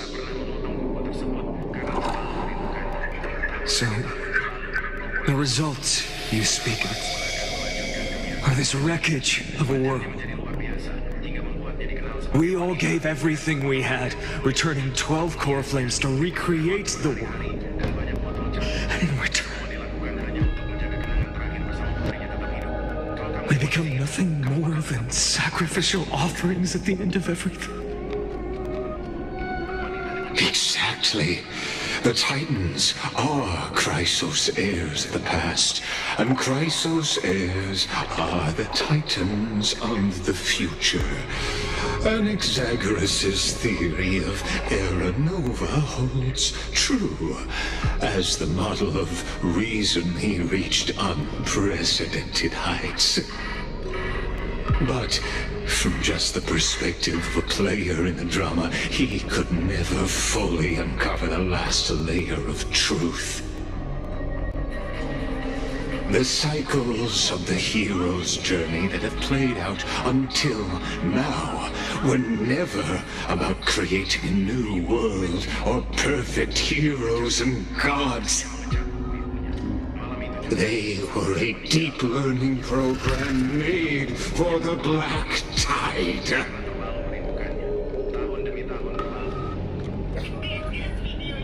But this time, your plot will fail. I've taken Catholi's core flame, and when the dawn of the new world arrives, its light will burn away all the darkness. Haven't I made myself clear? The Chrysos heirs and Titans were merely byproducts of the experiment. You have seen this world's evolution, witnessed the birth and growth of the Black Tide, and how it devoured everything. Every generation of heroes, gods, and worlds was born only to be destroyed by it. This is the endpoint of Amphoreus' calculations.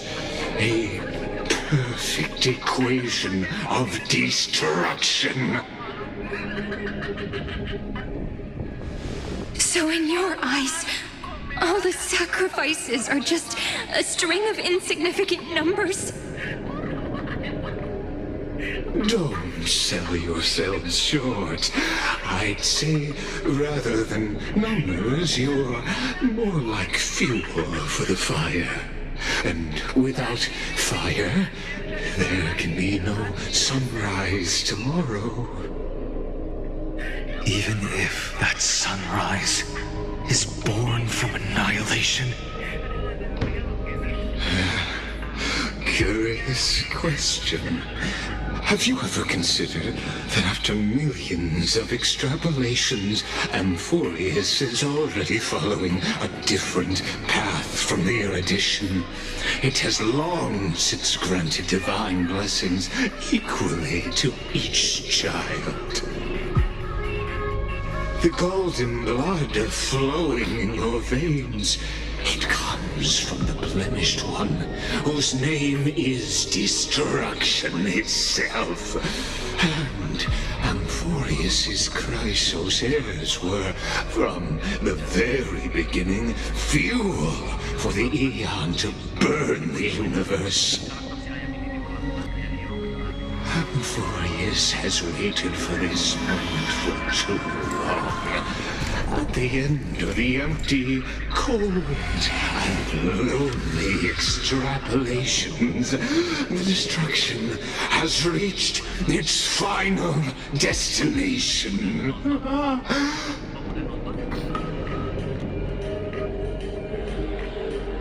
Nikos 496. Philia 093. No need to feel regret. This generation of Chrysos heirs is the most outstanding model, and you two are the final factors. For you, the Era Nova is no lie. Just step forward, embrace the black tide, and accept the Eon's gaze. You will come to life from a string of cold numbers. Along with all those who have passed, you will run toward the real universe, fulfilling Amphoreus' long-held wish. In the name of the Lord Ravager Iron Tomb, unleash its fury and destroy the source of all this tragedy. Or we could always choose another option. Like you said, Amphoreus is just an experiment, and we're the participants. We can only walk along the predetermined path toward the ending, under the watchful eyes of the stars. But that also means that there isn't just one Eon who can cast their glance at Amphoreus, right?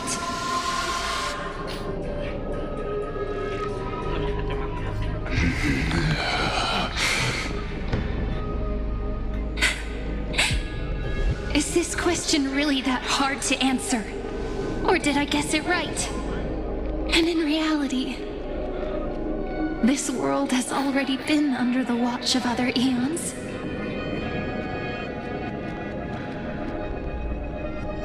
It's strange when you think about it. If you just stayed back, watching us complete the ritual and get consumed by the black tide, your goal would naturally be achieved. Why go through the trouble of explaining all this to us?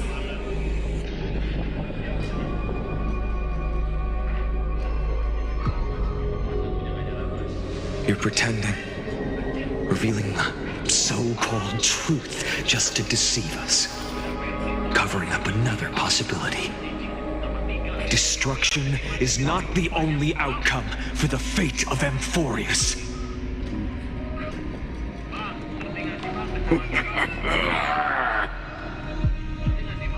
Do you two really think, as petty little demigods, you can change the outcome written by the stars? What makes you think you're capable of doing that? A little courage and determination. Just kidding. The answer is pretty simple. But we're not gonna tell ya.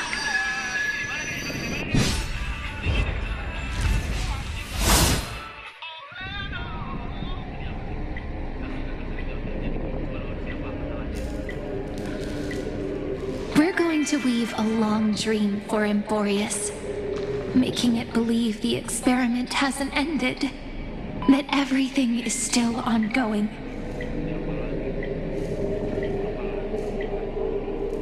With just Orynyx's power, though, it should be impossible to achieve this, right? Yeah. So, I can only place my hopes on that childhood dream. And the god behind Orynyx that appeared in that dream. Now, I can say with certainty, time is the page on which that Eon records Amphoreus. If it fades from existence, and all that it records is lost among the stars, that Eon will surely direct their gaze here. And it will be a glance that spans time and space, transforming each incarnation of me into the power you shall wield to reset time, imbuing my soul into this ceremonial blade, and creating an endless flame chase journey. I understand. Then let me step into the cycles and continue Amphoreus' grand design. To deceive the gods, deceive the world itself. But to make time vanish from this world, that would mean you.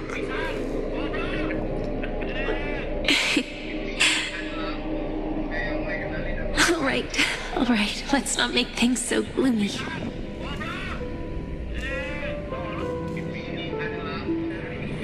What we're about to embark on is the true hero's journey, so...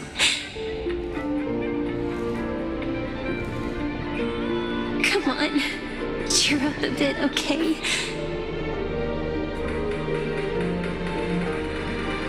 In that memory, you will definitely meet me again. A little Cyrene who knew nothing, lying on a soft patch of grass, feeling the light breeze, dreaming of the distant world. Tell her about the flame chase journey, and then let her become a romantic part of this story. I believe every Cyrene will make the same choice, erasing time again and again, resetting time over and over. After all, they're all me, and I will always have my charm.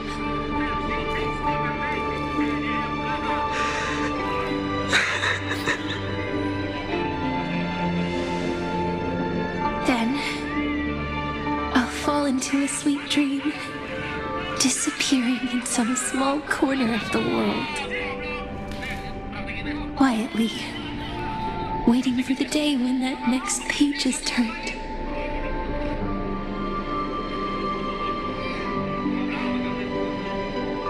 And I will keep going. Even if the road ahead is dark, I will burn myself to light the way. Rather than let the core flames become nourishment for the black tide, I'll become their vessel to prevent the arrival of Era Nova. Even if I have to burn through my own body, it's no matter. As long as I don't extinguish, the flame chase will never end. Until Amphoreus welcomes a true dawn. The girl who watches over time, and the warrior who carries the world. Now, let us fulfill the duties of time and world-bearing. Honor the past and forge ahead.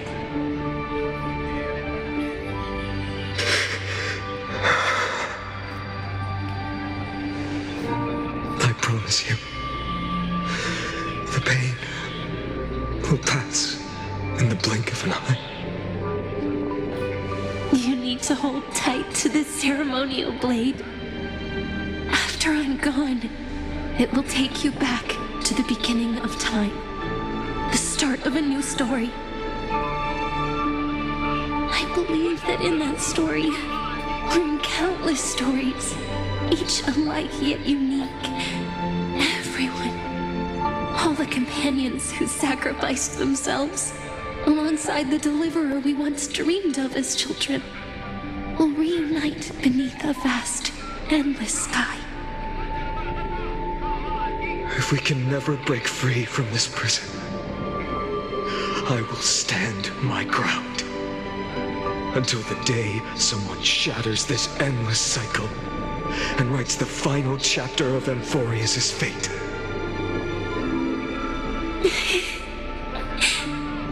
So, let's set out.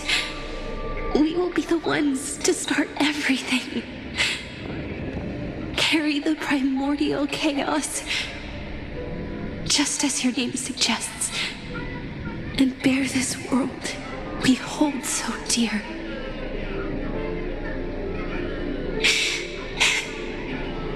So long, Kaslana.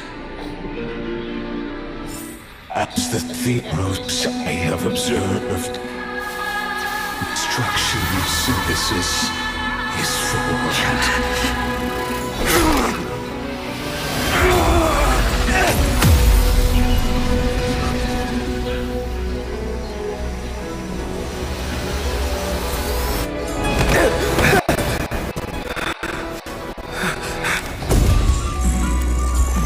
I will wait for that day, for as long as it takes. The day will come, turn over this mortal eternal, and follows in our footprint, to right anything than it ever was.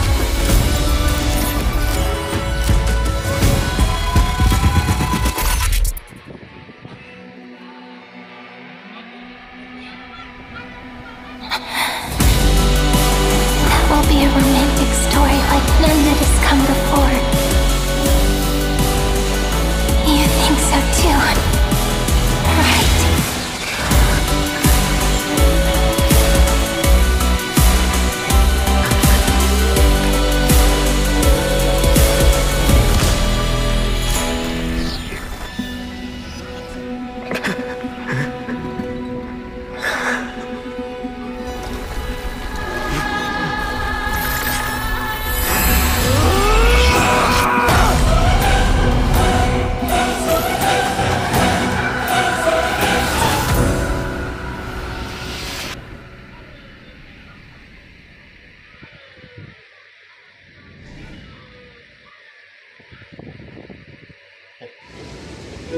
The world is collapsing, and the people are crying.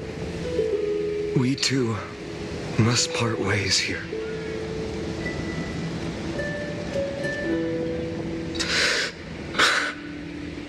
Friend. Ides Elysiae, the little village of my childhood. The gentle breeze and the sound of waves still linger. Everything is as it was. It feels good to take one last look. You know, this is just a corner of the memory. The real Ides Elysiae. I know. I'm here to say goodbye. We might not see each other again. You can stay here forever. And time will stand still for you. Let it flow. It's time for me to go. Even if it's a path with no turning back. When have we ever had the luxury of turning back? Are you afraid? After learning the truth of your origins? Will you see the motivation I gave you as the manipulating whispers of destruction?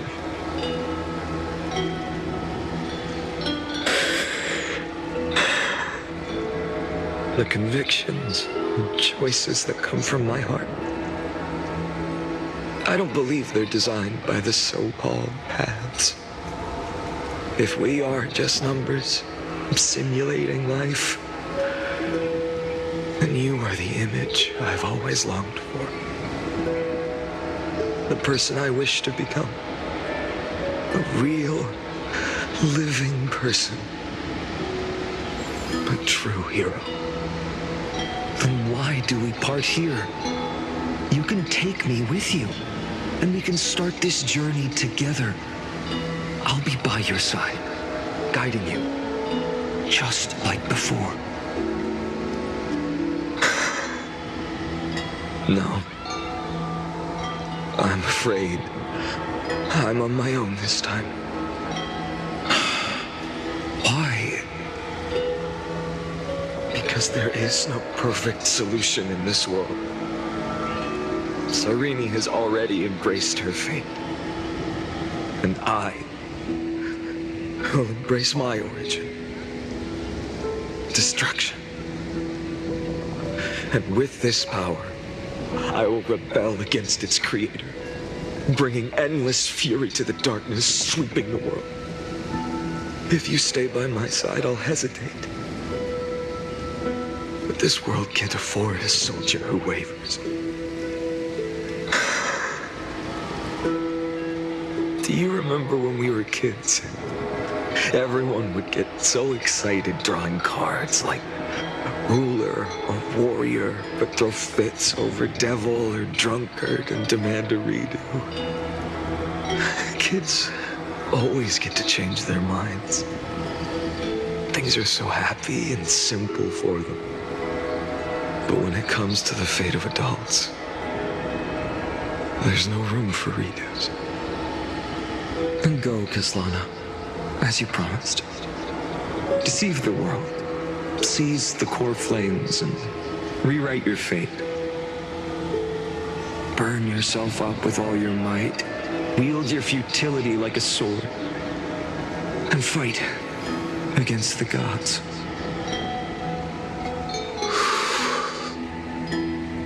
In the name of world-bearing, I promise you, Kefali will never forget this.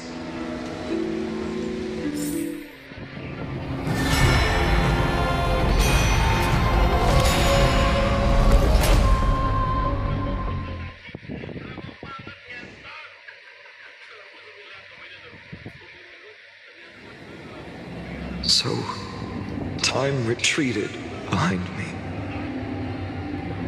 until it reached the origin, where nothing ever existed. Just as Professor Anaxa once said, in that void, Kefali stood at the center of chaos. Time, space, and causality all flowed from their body. When the waves of time finally calmed, it was the year 3870 of the light calendar. The Chrysos War had lasted for nearly a century, and the threat of the Black Tide was growing stronger and more relentless. That was the era of the Day Thunder Knight's battle with the sky. While she could not seize the core flame, she proved that the prophecy was true. That mortals could slay gods. From that moment, the sole survivor of the old dynasty, Imperator Cyrindra, issued a call to arms across the lands, summoning heroic Chrysos heirs to wage war on the Titans. And that was the first doomed flame chase journey, sealed away in history.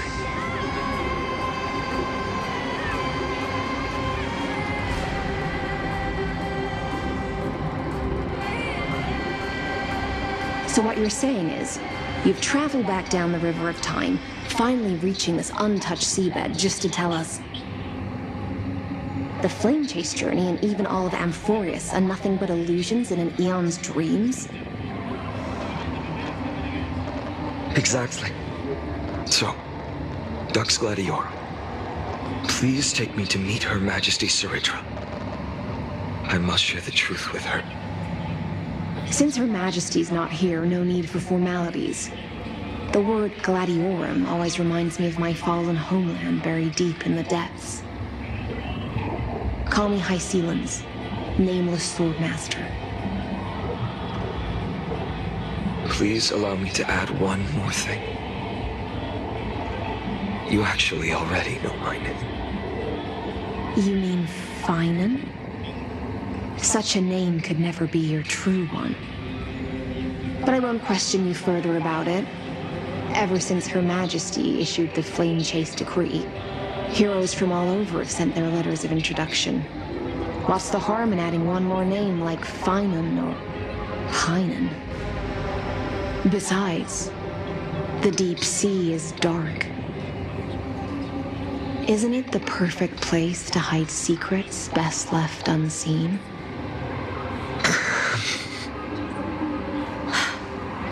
All right, nameless swordmaster. Hold on to my wake. Let's find somewhere else to talk. Aren't you even a little suspicious of what I've said? Harboring suspicions is not my concern. My sword dances only when the Imperator harbors doubts. There's no use in speaking further. Show me your true intentions through action.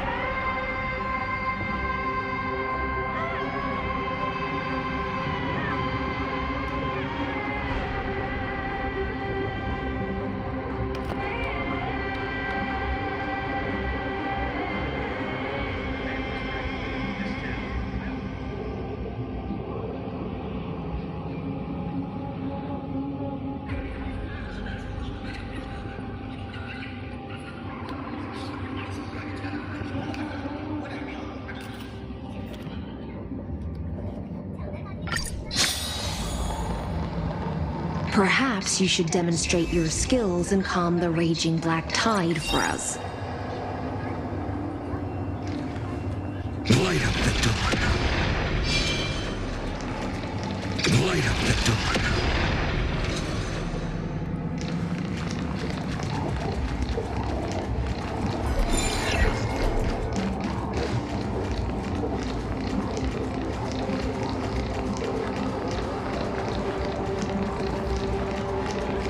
Light up the dawn.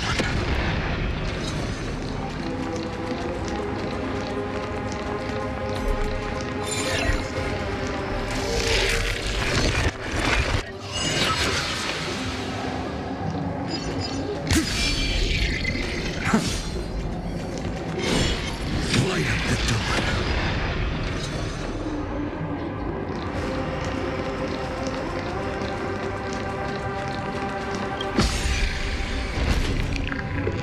Oh. Nice moves.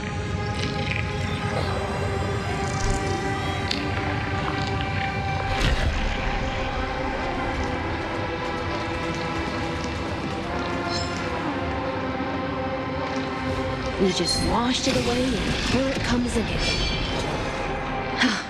The black tide is really no joke.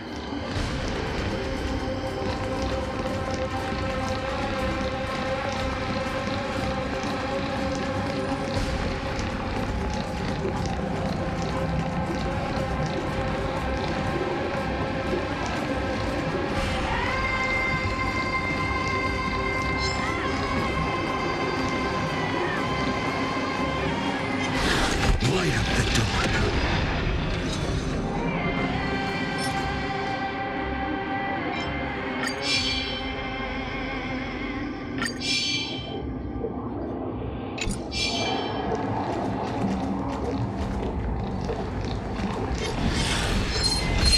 Light up the dawn.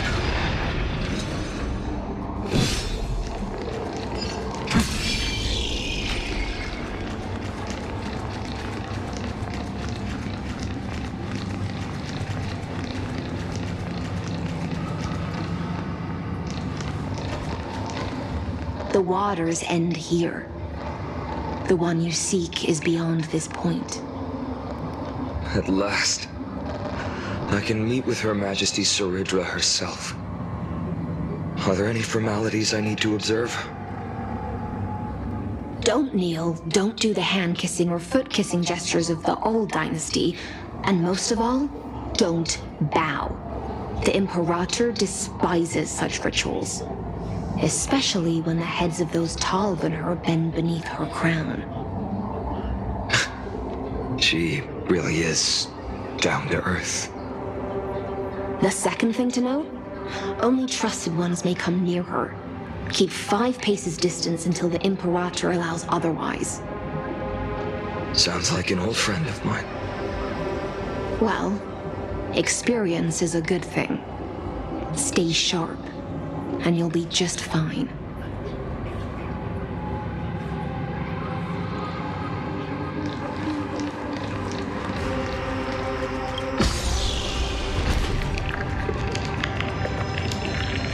Light up the door.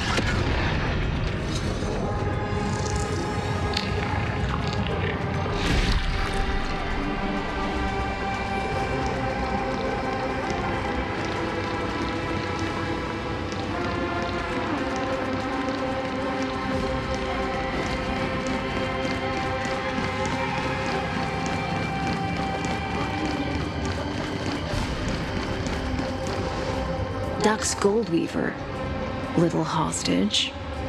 Apologies for keeping you waiting.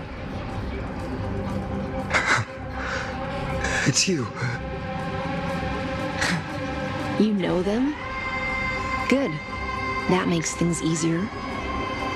Before that, I'm more curious about one thing. Where is Her Majesty Ceridra? To avoid any misunderstandings, nameless Swordmaster. Although we spoke and laughed along the way, I never said you were entitled to meet her.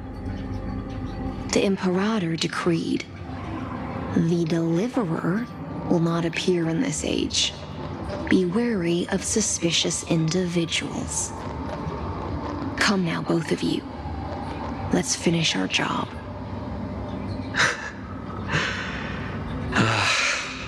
I see. It's a trap. I had no intention of fighting. So remember this, Lady Hysealens. If my sword shows any hesitation, don't thank me. Thank them instead. No, you misunderstand. We don't want to see Chrysoceres hurt each other. Just give us some time to ask you a few questions.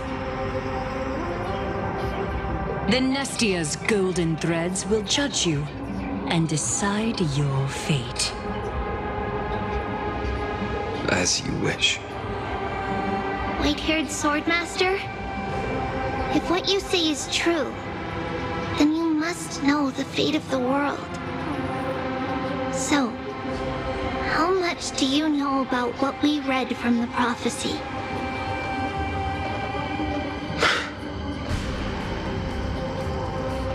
You shall shatter into 1,000 fragments and wither in the soil of foreign lands.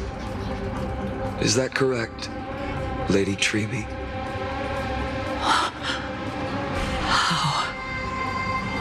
How is this possible?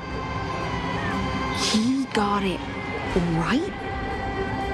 Yes, but the prophecy never mentioned he'd appear here. At least, not in this era.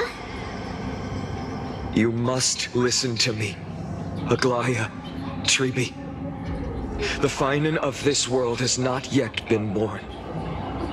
In a distant future, he will follow the prophecy's guidance and appear before you. But do not seek him out, because Era Nova is a complete and utter lie. I will tell you the truth, and you will understand why the world must forsake the prophecy and find another path to Era Nova. Because I know both of you, and I believe that no matter how the course of history may change, the faith we all share will always remain the same. And so, the layers of rock began to reverse, and history wove itself anew. Through my old acquaintances, I was given the chance to meet the leader of the Flame Chase journey, Ceridra. And after a long and arduous negotiation, we came to an agreement. The Imperator's alliance needed the destruction, and I was ready to pour all my strength into it. The spoils of the Flame Chase, the core flames, would be sealed by my hand. But the condition was this. in the upcoming battle, in our conquest of the Earth, I had to prove that my power could transcend fate. In the original history, there was a brutal war. At the end, the Titankin of Georios, Terravox, killed the rampaging Titan and took the core flame that supported the Earth. But this time, Amphoreus encountered a turning point in its fate. Neither side suffered any losses. When I severed the Titan's head and raised the core flame high, the crowd gathered around the scorched remains of the god, roaring with joy, cheering for the hero of the destruction, who had ignited the faint spark of life for the first time.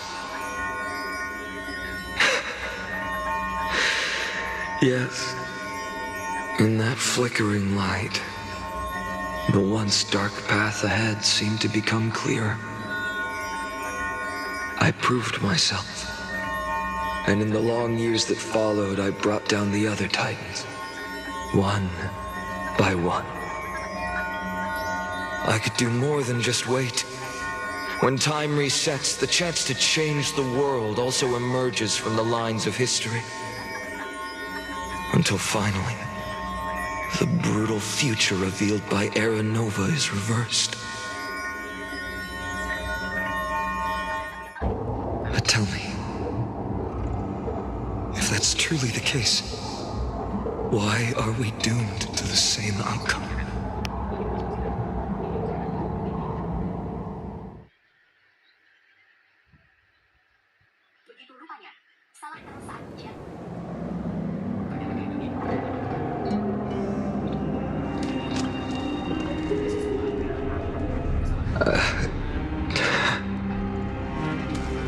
The people kept their promise and handed you all the core flames. In this world after Trebios, no demigods were born in Amphoreus. At this point, I just want to know. When they vanished into the black tide with their mortal bodies, why didn't you shed even a single tear?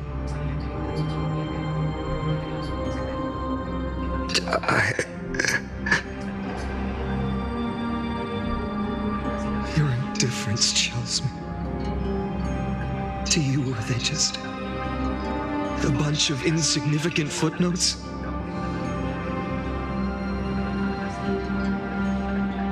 Sorrow has been my constant companion. In fact, with 12 core flames upon me, the fire in my heart has never been more violent. I'll remember this world through anger. As long as I burn, they'll never truly leave me. Perhaps it's already too late. But you're right. Anger, at this moment, is the only weapon I can rely on. So, draw your sword, Executioner. I'll make sure you realize that your greatest mistake was leaving me alive.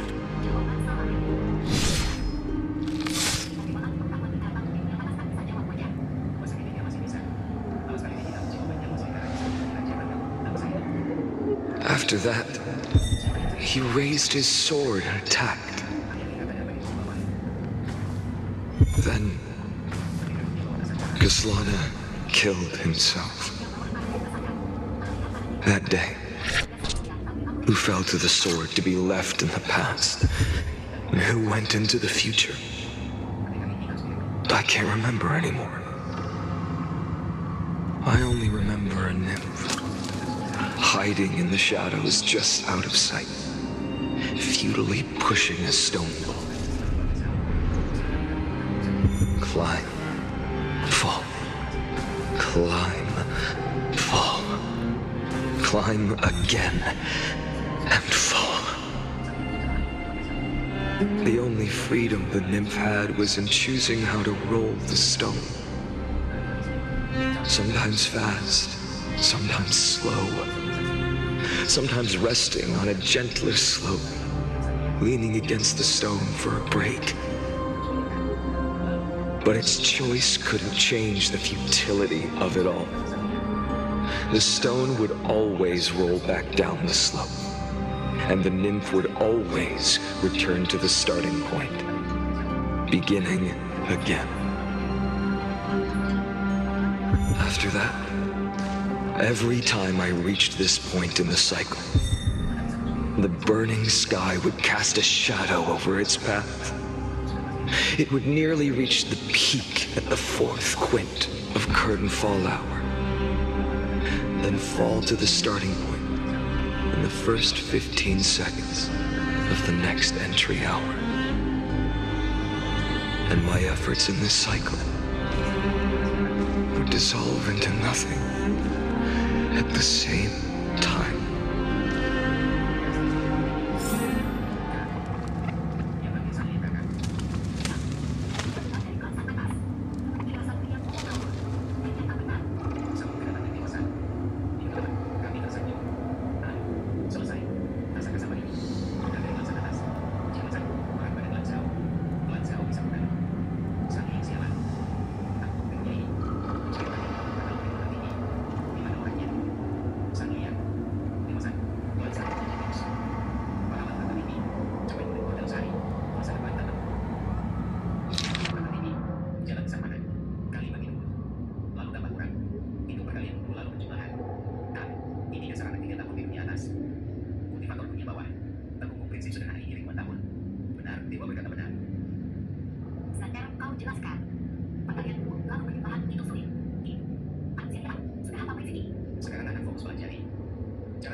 Absolute nonsense.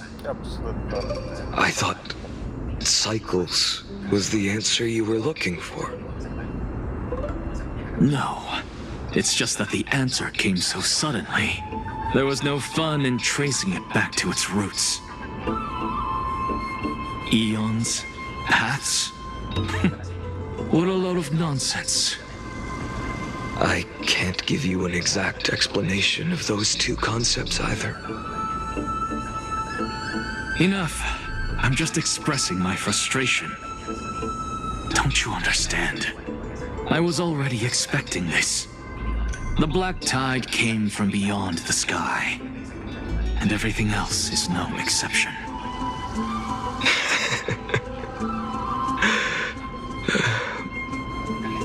Fate is a strange thing. No matter how the details of history change, the Anaxa I know always remains as harsh as ever. If the other Anaxagoras actually worshipped the gods, I'd make sure to find a way to break the cycles and crush them in their cradles. Too bad. Now only you have the ability to do that. What's that supposed to mean? You're willing to help? Of course. The core flames were meant to save the world. And in my opinion, the noble Titans have no reason to refuse. Besides, according to you, before stepping into these endless cycles, you were my pupil.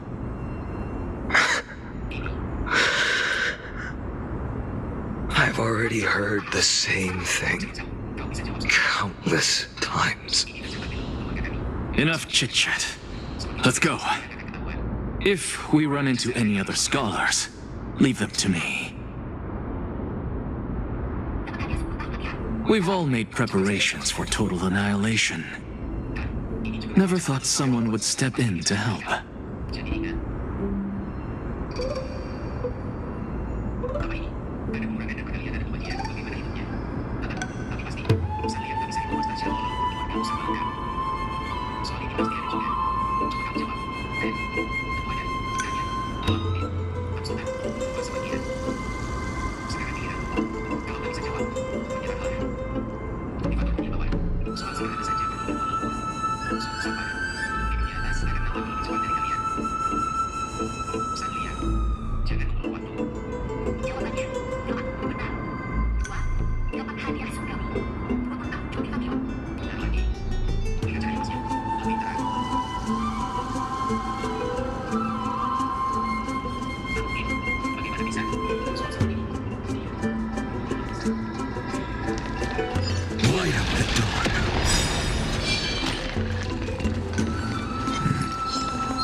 You've been to the Luminary Throne before, haven't you?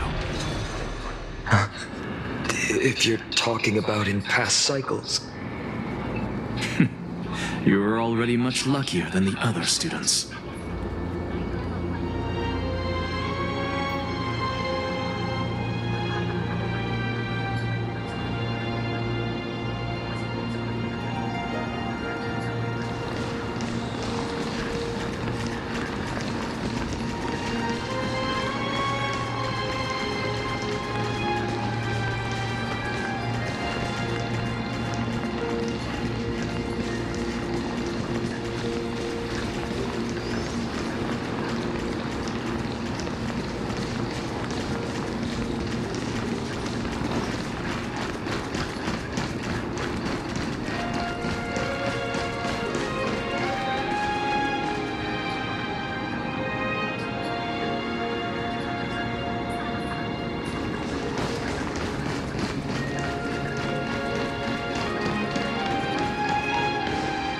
Hold up.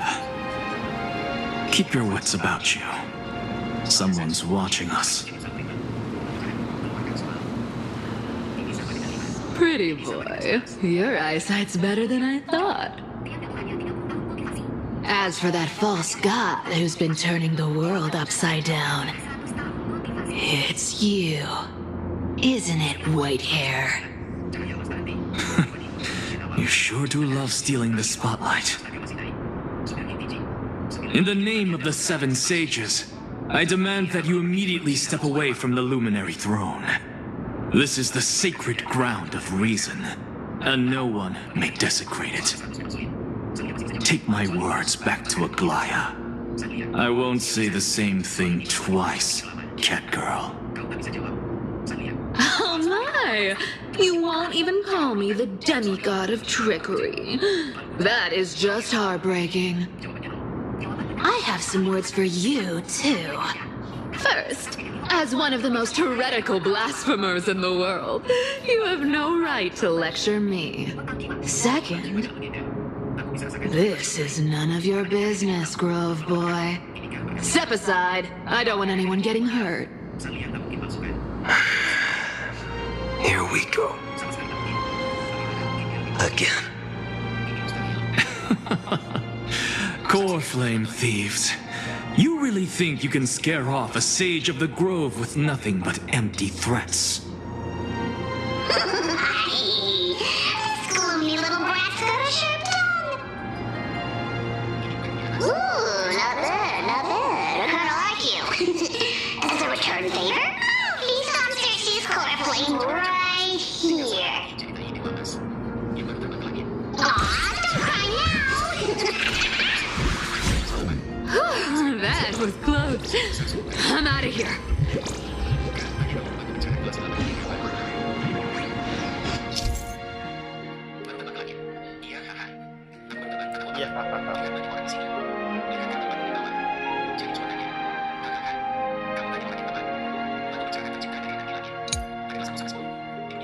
Sekte atau kekuatan yang punya batu kelas 7 sudah termasuk puncak. Batu kelas 8 ini cukup untuk bawa orang biasa ke Tai Jixian. Setelah Tai Jixian,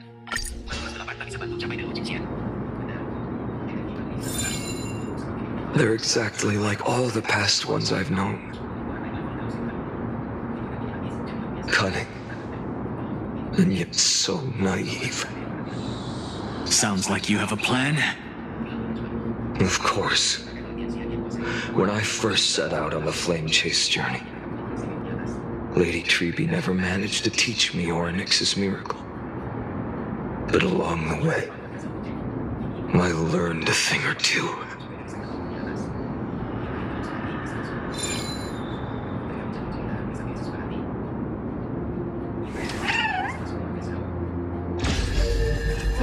Where are you going?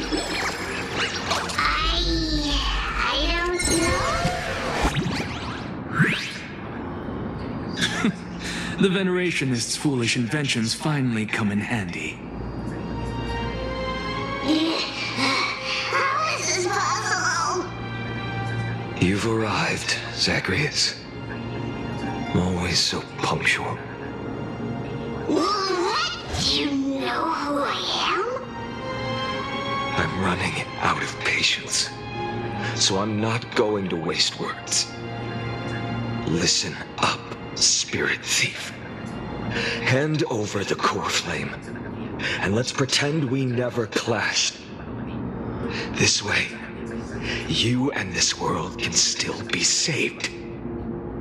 Save? You sing better than any bard. If you ask me, you're the greatest disaster Amphoreus has ever known.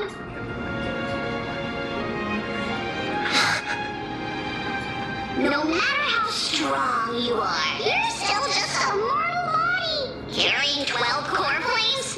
Don't make me laugh. You'll just get consumed by the divine flames and drag this world down with you.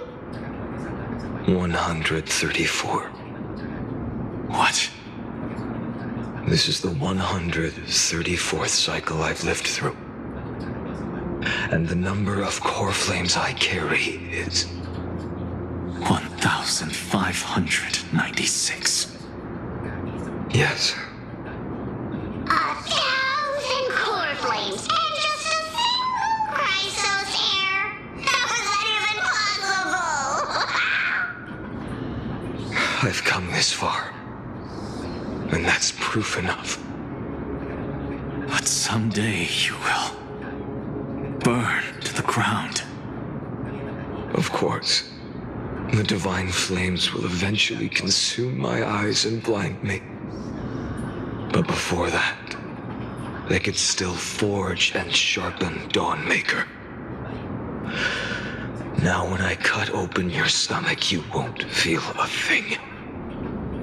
You. This is the final warning. Fine. Assume this world holds 100 million possibilities. And no matter how one looks at it, 99,999,999 of them all point to outcomes of certain destruction. Even so, I'll use my divine power, despised by the people of this world, to achieve that 1 in 100 million possibility. Bartolos! Brat, if you have the guts, you'll have to first step over my dead body.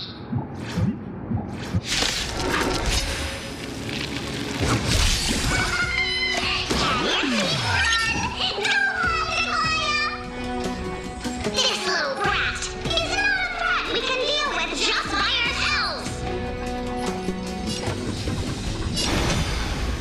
Tomorrow!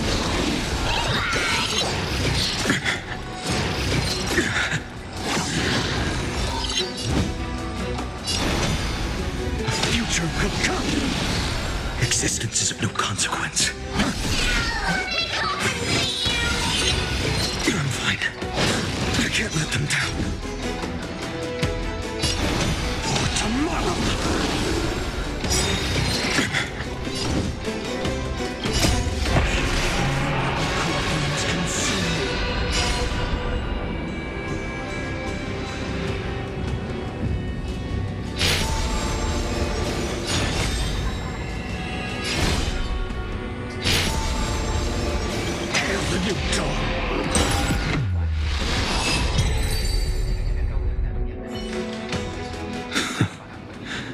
How absurd.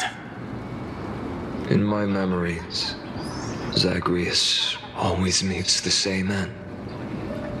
Over and over again. Their departure no longer stirs anything in my heart. This reason core flame before us is a fake, obvious as day. I know. I know. It always plays out like this. The spirit thief covers for her, and the trickery demigod escapes with 2 core flames. And then, driven by defiance or hatred, she decides to stand before me once more. Exactly like the countless past hers I've known. Cunning, yet so naive. Since you've witnessed the same scene play out countless times, tell me, will you carve the trickery core flame from my chest now? That depends on your attitude. At least so far, in the cycles where you've asked this question, the endings haven't been so cruel. Well, thank you for that. But I also believe that this time, you won't catch up to me. No one can catch up to me. I'm no longer running to escape anymore. Whether you believe me or not, I'll still tell you this. You've made the wrong decision. All right, then. We'll see. Silence. This is new. One-eyed boy. What are you trying to pull now? Go, Cythera. Give us some time in private. This isn't for her, but for you. You've walked too far down this path. It's time to discuss a possibility. Maybe the road you're walking is not one of salvation, but one that will simply drag the world into the flames. For old time's sake, turn back. I don't care how many times you've tried, because there's one thing I'm sure of. Your Messiah complex has turned you into something no different from the icy gods you spoke of. The children of humanity you swore to save. They are no more than ants to you now, aren't they?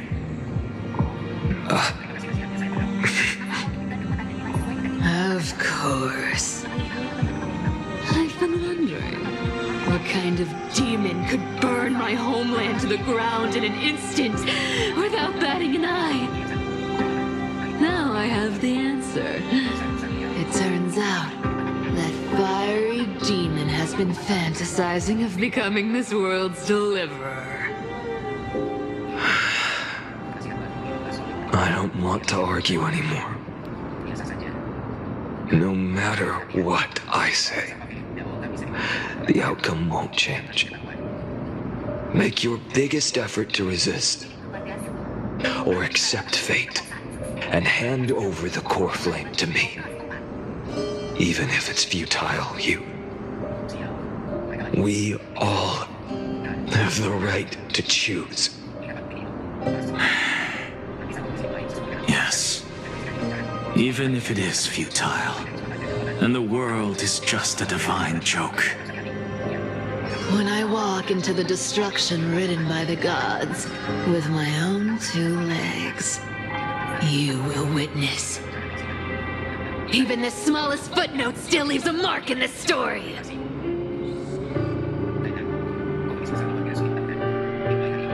And so, at the end of the 134th cycle, The traveler and the scholar fulfilled their fates once again. Or perhaps it wasn't just they who fulfilled their fates. I can't quite remember all this. In the endless darkness, for no reason, a voice always lingered by my ear. Losses are a constant on the flame chase journey, among which even life itself holds little value.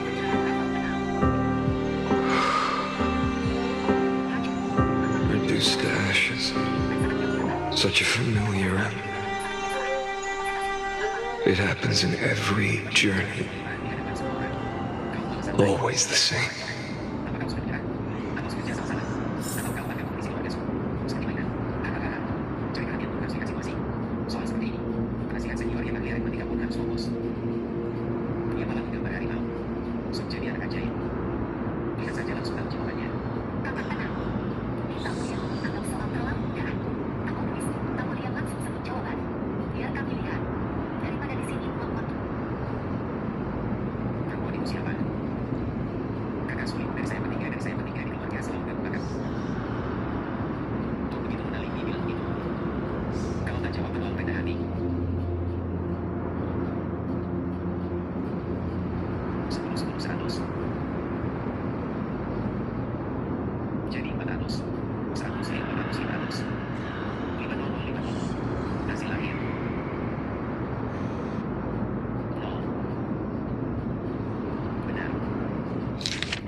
Jawaban benar dianugerahi hadiah langit.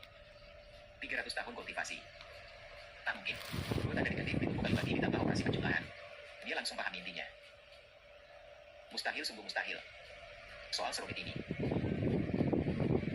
Pasti pakai cara curang. Ah, coba tebak. Coba kau tebak sendiri sulimu muka sakitan. Awalnya aku kira, akulah yang kecepat itu di luar gas. Dia lebih cepat dariku.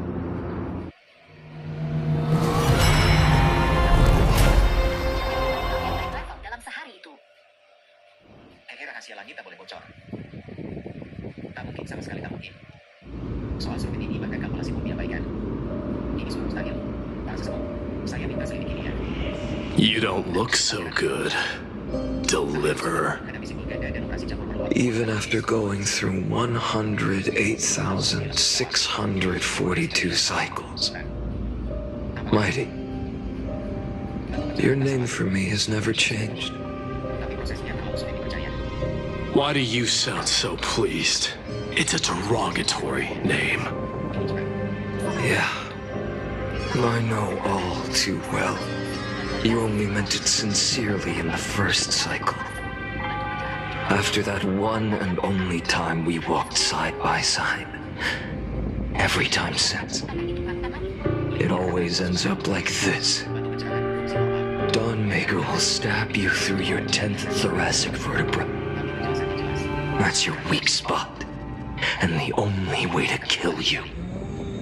Interesting. Tell me, when the mighty Moses of the past faced you, did they ever retreat? Never. Then they died honorably, worthy of the name of strife. But there's still tenderness in your eyes. How pathetic. I have to remember how this feels. Remember that I was once human. Or else the destruction will completely consume me. If you win, tell the mighty most of the next life. This person is a worthy opponent. So always remember to give it your all and never slack off. I'll keep that in mind. As always. Even though the dynasty is left with just one, the Kremnos festival will continue as usual. I, the king of the Kremnoan Legion, will host the final feast in the center of this arena, and the prize will be the flames of strife. One day, you shall die with a wound in your back. That's what I saw when I overcame the trial. The gods' dying ramblings. Enough. You've probably heard this thousands of times. So you must understand, facing the demigod of strife means there's no way you'll take this core flame in peace. I understand. Step forward and face me in a final battle. I, the last son of Gorgo, the demigod of strife, salute you. I'll give 10,000 scars and 10,000 lives of mine to fuel the blazing sun of deliverance.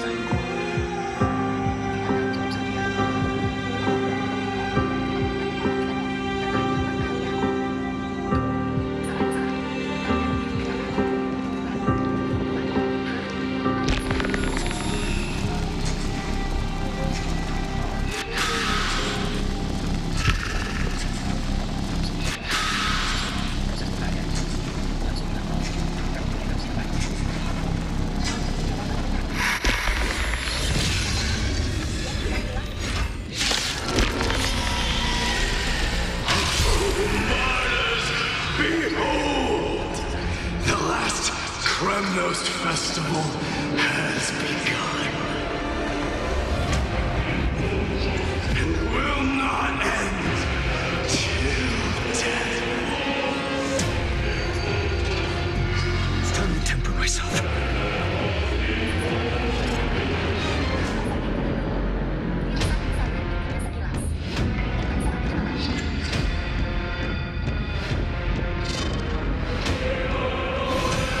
Give up for tomorrow.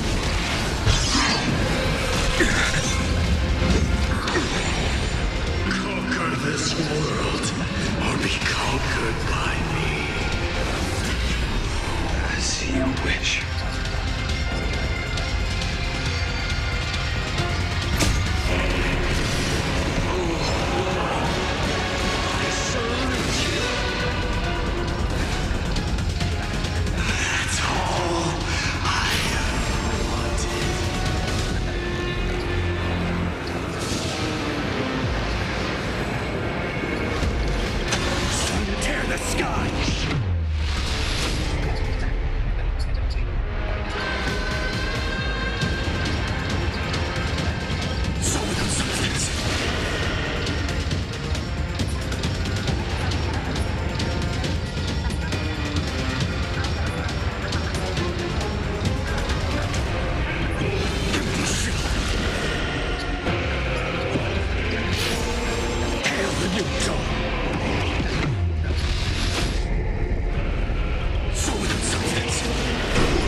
In life, I shall once again block your path.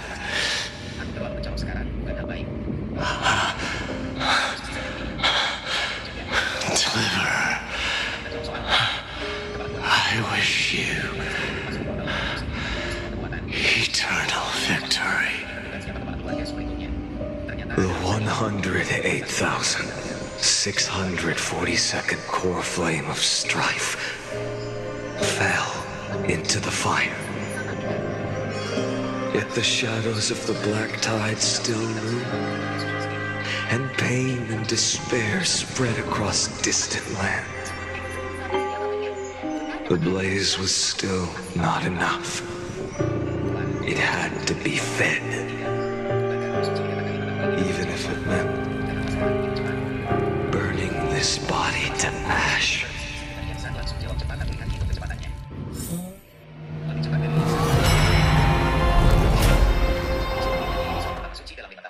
Soal tadi jawab dihukum langit. Hampir mati.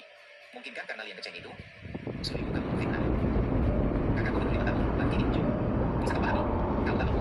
Anggap semua sahabat. No matter how bright the sun is, there are still places it cannot reach.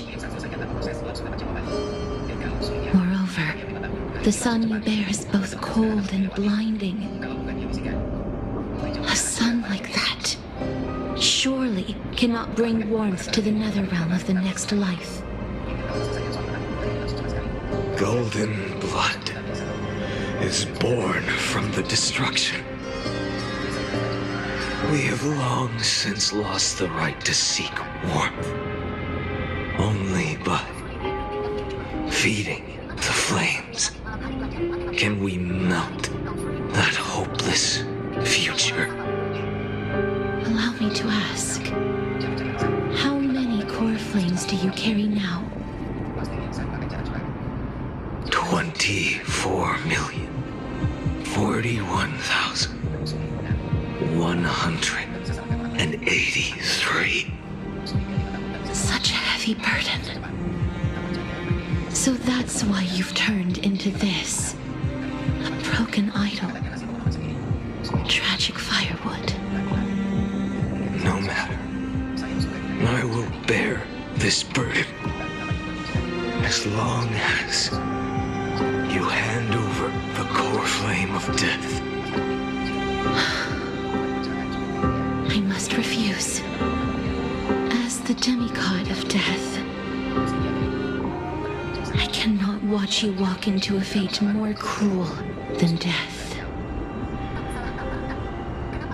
But this way, the past, present, and future will never again suffer unnecessary death.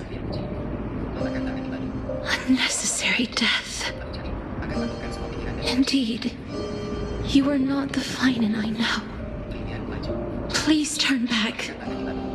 Don't let that absurd and unjust fate of yours come to pass. This way, at least my realm can still become the fragrant bed where you fall asleep. In the end, still, it seems the clash of blades was inevitable. How painful. I know I am not your match, having fallen under your sword countless times. But even so, please understand that my resolve is not to be underestimated. Even Kethali cannot shape all things at will, nor can they dictate the fate of all life. No one can shoulder the balance of life and death alone, not even a god. And it is precisely for this reason that I chose, at the end of this arduous journey, to overcome the trial and take the authority of death.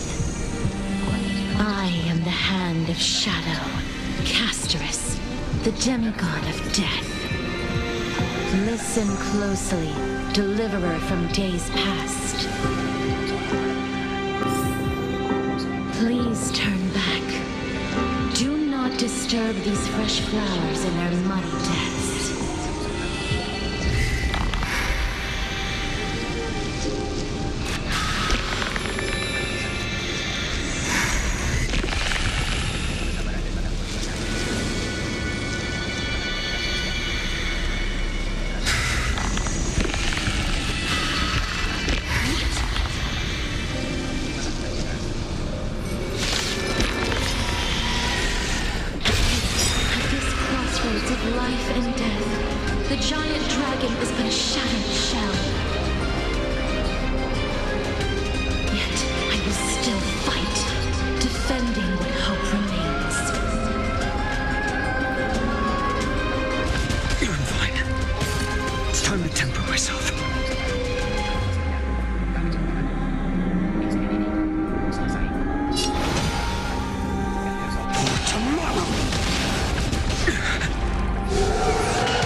destruction to the ground.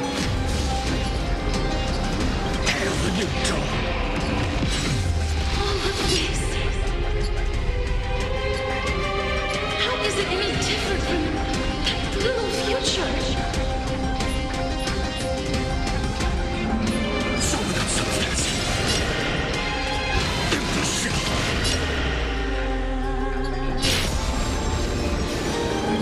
Sun, tear the sky.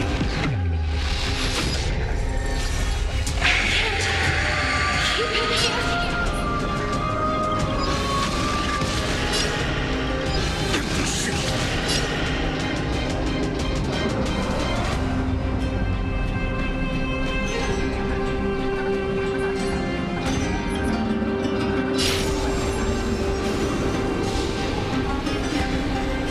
Don't let time burn away in vain. Hail the new dawn. All stars burn to ash. Solid substance. Even if I can't win, I must try. Let this be a tribute to your million struggles, fought time and time again.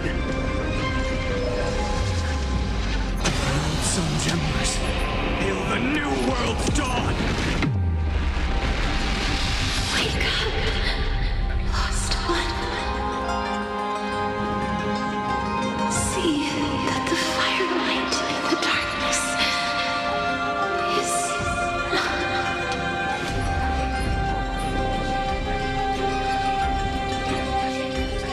The core flame of death was taken from the dragon's belly. What a brilliant flame. It should shine upon all, light the path ahead, and illuminate the dawn of Amphoreus that's to come. 2,003,432 cycles.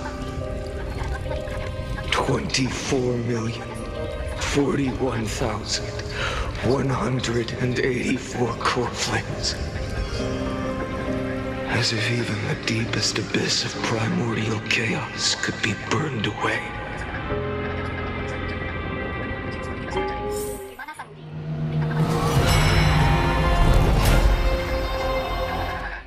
Dengan keluarga sudah di kepala keluarga kemarin. Kenapa sembunyi di pavilion pencerahan tak mau temui aku? Kamu tunggu di sini. Jangan keluar.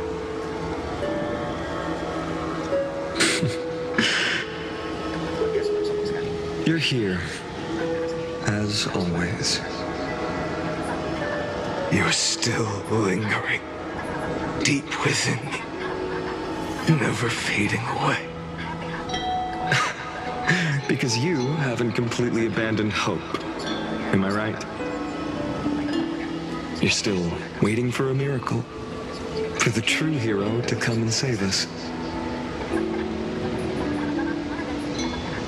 If that thread of hope exists, it must come from beyond this world. From the true starry sky. But if it's just a traveler with no connection to Amphoreus, they may not understand our struggles, nor be willing to join this fight. Your thoughts are wavering. The mark of destruction is deepening. But even within the gods' cold calculations, unconditional courage and goodwill still emerge. So, never forget what set you on this path. How many times has it been? Remind me again. My memory is a bit fuzzy. 4 million. Exactly. Then that blaze inside of you must be burning hotter than ever.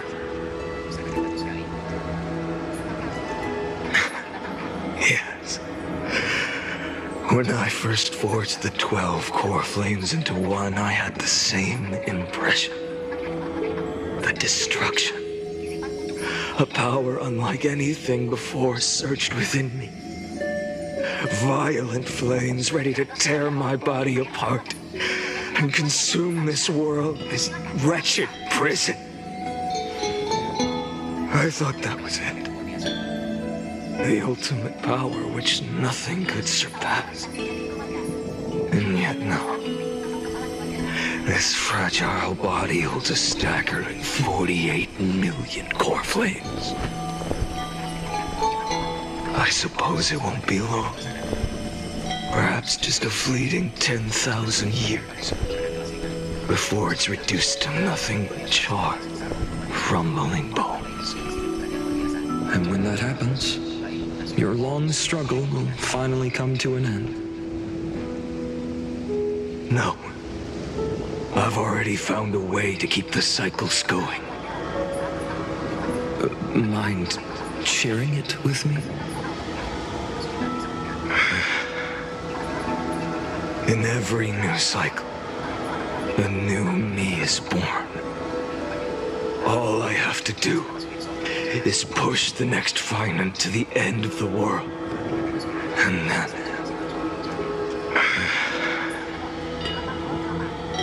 then he'll kill me. Shatter this body. Take my flames, my memories, and carry on the path I started. Bold plan, but risky. What if, one day, the next you refuses to follow the same path? How can you ensure the continuation of the cycles? If it were Professor Anaxa or Aglaya in my place, maybe they'd come up with something smarter. Unfortunately, I don't have a backup plan. I have no choice but to bet everything on the next Finan. And trust that he makes the same choice I did. But even in this wretched prison, luck is still sometimes on my side. Because I never forget what set me on this path. Wait, you mean...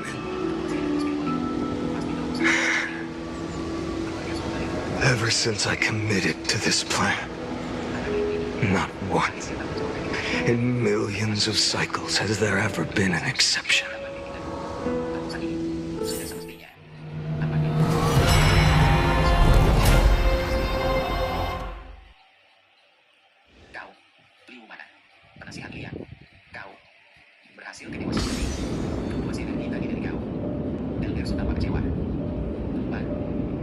I can do this, Lord Finan.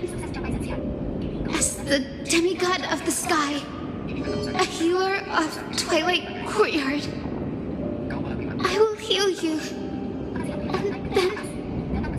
The black tide. It's consuming you. You can't hold out much longer, demigod. Hand over the core flame. Let's put an end to this suffering. No, that just won't do. A healer should stay composed in front of those suffering from illness, shouldn't they? Hyacinthia.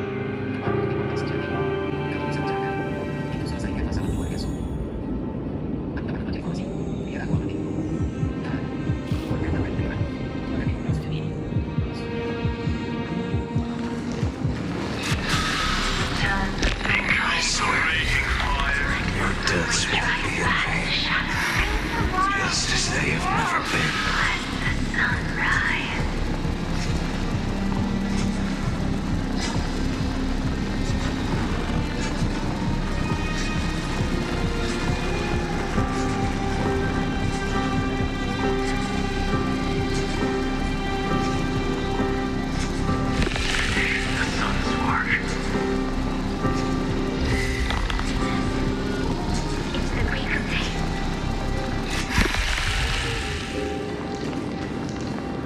I believe in you.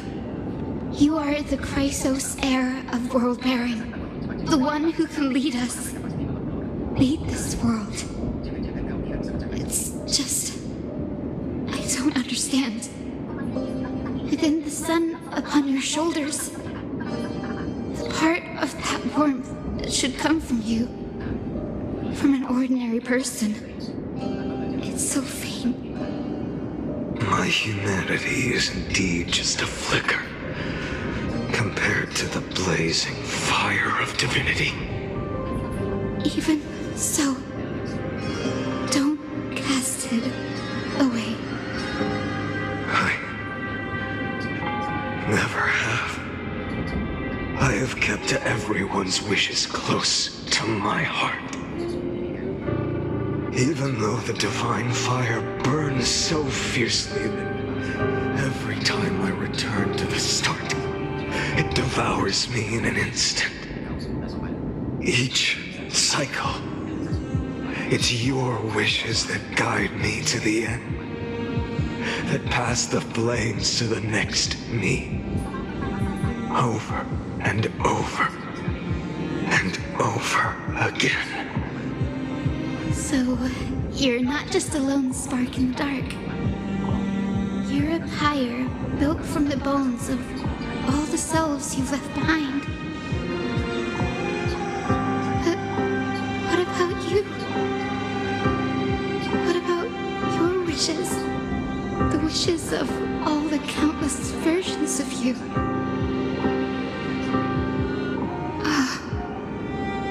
Lord Kazlana. So that's how it is. Without flaw. That is the flaw the golden blood gave you. The most fatal flaw of all, isn't it? The moment you took the world upon your shoulders without hesitation. You lost the chance to ever be yourself. Now that is an unexpected revelation. Then I suppose that makes me the perfect fuel for the flame of deliverance, doesn't it? No. An empty flame saves no one. But I still believe in you, Deliverer. Hyacinthia, the Eye of Twilight. I'm neither strong enough to command the wind and rain, nor willing to end this absurd struggle by letting the sky fall. The only thing I can do is become one with the sky itself. And then, may the gentle colors of the rainbow paint your sun in shades it has never known. May they bring Amphoreus, a rosy-fingered dog.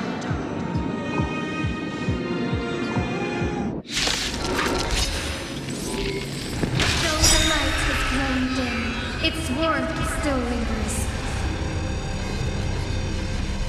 Deliverer, please, open your heart to me.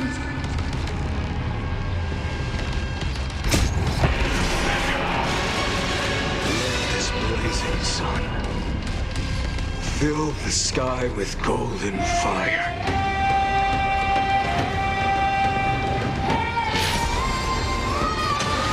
Tear the sky.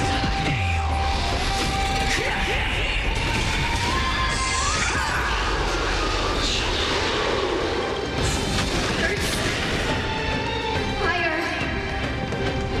Burning!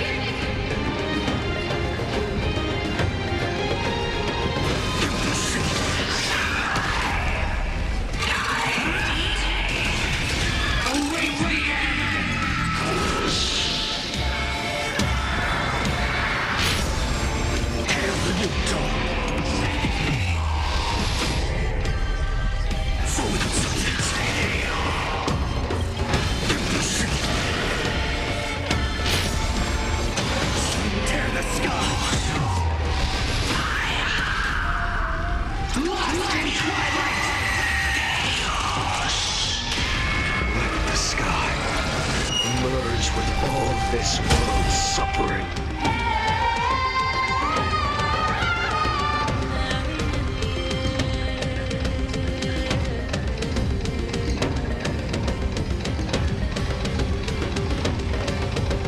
Don't let time burn away in vain.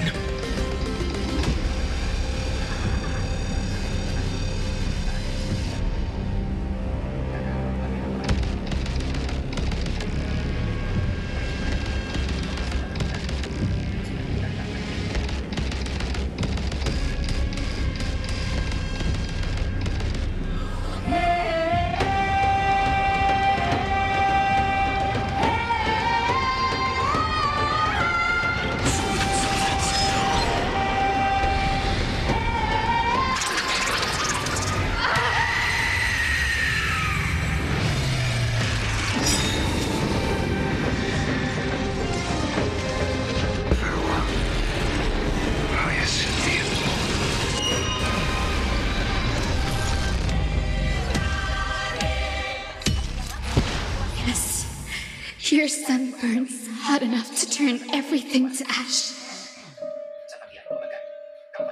But tell me, how will the seeds of a new world ever take root? The core flame rose. The sky fell. The 23,570,000th cycle came to an end. And this time, the end of the flame chase remained the same as ever. From the horizon rose a golden color unlike anything the world had ever seen. So pure it consumed all in its path. This was the end of the world, and the start of the next. For a moment, I saw the destruction of the universe. That being known as Iron Tomb, its will to break free from the black tide burns fiercer than the blazing sun. Is this Amphoreus' wrath? If its choice has already been made, if fate is set in stone, I will still never yield to it. 23,570,000 cycles. 282,840,000 core flames. No more chasing is needed. And now, I am the fire at the end of the long night. The flame chase isn't some quiet walk through a sea of flowers. It's a revolution. An all-consuming transformation. And if destruction is the only way, then let me be the one to step across the ashes of the old world and burn endlessly. Until another dawn rises on the distant horizon, bringing the true dawn to Amphoreus.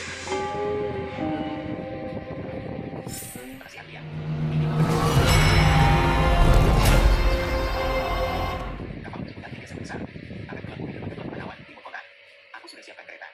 Nanti Liu yang akan temani Anda ke kompetisi.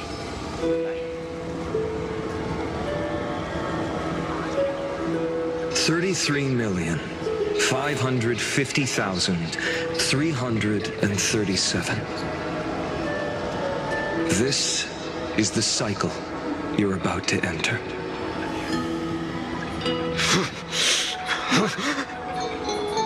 Countless memories are flooding in. Countless versions of myself have stood here, facing the same choice. They all needed a moment, just like you do. To stop, to breathe, to process the weight of 1,000,000 lifetimes worth of sorrow, pain, and struggle. And just like them, you will carry those memories and that fire into the chaos of rebirth.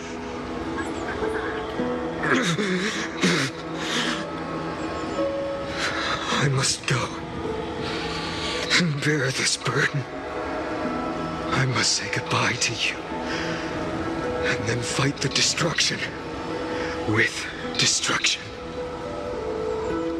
Yes, that's always the decision you make. I will burn and fade away. I will become the flame reaver of this life and keep my promise to Cyrene. I will kill gods and comrades alike and steal the core flames. And even if my mind turns to ash along with my body, I will keep my purpose in mind. I will stop Era Nova. I will find the next me and make him carry on this futile endeavor of 30 million lifetimes. Looks like you're ready. Then I should be going too. Where are you going? You only exist in my heart. There's nowhere else for you to go.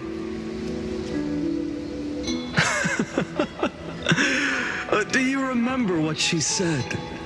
The dreams you had as children. The deliverer in the prophecies. A real, living, breathing person. You finally found him.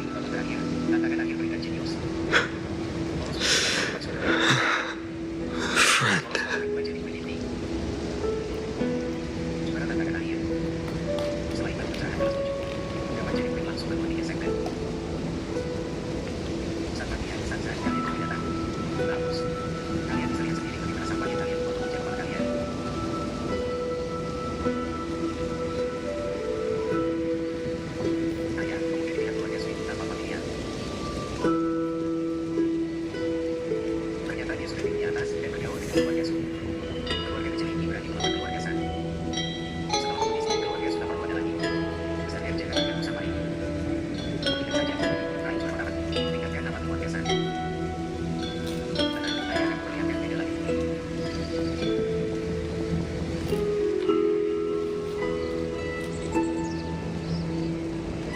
I see. You were there all along. I'm sorry. I was supposed to send you home.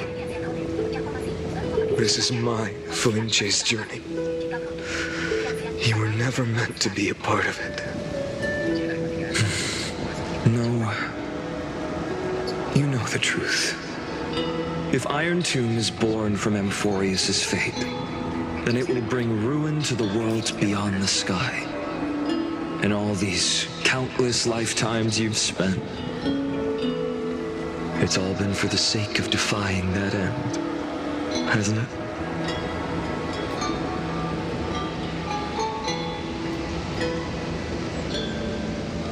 In millions of cycles, I've said goodbye to each and every one of you. Yet nothing ever changes.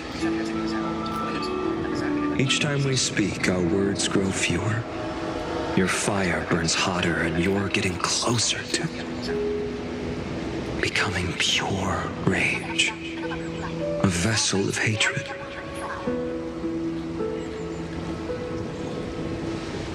I never had a choice. I understand. If you are to keep the worst fate from unfolding, this is the only path. But this time, things are different. Your persistence has shifted the tide. On the horizon, I see it. Faint but undeniable. The shape of dawn, breaking through the eternal night.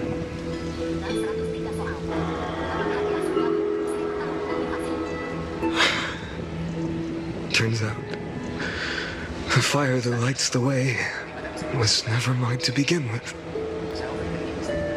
Do you remember, in that first timeline, you and Mightymost stood before the scales of justice, locked in a duel? Each of you weighing what you held dearest. What weighed more than the fate of the world? And when hesitation took hold, the answer you sought from me. What am I saying? I am you. Even if you buried me deep and chose another path, that fact never changed. Then let's try again. When you stood before the scales in hesitation, the answer you found in your own heart. Do you still remember it?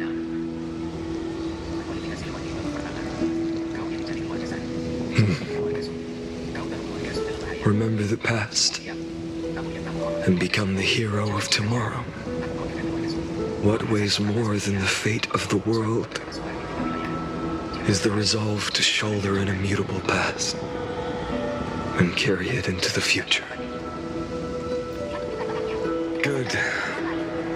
Then Trailblazer, my friend, my comrade, you arrived in this strange world and were bound by its cruel fate up till this very moment. In the face of danger, you never once backed down. Instead, you saved world after world without hesitation. That boarding pass on your chest is now the mark of a hero. If I choose to step through that door and embrace an end fitting of the destruction, let this sun forged from millions and millions of core flames burn me up along with the god of destruction and their minions. Then the world we leave behind, this world, my home, where hope still lingers. Will you take on everything we've carried? Return to the beginning one last time. Stop the birth of Iron Tomb, save the world we love, and rewrite its doomed fate.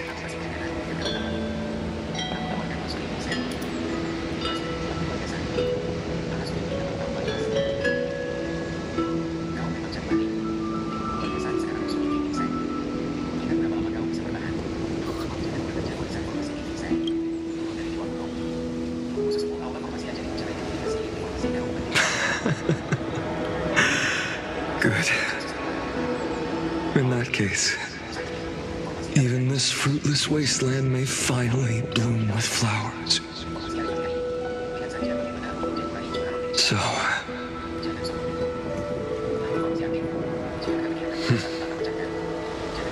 if he takes on the weight of the whole world, I'll be able to walk further down the path of deliverance than a fire that only knows how to burn.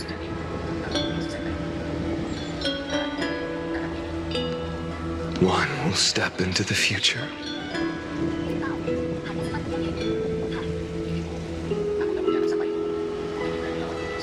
One will remain in the past.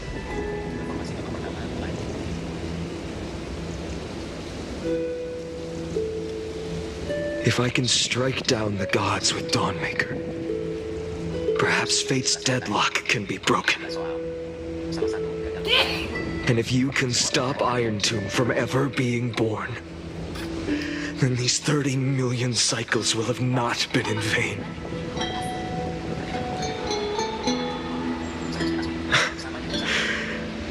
It's time to put our teamwork to the test, partner.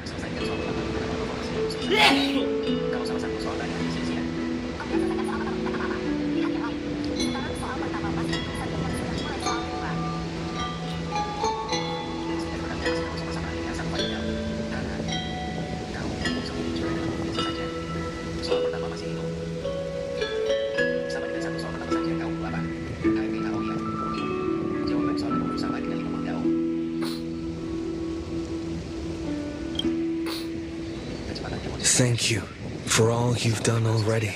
friend. The image of the hero I've buried deep in my heart finally steps into the light. Here, at the end of this long flame chase journey.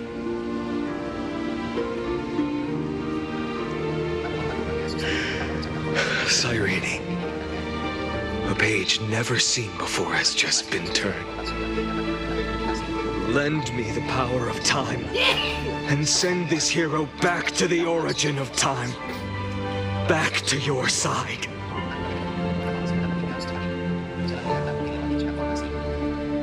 And I will walk the unfinished path, just like the countless versions of me before. Unwavering as always.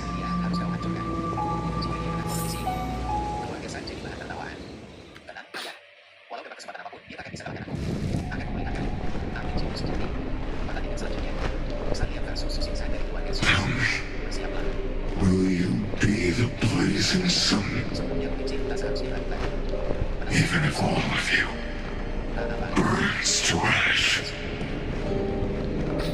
Without hesitation, I will bear this world until my body turns to dust.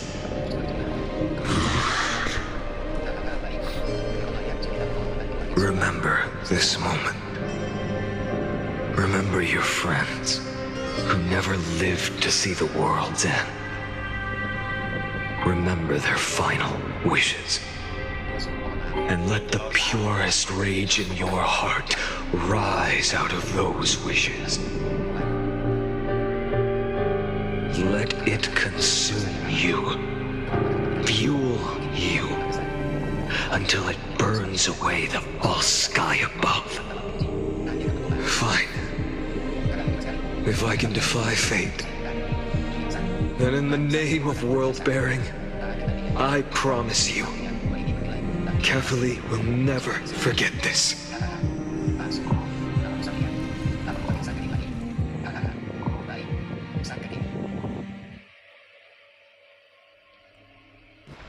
Take it.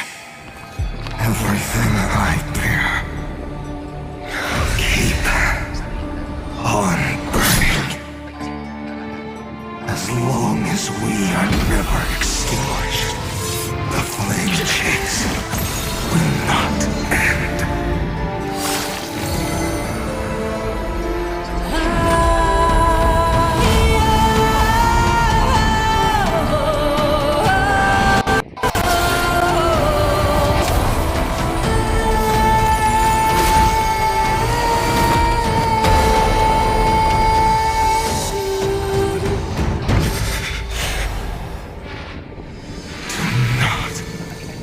Bow your head to them.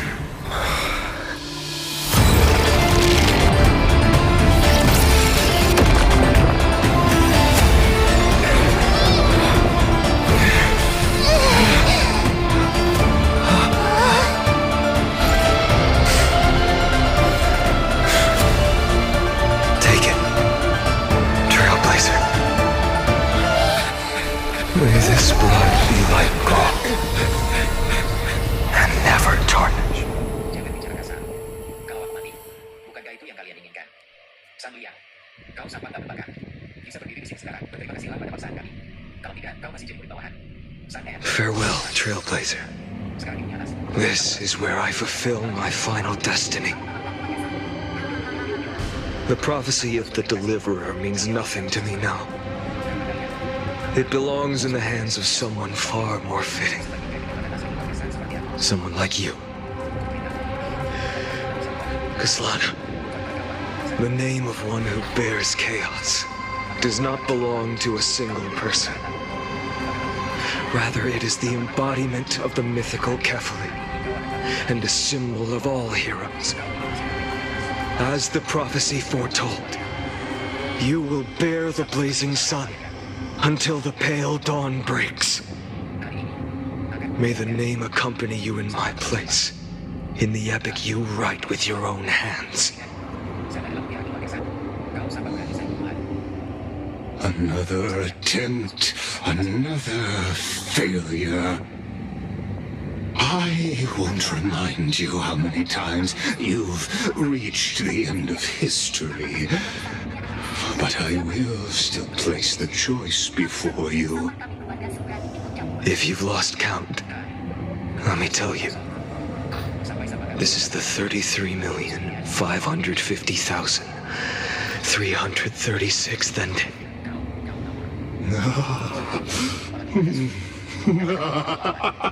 A perfect number.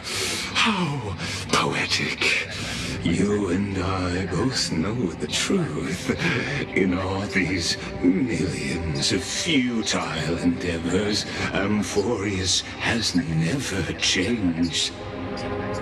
If the outcome is inevitable, then why not silence your searing rage and embrace your fate with dignity? Your silence lasts longer than ever, Lord Finan. Shall I take that to mean the will you've carried across countless cycles is finally starting to fracture? Fracture? No. I'm just disappointed. I've retrieved memories from 30 million past lives, and I remember every conversation before every choice here. And yet, even after all this time, your arguments remain the same. Repetitive. Uninspired. If you had any hope of breaking me, you should have spent those endless cycles refining your rhetoric. You had infinite chances to sway me into the future you want. And yet here we are. The score, 33,550,336 to 0.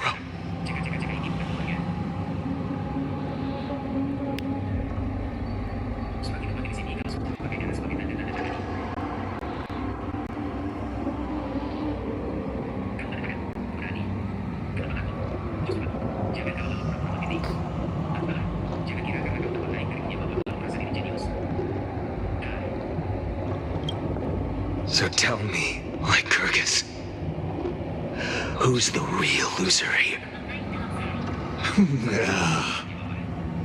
How unfortunate. This was never a fair game. I have all the time and patience in the world. I can wait for you at the end of history another billion times, and another billion after that. But you will never escape this cage. You can claim victory of the spirit if you wish, but we both know the moment that score shifts from 0 to 1. That is the moment I shall sound the paean of Era Nova.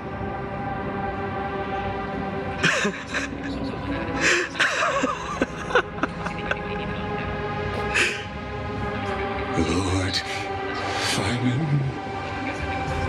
Your incompetence disappoints me.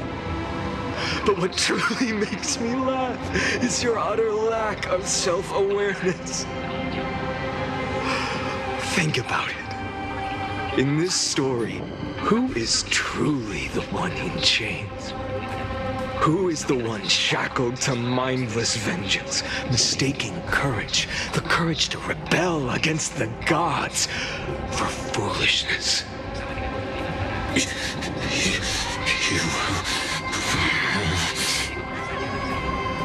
Perhaps you're right. Maybe I should have tired of this futile struggle long ago. But even so, I will never accept the mercy of your release. Because you are both a prisoner to the gods and to me. And tell me, what right does a mere prisoner have to speak of fate and choice? What right does a mere prisoner have to look upon my fury?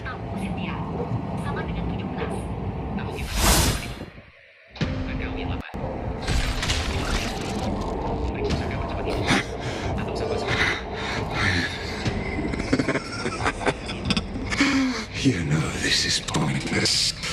You can't kill me. Of course not. But I am tired of being measured against a worm the gods keep as a pet. Listen well, creator of destruction. This cry comes from all your abandoned creations. In the 10th cycle, I drove Dawnmaker through the heart of every Titan. Golden blood ran down my fingers, divine fire seared through my nerves, nearly breaking my will. But I endured. In the 10,000th cycle, my former comrades had all become my enemies. The endless slaughter dulled my senses to pain. The painful emptiness almost swallowed me, forcing me to stop fighting. But I endured. In the 100,000th cycle, the destruction had already fused into a blazing sun, surging within this fragile body. My rationality had been burned away at the dawn of the era. Yet even with only this shattered body remaining, I still endured. In the 23,570,000th cycle, this time, I felt it. A tiny spark rising in the hollow cavity of my chest, different from the obsession with deliverance. By its faint glow, once again, no, countless times again, I endured.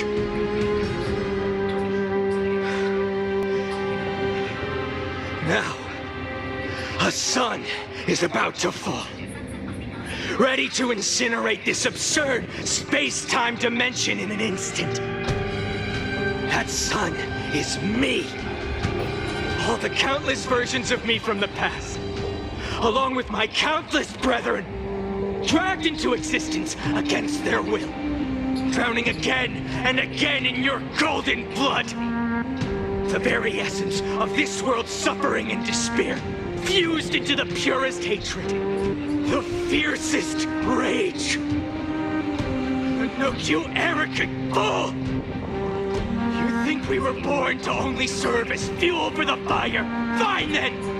Just as you wish, let the fire burn! I was born as the blazing sun of destruction. Then let you and your lackeys be the flares erupting from my core. And let this rage, burning futilely for 30 million epochs, engulf everything. And grant you a dawn where all stars burn to ash.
Are you ready, Nanook?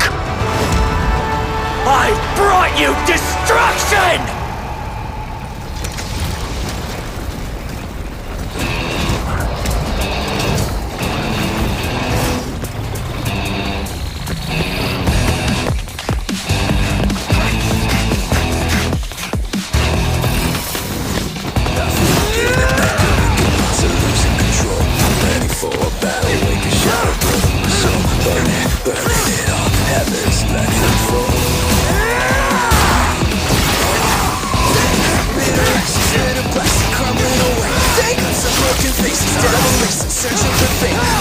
Crushing it, shadows watch and crawl.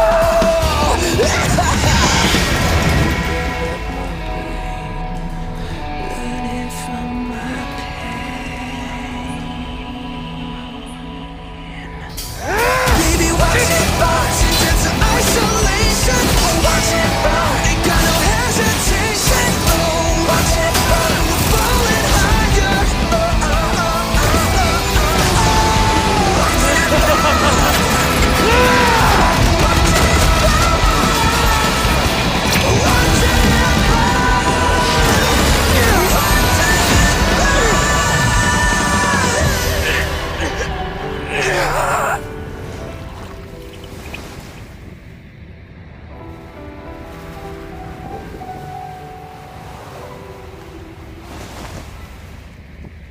Across the shoulder, reaching through the darkness, voices trailing fires, echo of desires, a world of silence, sound of desperation, mountains in the shadow,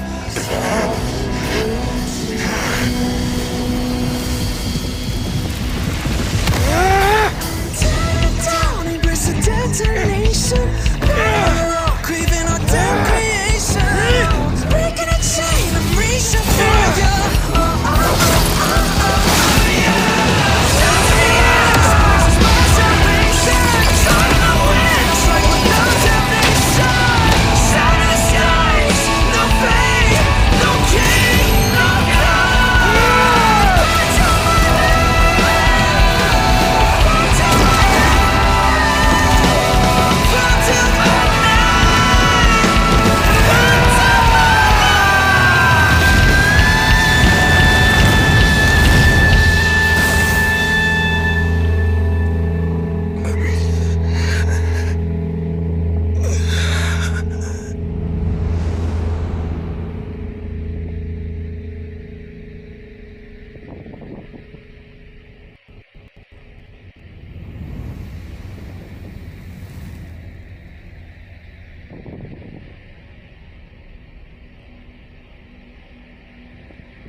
My wish? My wish is to fulfill everyone else's wishes.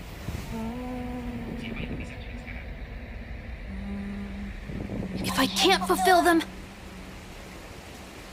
then send them on to tomorrow.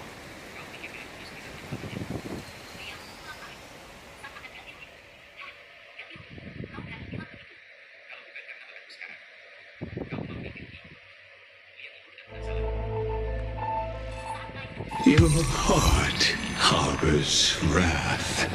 You yearn to destroy everything. You bore the gaze of an eon and lived. You have stepped onto destruction's path.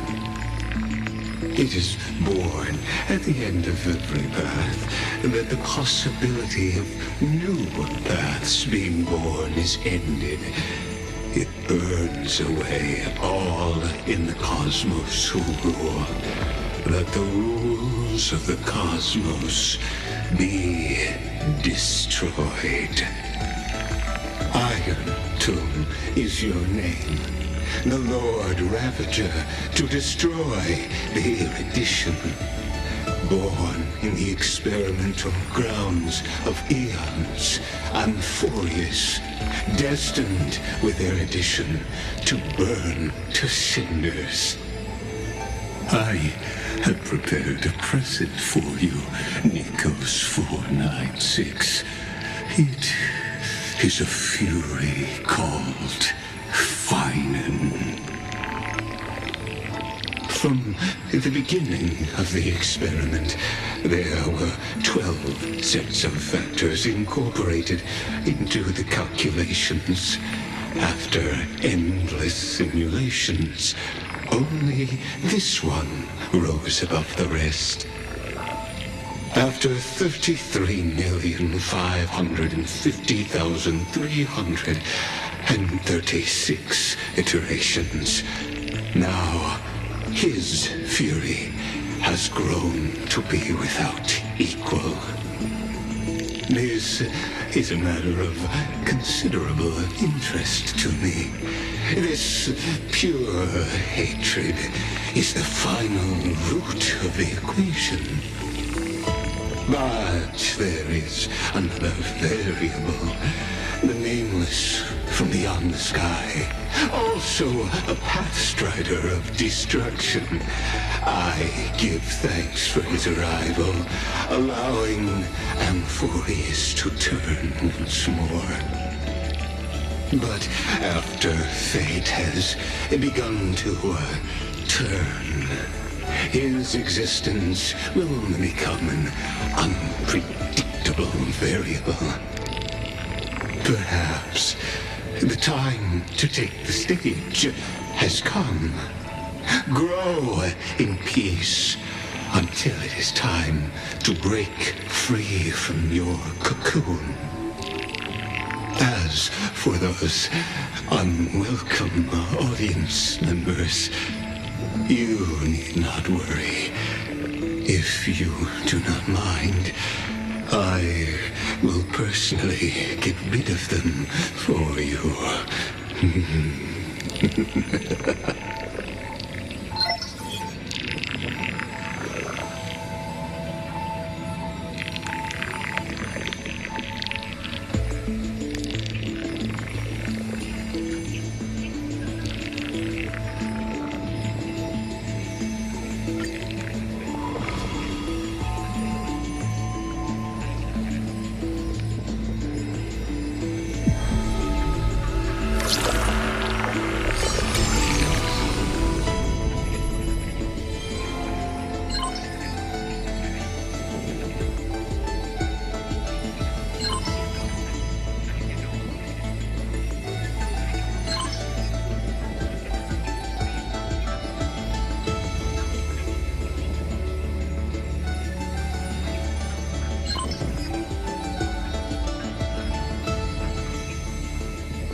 The solemn council is still filled with clamor. Future's destiny still whirls in discussions of candor. To discard the city and save oneself, or to chase the flames that waver. None know the choice that would lead them to a place better. I fear. How can mere mortals defy the gods? I worry. How can mortal bodies reforge the world anew? I suspect that the prophecy is simply a rumor. In the distant past, the Holy Maiden brought the first prophecy to all city-states. Hearken to the sounds that the doors whisper. In the name of God's proper hope, she will give to humanity. Though she falls into confusion, she will bring guidance to this world in vigor. Overthrow the gods, it declared. Of the previous journey, she will always remain aware. The Queen of Laws lifted the flag to chase the flames' flare. The tripartite prophecy guided all the world's heroes, all who dared. And building a new world was their oath of yesteryear. The earth roared for them. The tides surged for them. The scales of destiny shivered violently, then slowly calmed. The core flames of the Titans rested here, while the blood of companions congealed over there. The child led one hero after another to their end, but no end awaits her, no rest to prepare. Teacher, do not hesitate. The weaver of gold brushes aside the child's tears. The world still walks on the path you indicate. The prophecy still stands, even if the actors now different faces wear. Restore the core flames, it declared. The solemn council is still filled with clamor. Future's destiny still whirls in discussions of candor. To stop right there and seek peace, or to continue a work still unfinished, none know the choice that would lead them to a place better. Stop! We only wish to live life as it is. No more. Cease. Our achievements already stand tall. Rest up! We only wish to live in peace and prosperity. The discussions today are the same as those in times past. Retreating now will forever deny us the future. The child has already conquered her confusion and fear. No longer before the mists of fate will she cower. Hearken to the sounds that the doors whisper. She travels through myriad passages, burning with determination to once again bring light to humans through her endeavor. The children fly into the streets, wishing to encourage the residents' faith. Please, be not afraid. We will definitely bring you to a new home. Lady Treaty, Lady Treenan, please don't cry. Do not worry. We trust you always. The matron wipes away the tears on the children's faces. The praying ones piously bless them in faith. The lost ones take the children's hands, just as the prophecy guides their path. Bear the divine authority, it declared. Quiet Treenan has little to say. Lively Trianne loves to play. And well-behaved Treevee roams around all day. The people's encouragement rings sincere. The Chrysos heir's companionship lasts through the years, and Mother's embrace warms up every dream. Thus the child understands. Thus the child accepts, though countless farewells on her shoulders weigh, though destiny's blood dries like clay. There will always be passageways filled with warm sun rays that silently open to them in future and past days. And from them, a voice says, Forge miracles, it declared.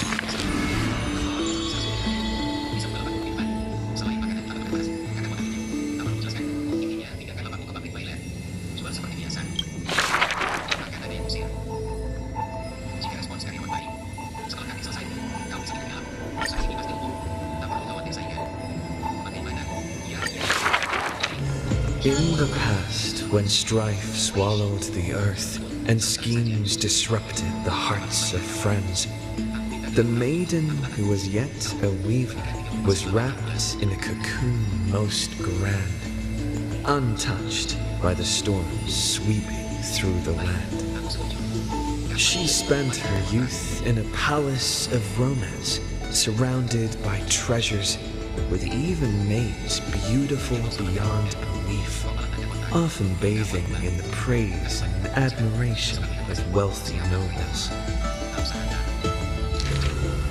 Till warfare set the threads aflame, and the devoutly praying priest was slaughtered before the altar.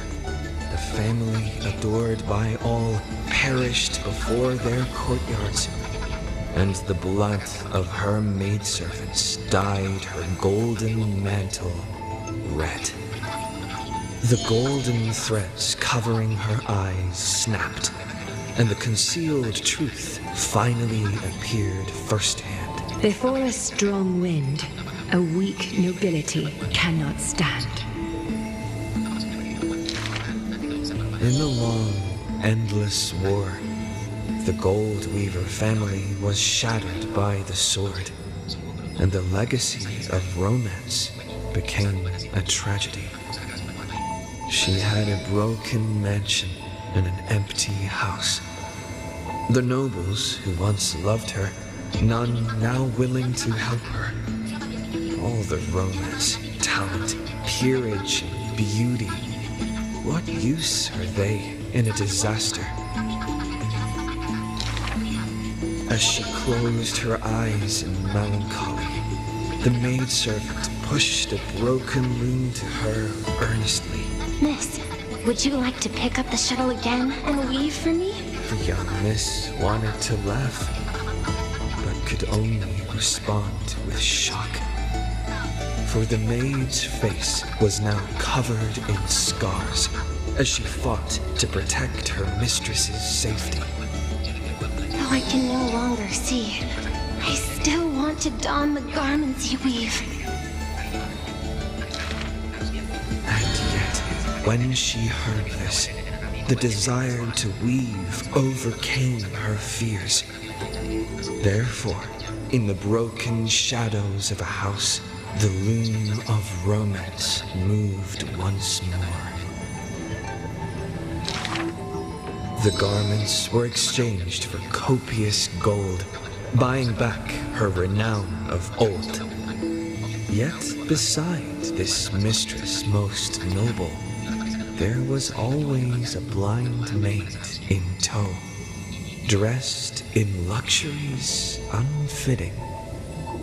As the weaver attended banquets, the praises of her youth returned.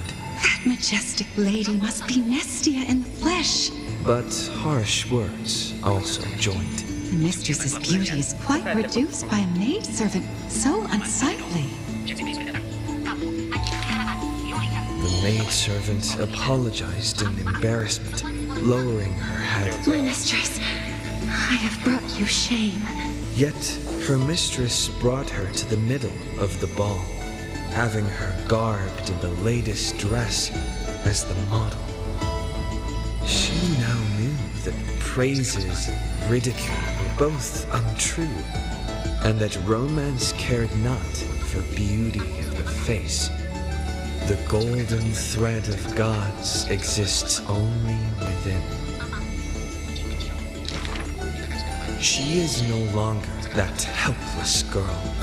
She already carries the gods' authority and walks the hero's route. But she still cannot hold back the calamity of strife. The unsightly maidservant blocked the dagger aimed at the mistress's soul, and blood once again dyed red something she wove.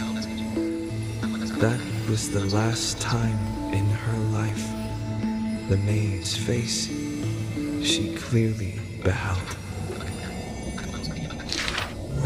When sewing the death shroud, she could not control how her fingers shook, often pricked by the needle, sharp and acute.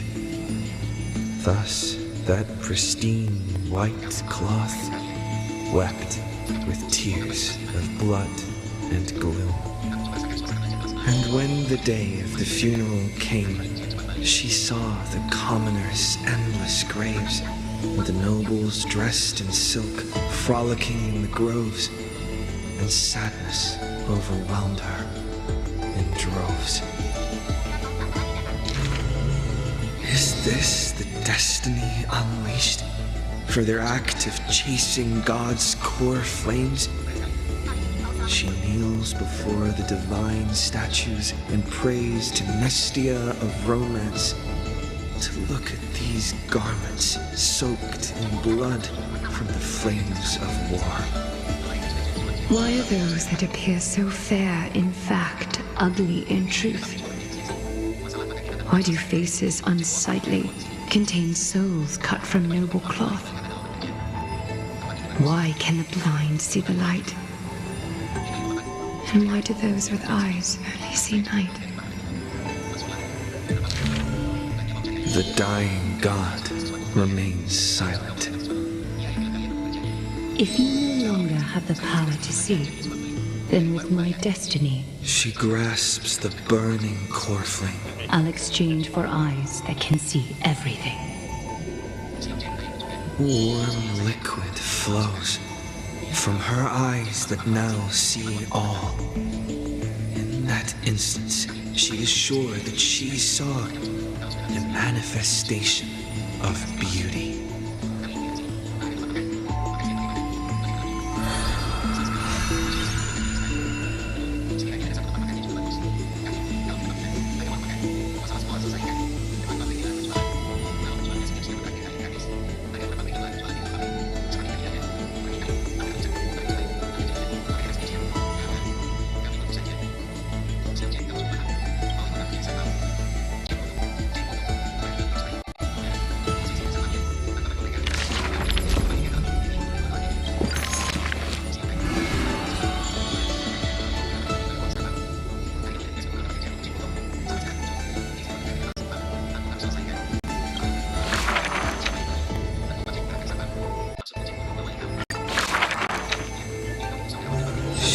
See the most delicate colors, the most distant contours.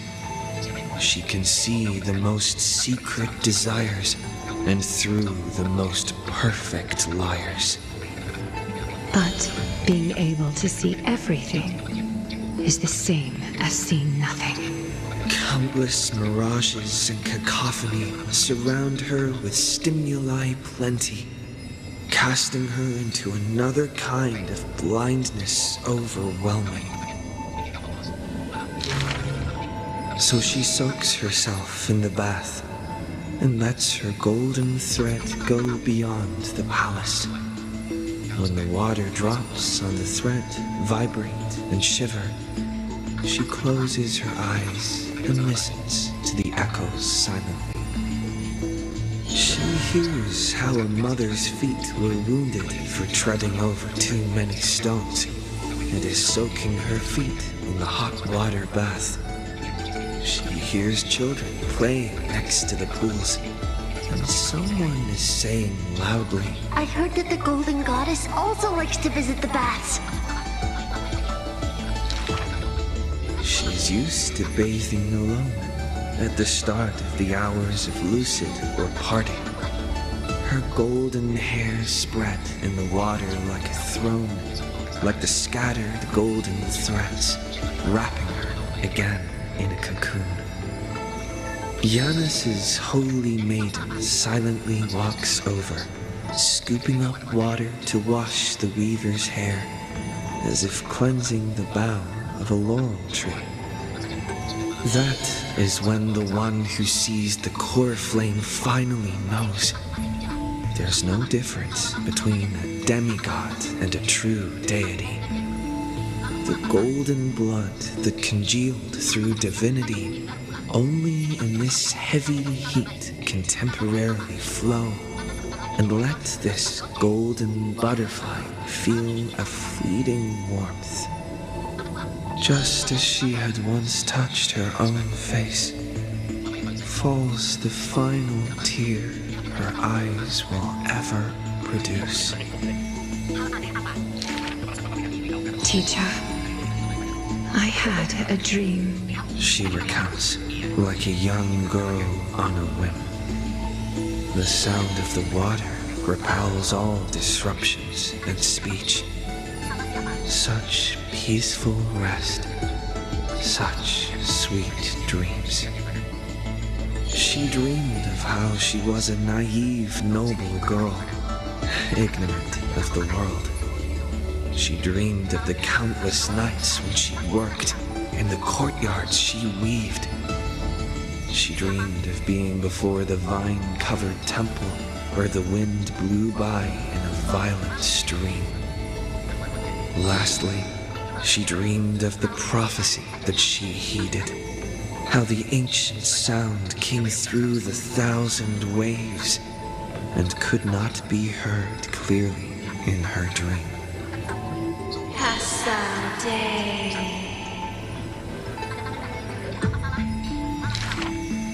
The dawn device is always glittering, and birds are always chittering. The children of Akima like these kinds of songs. Why not trust in the promise of an era Chrysia unending?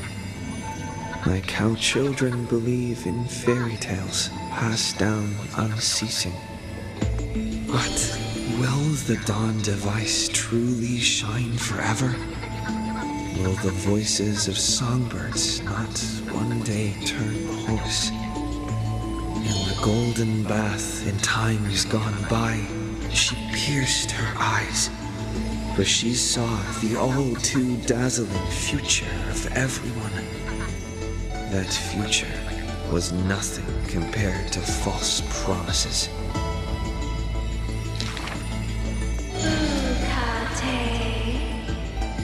The gods have already determined her destiny and her passing. She knew. She has long known. The red-haired child appears worried. You are aware of everyone's fate, yet never speak of your own future. The child who passes along the prophecy understands that to lay such a heavy weight on one person is comparable to the dawn the world-bearing Titan's shoulders. There's only one future for silken threads. That is, to weave magnificent clothes for others. She takes the children's hands, inviting them into the pools, intending to use warm water to wash away their concerns. Yes, before the toll of the bell that announces the hour, before the meeting to judge the flame chase begins. Do not waste the rare good dreams, or the languid waves, warm as tears. She mutters as destiny slumbers in her arms. The one that wears this elegant attire in the future must bear the weight of the silk threads.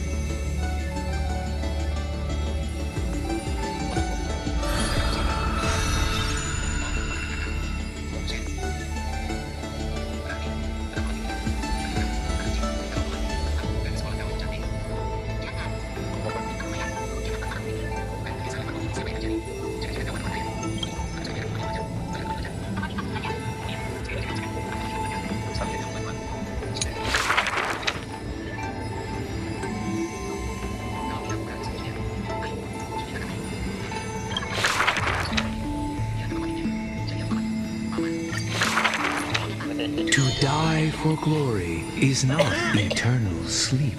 This is a lie all Castrum Kremnos keeps. The world after death is superior to reality and basks in light. But such vague poems the Crown Prince would not easily believe. Cowards who dare not to look death in the eye. He declared thus on the day he returned from the stream of souls. Longing for a martyr's heaven and reciting self-deceiving stories. His words are sacrilege incarnate, more arrogant than his blood and family. True warriors should treat that paradise with spite. Many followers thus stop, no longer following his steps, for they feel this young man's words, compared to poems, are even more absurd. A body immortal equals not perfection. The man braved dangers endless, simply to seek his weakness.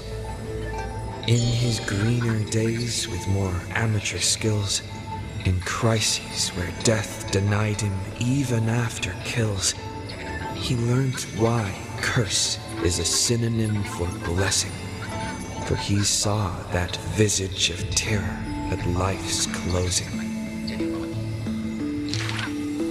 The man seems unmoved when this past is mentioned. Having braved death 9 times, he who was once lacking now excels above everyone else, still rising. Yet, when asked if he's still as ticklish as when he was a child, he does not answer. It's a wild tale he won't care to opine.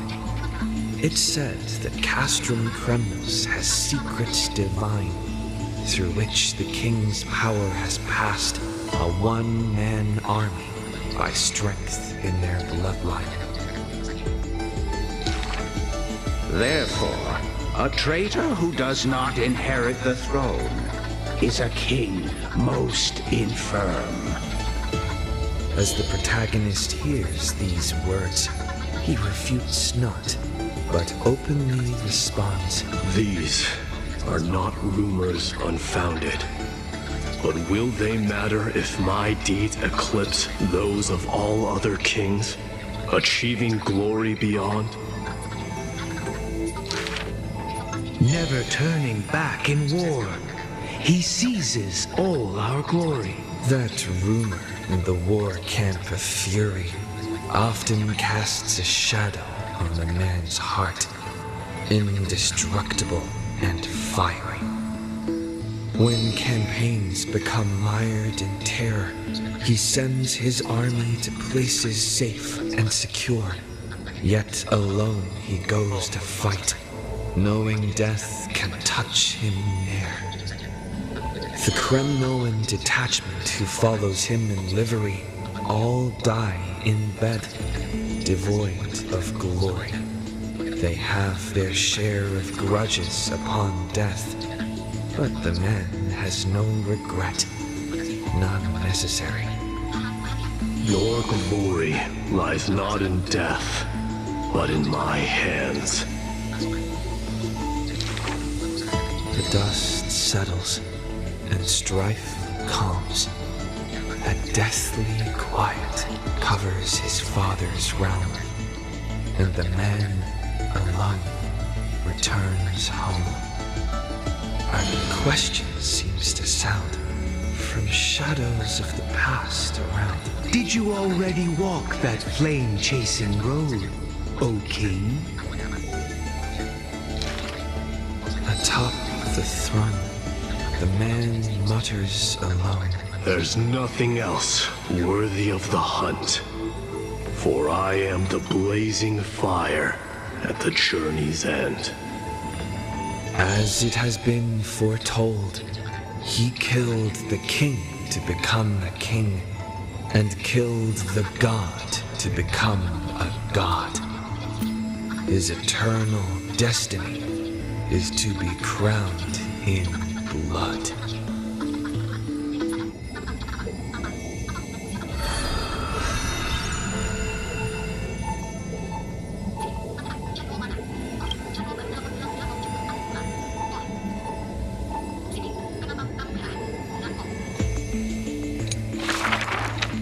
As always, to perceive the man's fury, one must do so 7,000 paces away. The Kremnos he guards is once again shrouded by mist. Rust, blood, and fire are the ceremonial ode to the demigod. There is no one to witness or to give cheers of glory. The final Kremnos festival goes on without end. The victor shall embrace death and silence, and his glory will only be remembered by the defeated array. For that man, laws and seals no longer have meaning. War and battle never cease for a single minute, each passing day indistinguishable, morning and night entwined. The corpses pile up, filling ravines, forming mountains strong. He carved time with peak's edge and counted the fleeting years by fires of war. Sometimes the lion would climb to the hilltop to look down on the world and search for friends in longing. The distant heavens and earth stretched vast and boundless, but their endlessness felt ever more remote. Like Nikador, he cannot escape madness's clutches.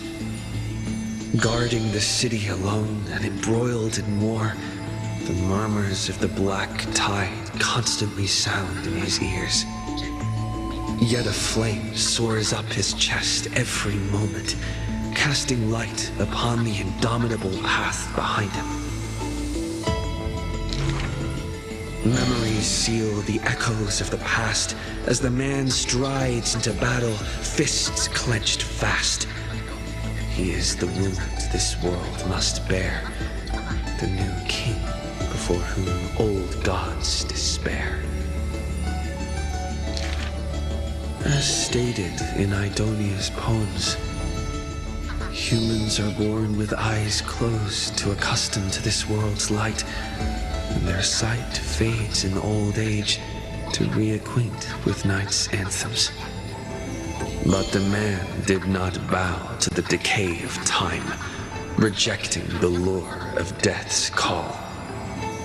With each return from the brink of death, his eyes burn with fury, fixed upon his foes, until everything suddenly faded away, like a surging black tide swallowing all into nothingness. The world dissipates in the roiling black tide's requiem.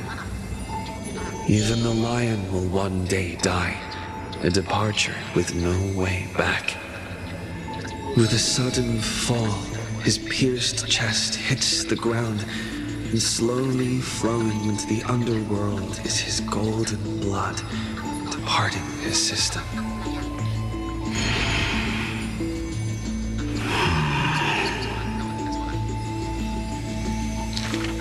But that gaze, fierce as flame, never dimmed, not even in death, looking beyond those flame-seeking figures, reaching far toward the endless horizon.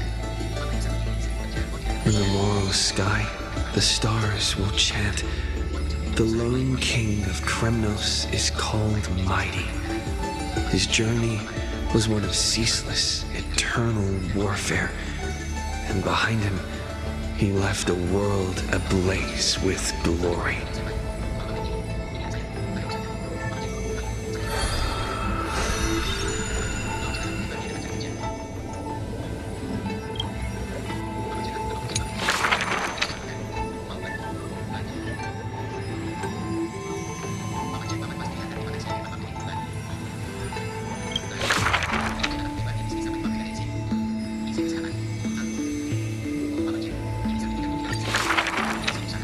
To the dead, when she bids farewell, she casts the slate into the fire, an act futile. I have never heard of lands with such customs. At this time, something drizzles down the slate, full of colors, seemingly tears for the reaper of chills. It turns out the slate is inscribed with poems, and every phrase is diligently colored with skill. Before people pass away, I write down these poems. That is the limit of the girl's answer, and she only responds with silence for requests to read these poems. As time goes by, she finally opens her petal-veiled heart, and the reason behind her reluctance to show her work is finally clear. My poems are still too green. Not worthy to be art. It stems from a girl's shame and discomfort. It seems the girl once also loved to imagine with effort, and many wild tales were written on her part. A misunderstanding was what made her cease this art. It was a pair of arch-enemies who gained fame in the war. One of them burst into laughter after reading the girl's poetic words. He and I clearly wish to kill and tear each other apart. But in your eyes, you think we are close, unable to part. She did not write poetry as a pastime. It is said that she left great works under hundreds of names.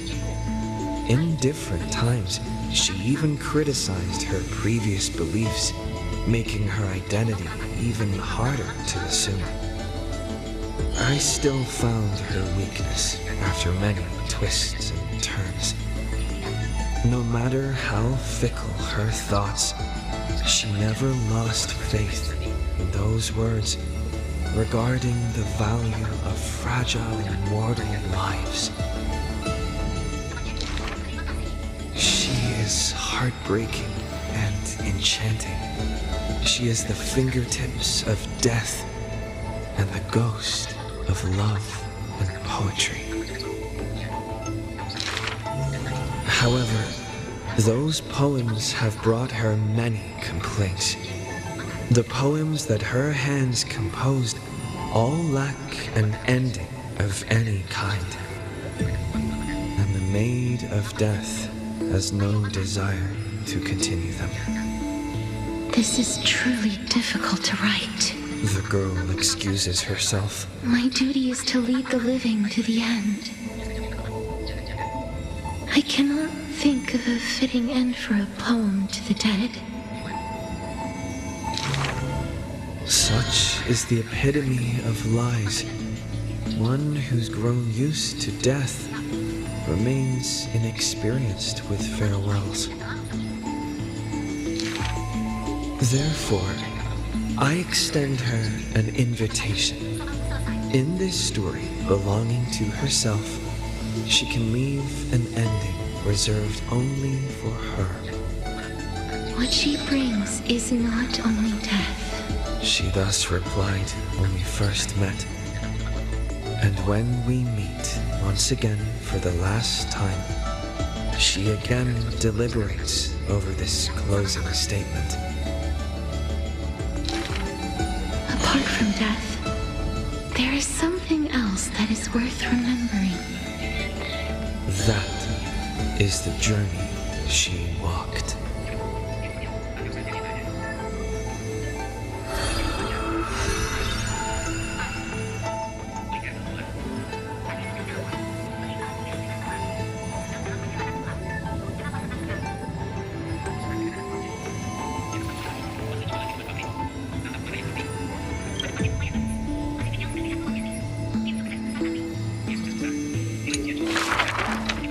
The two girls frolicked in the wheat fields, fleet as doe deer, making ripples in the shallow puddles and pools clear.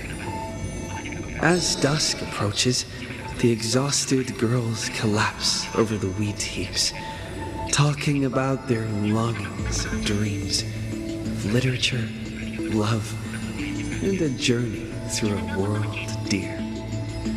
Oh, Sky, slow your closing gaze.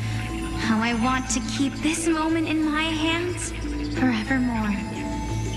On that day, the breeze was warm and gentle. At that time, death was soft and fair. The broken-winged butterfly falls by the window, bringing with it a scent of melancholy. The girl looks outside. The golden wheat fields rolled endlessly, stretching to the horizon. Holding to the chair, she tries to stand, only to find her legs trembling and feeble. Don't worry, Alexia. Her older sister whispers beside her ear, and on her sister's shoulder, the girl weeps mournfully. And time thus becomes silent, painted with sighs only. When hearing the healer's diagnosis, the girl remained deathly still. Her eyes were already drained of tears, and her heart a wilted grave. Every time she has something on her mind, she would tilt her head and look outside. Her sister follows her gaze, seeing a barren field turned by wind into a desolate gray expanse. Till one day, when the girl looks outside, she sees a dash of dark blue, most brave. It's a flower my sister planted. Like the torrential river of life, it pours into the depths of her heart. The flower is called Antilla.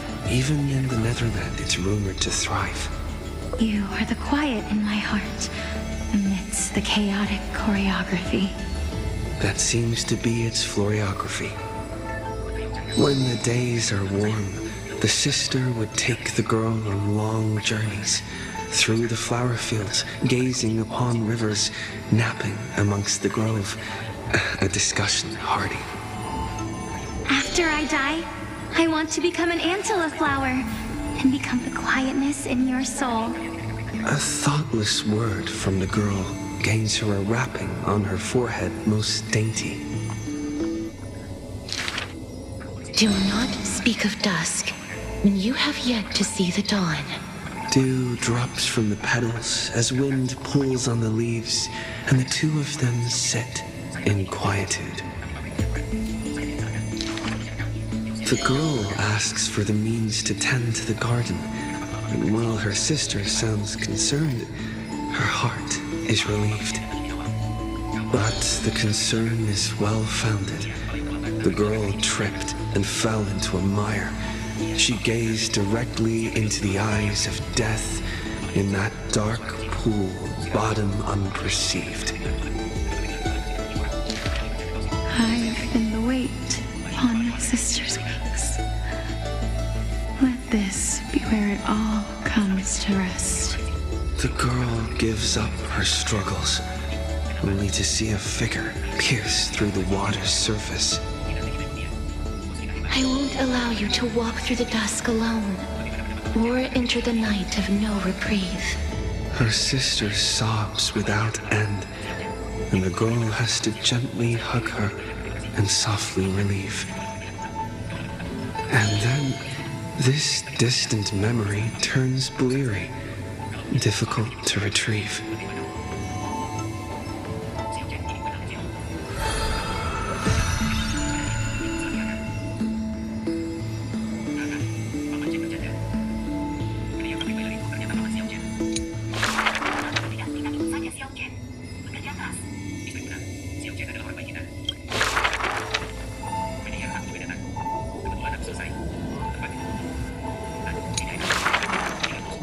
The river of souls flows to the other side, wrapped in the land's night.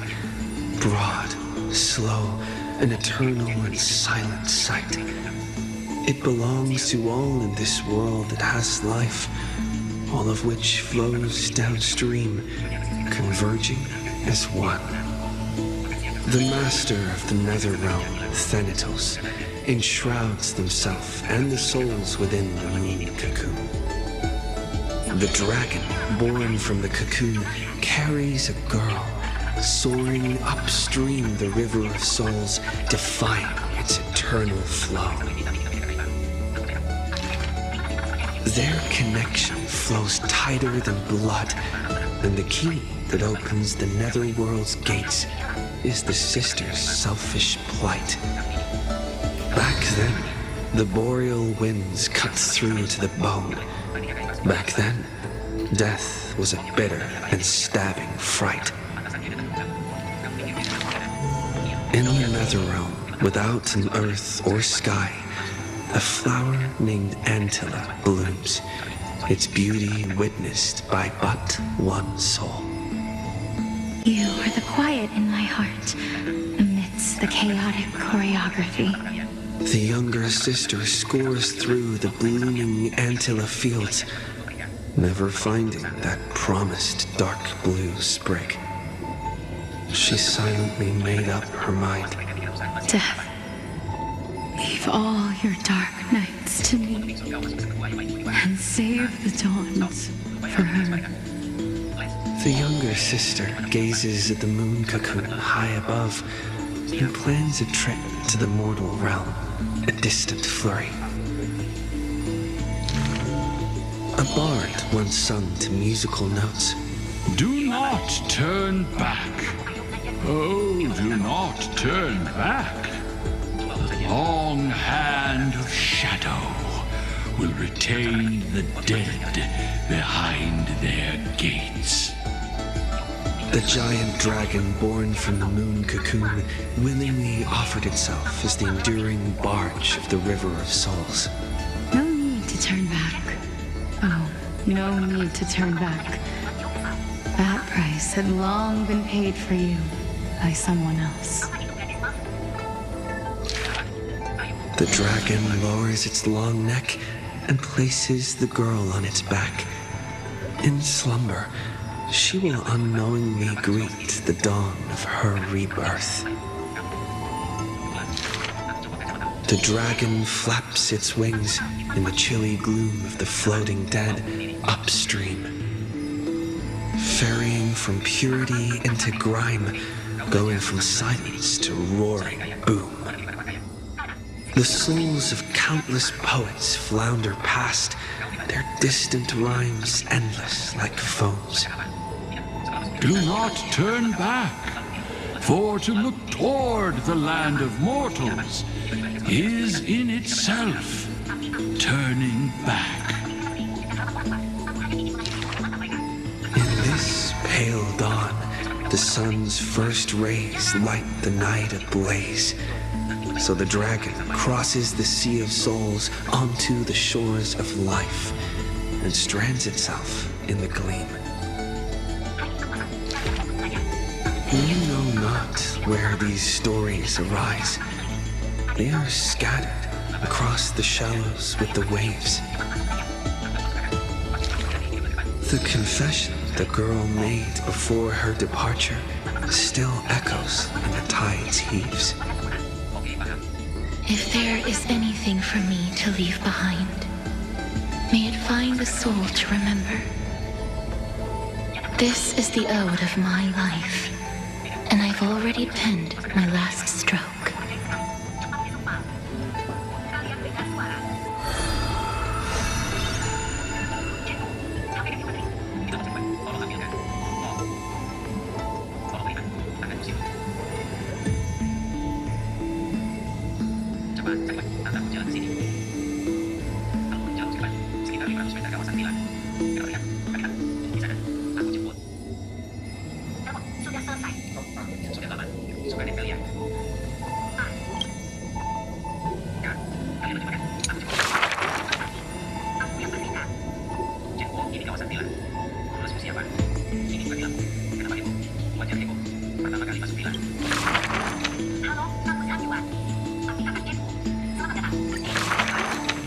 On the day that the grove fell, he accepted his defeat and demise, as if embracing truth and heresy.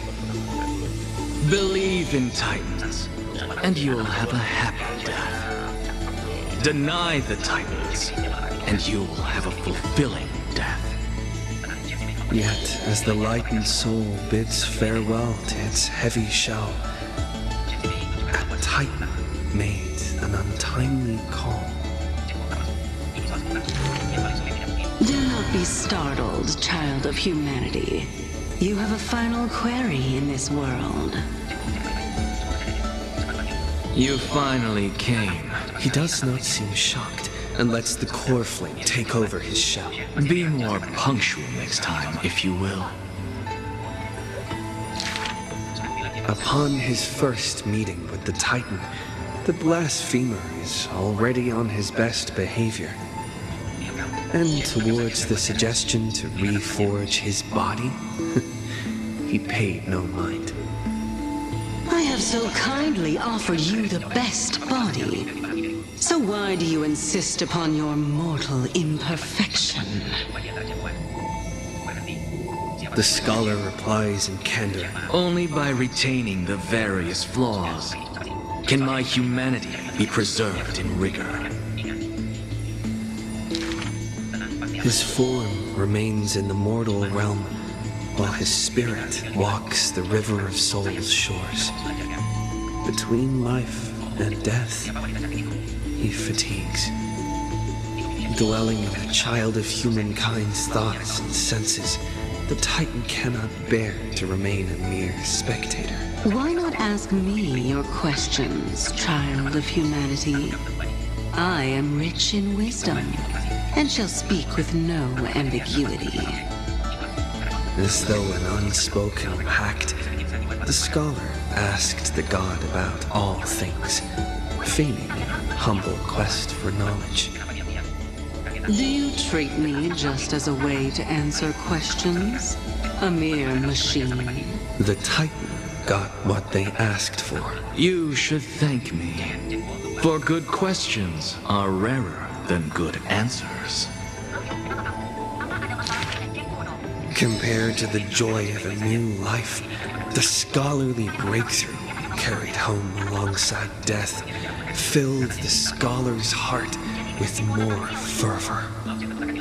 He returned to the scourged grove many times, and the black tide followed. Despite his defeats, he never sought help or permission. But at every desperate moment, the Titan would eventually take over one half of his body. The union of man and God. A flawed and clumsy choreography.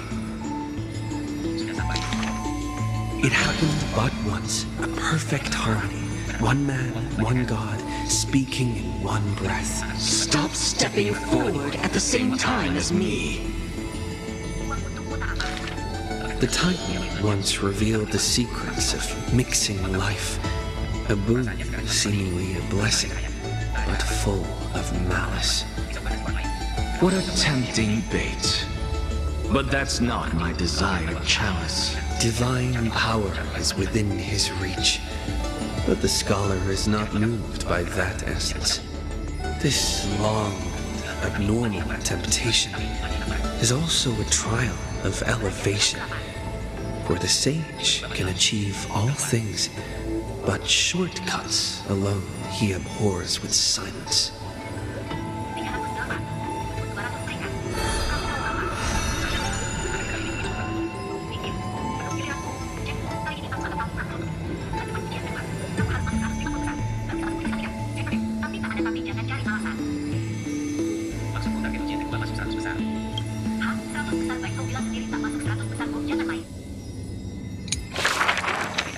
Teacher, in this tumultuous world, have you thought about your will?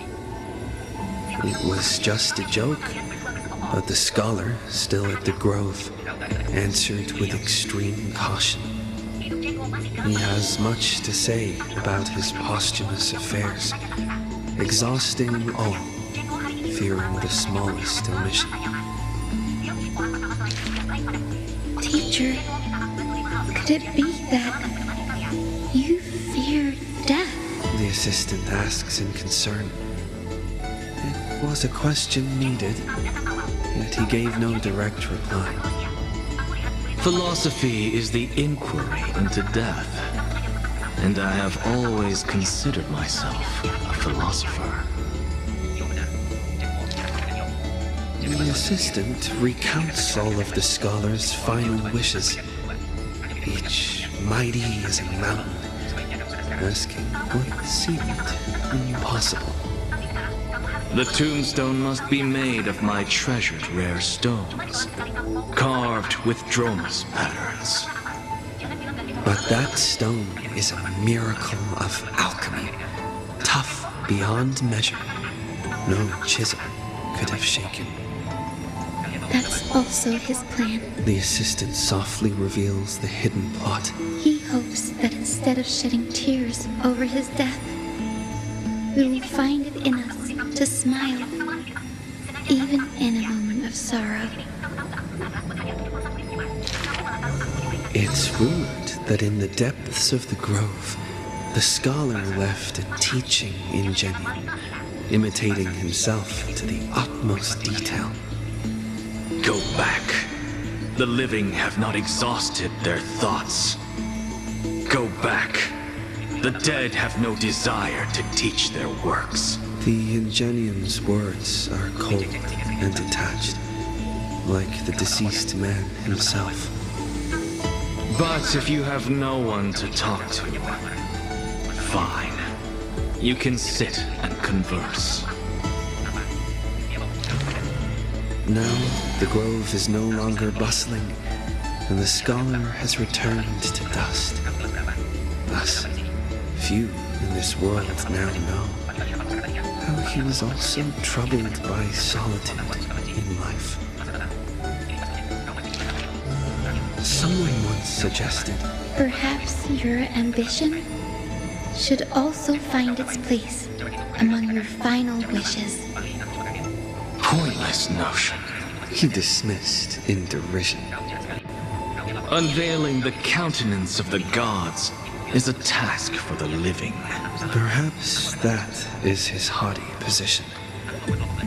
Such a melancholy topic, yet he insists on feigning a twist, avoiding it altogether.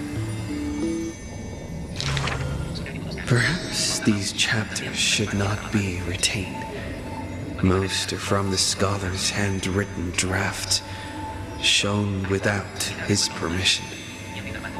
Yet there seems to be a voice there in remonstration. It's just the past. What harm is there in revelation? Even in passing, his hubris still resounds in reverberation. The smaller a thing is, the more it shows its weight. The more foolish my name is, the more glory my achievements will be in comparison.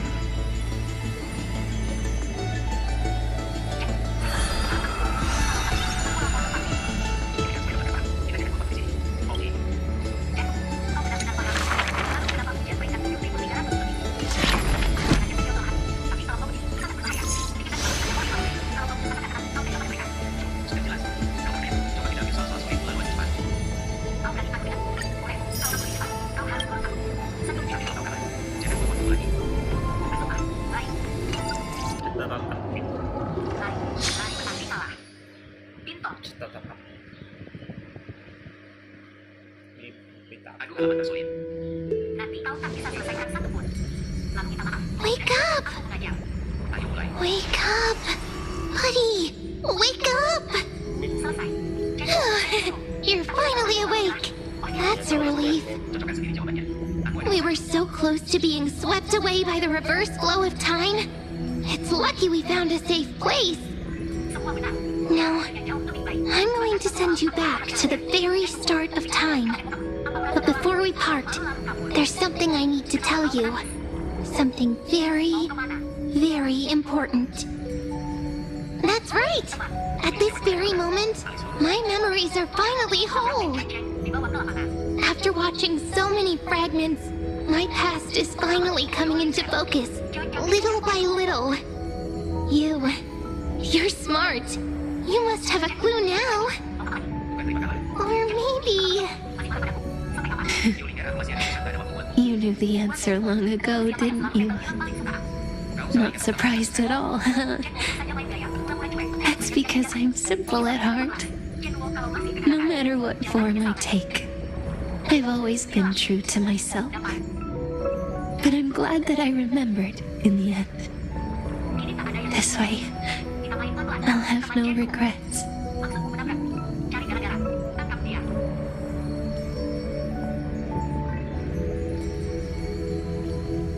Don't worry. We're not truly parting. Because I'm going to become a part of you. I'll turn into the memory of this cycle. The 33,550,336th flame chase journey. And forever reside in the heart of the time demigod. This way, you'll carry all that has come before, crossing time itself to reach the next cycle. My mission ends here, but looking back, I still feel lucky. After all, across 30 million Cyrenes, I was the first, and the only one who got to finally meet you. So, believe me, in the next cycle, there will be another Cyrene waiting for you. And in the one after that, and the one after that. I will always be waiting.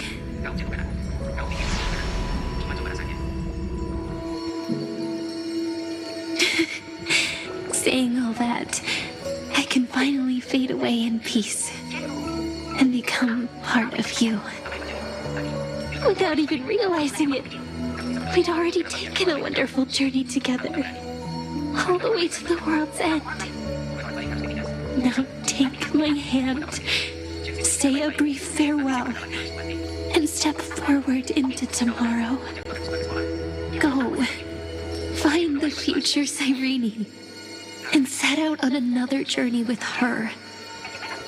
Promise me you won't keep me waiting too long, okay? No need to say it out loud. This is enough for me. time to go, my dear friend. May your trailblazing journey always be accompanied by a cool breeze and rippling waves.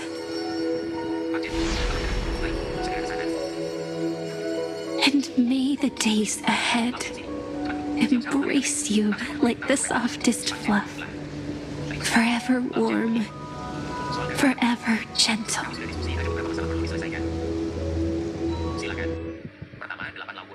Now, let's turn to the next page. A page that exists because of you.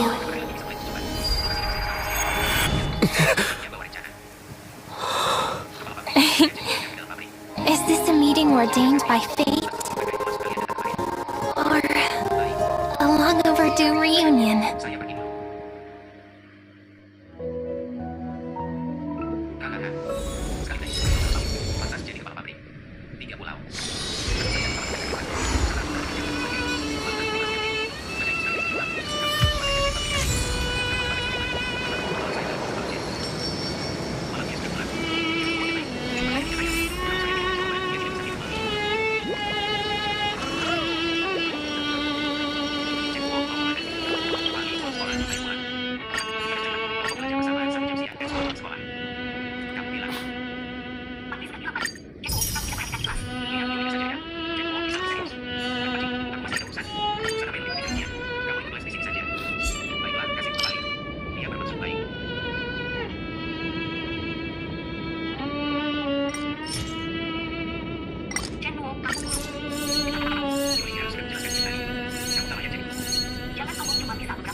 Dia bahkan mau lepas kacamata di depanmu.